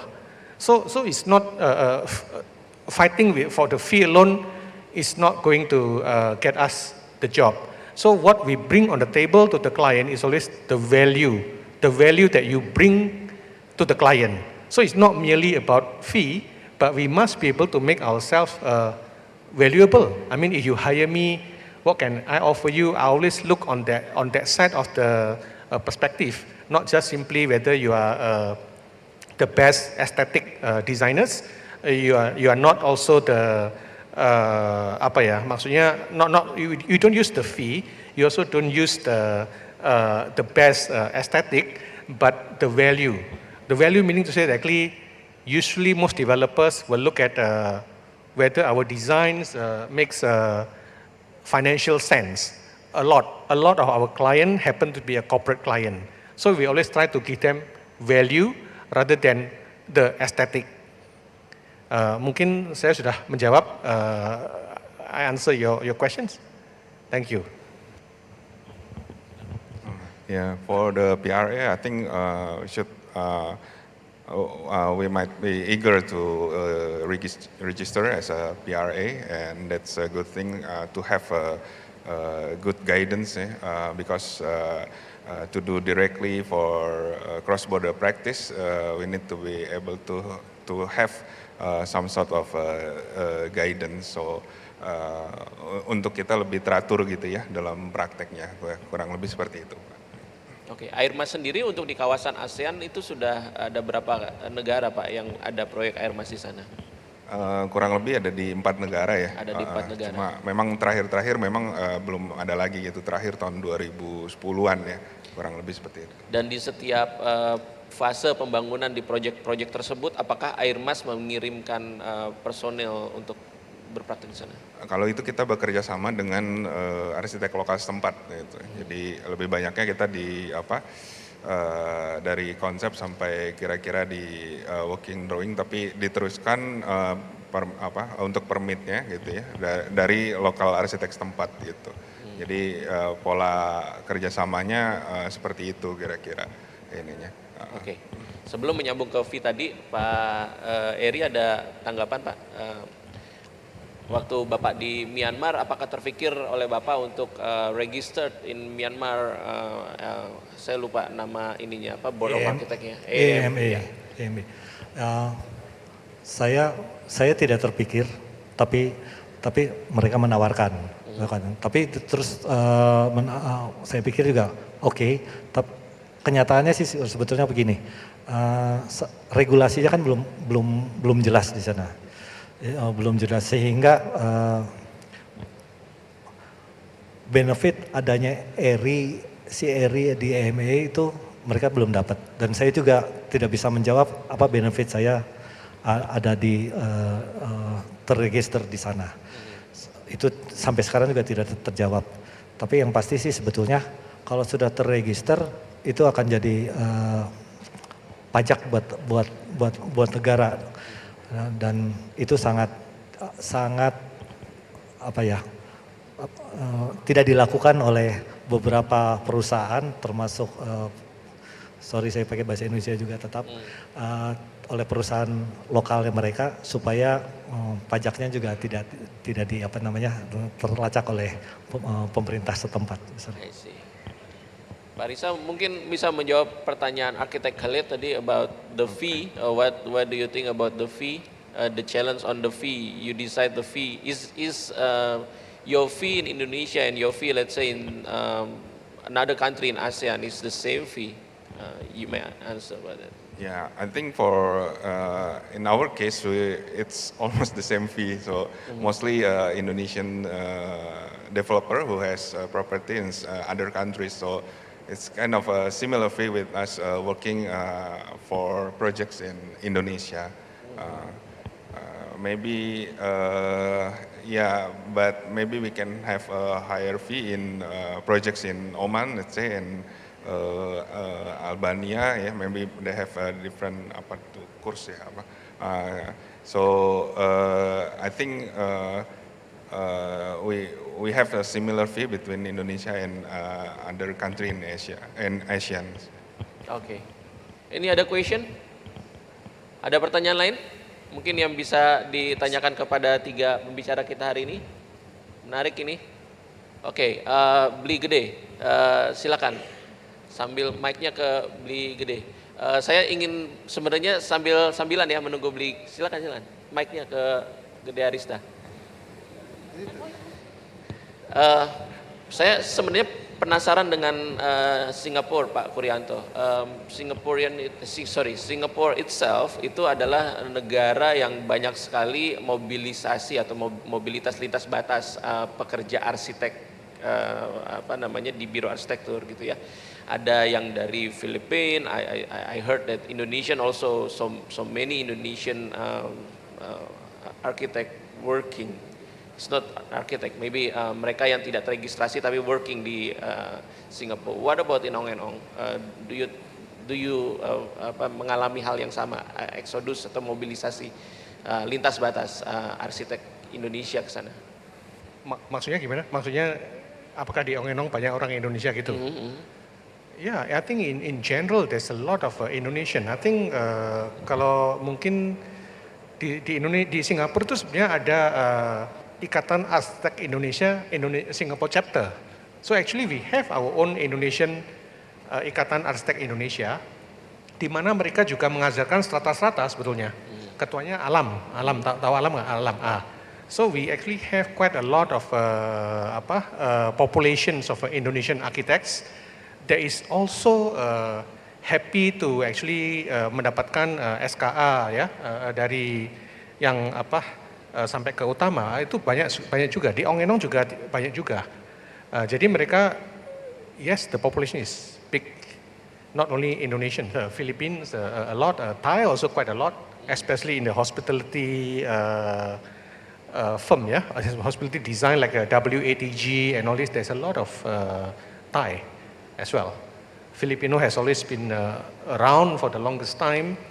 Indonesian, I think in DP at one time, there's actually like maybe 100 to 200 people in DP. I think DP is like the second Airmas, you know. Yeah. Okay, does that answer your questions? Oke. Beli gede. Selamat sore teman-teman semua. My name is Gede Arista. I'm from Bali, Indonesia. I am also have one of the Indonesian Asian architects. Yeah. My quick question will be, number one, for all the 3 speakers, do you really believe that this cross-boundaries practice will bring benefit to all professional architects on Asian countries? Yeah? And number 2, since tomorrow will be the Congress for Asean Architect, all the monitoring committee will gather in here and talk about the organization.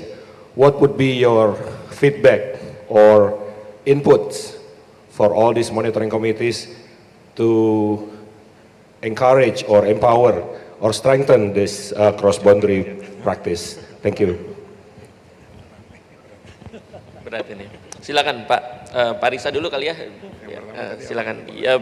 Do you believe that this agreement will benefit to all Asian countries? What do you think?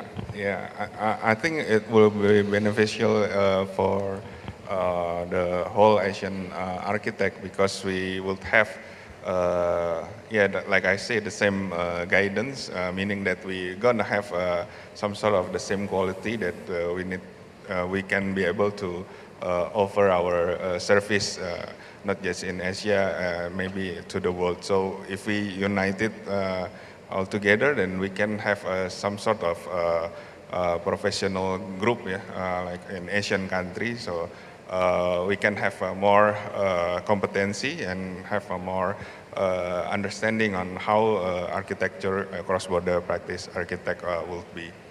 And the second one? Okay, the second one, maybe we answer the first question first. Pak Kuryanto, maybe? Do you believe that it will benefit to all? This only can happen when everyone believes. It cannot be just one country in ASEAN that believe, and then the other 9 does not believe, because it has always been, it has to be bilateral and they have to be multilateral. If only one country believes, then it's an innovation. So it has to be, everyone has to believe, everyone has to benefit from it. As I mentioned, with the reference to the freedom of air, there must always be freedom, there must always be the rights, and there must always be the parameter. So all this, if you can establish, I think everyone can believe, everyone can benefit. But if, let's say you just make it freedom, then cannot lah. Freedom then is really going to be everyone can do anything, then I think that one will not benefit. I think there must be certain regulatory in order to be cross-border. Oke. Pak Eri dulu mungkin. We must believe. We must believe. It's difficult to answer, but we must believe. If we collaboration together, if not one country with the one direction, one country with the direction, we cannot. We must believe. That's all. Oke. Ini mungkin pertanyaan yang pamungkas gitu ya. Kita masih punya berapa menit lagi, panitia? 5 menit lagi. Oke, ini pertanyaan yang mungkin jadi pamungkas gitu untuk apa yang terjadi besok. Your feedback or your suggestion or your advice for tomorrow's Congress, for all the monitoring committees from every country. Do you have any suggestion for those who will do the Congress tomorrow? Maybe from Pak Eri dulu, tadi Pak Eri belakangan terus. Pak Eri silakan, mungkin ada advice untuk to all of them. Tadi lagi, balik lagi, collaboration, unity, and not stubborn. We are all architect. We must listen to another friends from another country, architect, but this is more important than we talk like keras-kerasan gitu, tidak perlu gitu. Tapi yang penting adalah kolaborasi. Kalau ke depannya kolaborasi, sebenarnya di mindset kita collaboration, unity is more effective. Thank you.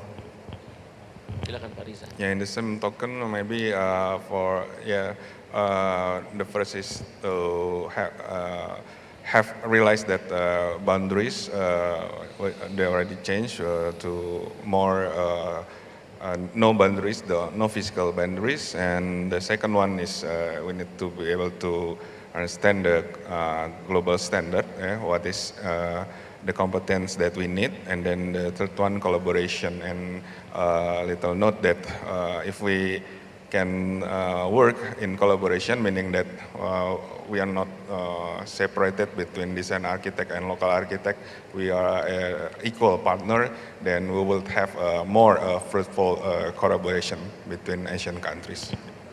Oke, Pak Kur silakan. Yeah.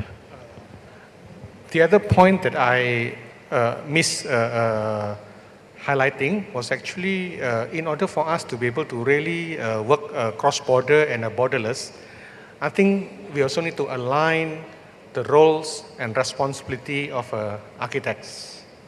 As far as I'm practicing both in Singapore and Indonesia, they are actually different significantly. The most significant one always is almost costing you 40% of the fee. That's actually the contract administrations. When you are following the RIBA, the British practice, Malaysia and Singapore, architect has to be the contract administrator. While in Indonesia, after the tender, after the contract drawing, you pass over to MK. So that one is a lot of responsibility. So in order for us to be able to be level playing field, this one, the scope also has to be level playing field. Otherwise, it's very difficult. How can we cross border when the roles is totally different? So that one I think is very important. How can we align? Because the practice of Indonesia and Malaysia is following the British, where actually architect is the contract administrator, while in Indonesia, I think Thailand is also not. They are using MK to practice. Yeah. That one is actually one. The other one was actually about just now I mentioned about the level playing field, because in some countries, only the citizens can be the QP. So that one is something that are we able to go around it as long as you can pass the exam, for example, fill the log sheet, same capability, same experience, taking the same exams, you pass, not based on the citizens or anything. So that's probably my what I feel the challenges that so far in the perspective of Ong and Ong that we have faced in doing jobs in Singapore versus Indonesia. Oke, thank you so much. Masih ada waktu untuk pertanyaan dari floor? Tidak ada? Oke, saya mencoba untuk membuat sebuah konklusi singkat sebenarnya, karena sudah jelas ya, yang diulang-ulang adalah tentang kolaborasi, tentang unity dalam hal misalnya pencapaian tujuan kita mau ngapain gitu ya, dan ini juga yang paling penting adalah honor the equality in every country yang terlibat di dalam Asian Architect Council. Lalu kemudian yang jadi catatan atau highlight terakhir dari Pak Kuryanto adalah tentang following the same regulation. So we have to make all the battlefield will be the same battlefield for all Asian countries. So I think dengan kesadaran bahwa kita semua berkolaborasi untuk kepentingan yang lebih baik, harusnya kita bisa mencapai hasil yang lebih baik, pembangunan yang lebih baik, pembangunan yang lebih merata, dan juga memberikan kesamaan kualitas dari pembangunan di seluruh negara yang terlibat di Asean Architect Council. So I think maybe that's all untuk talk kita hari ini, dan saya rasa apa yang sudah kita dengarkan hari ini menjadi pengalaman yang berharga dan pelajaran yang sangat berharga dari ketiga pembicara, dan saya akhiri talks kita hari ini dengan mengucap syukur, alhamdulillah. Terima kasih.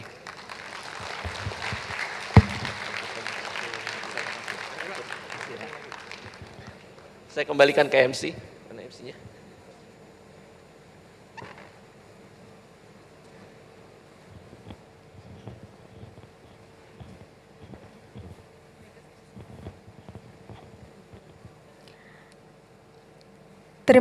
Terima kasih kami ucapkan kepada Bapak Arsitek Denny Setiawan, IAI selaku moderator. Kami juga ucapkan terima kasih kepada seluruh narasumber hebat kita pada hari ini. Hadirin yang terhormat, selanjutnya kita akan mendengarkan undangan dari akan memberikan informasi tentang persiapan teknikan kongres tentang besok hari Jumat 28 Juli 2023. Dalam hal ini kepada Bapak I Ketut Rana Wierca, kami persilahkan.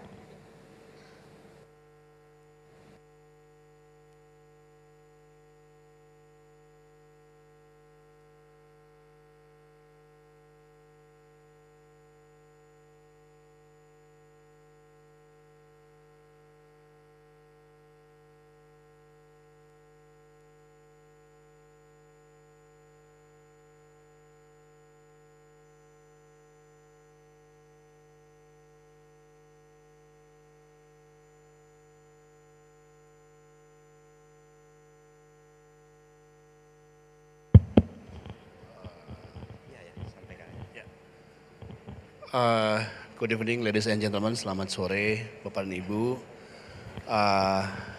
We are as a host of the Asean Architect Congress, the fourth Asean Architect Congress. Maybe want to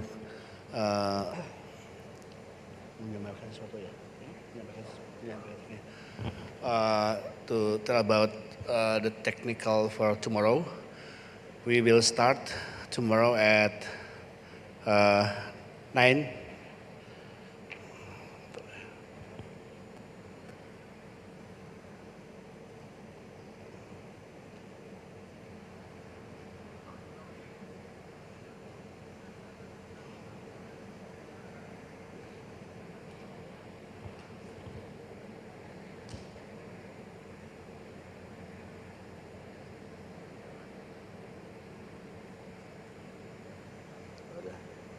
We will start tomorrow at 9 a.m. and maybe we must choose one of the delegates as moderator ya, sebagai moderator ya Pak. Ya, mekanisme sidang. Yeah, we at the first time we must have to take time to discuss about the mechanism of the Congress, about the moderator, the notulen, and so on and so on. Maybe tomorrow at the first 15 minutes we will discuss about that first and we enter the Congress.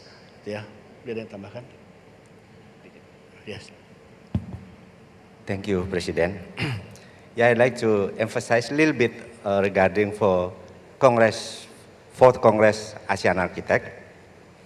First thing first, we would like to take agreement kind of like that to how to manage that kind of meeting.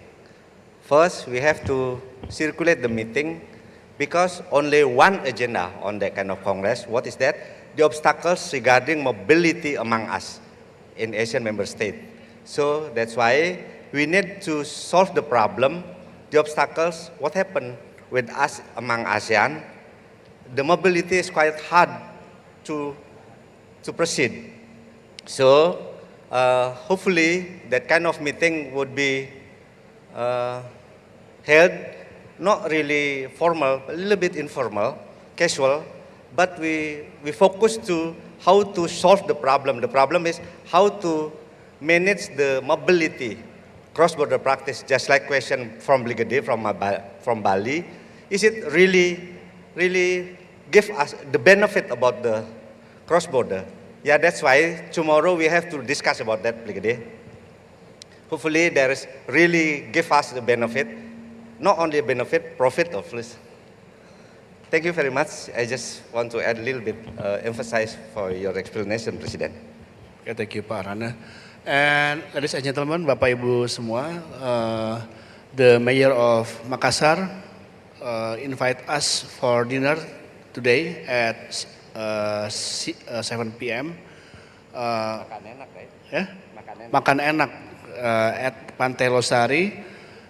Ini terbuka untuk semua, jadi untuk all delegates, all Asian Architect and all participants, we gather at the lobby at 6:45 at the lobby.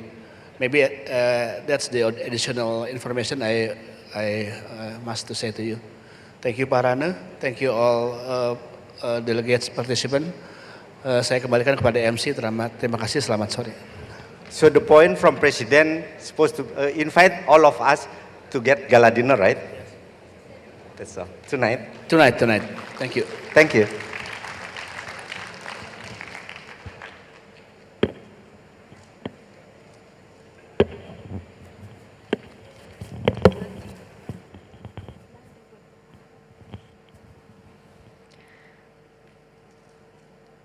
Terima kasih kami ucapkan kepada Bapak Arsitek Georgius Budi Yulianto, IAIAA, dan Bapak Iketut Ranawirca. Hadirin yang terhormat, demikianlah seluruh rangkaian acara The 4th Asean Architect Congress pada hari ini. Sampai jumpa besok pada acara Kongres dan wassalamualaikum warahmatullahi wabarakatuh.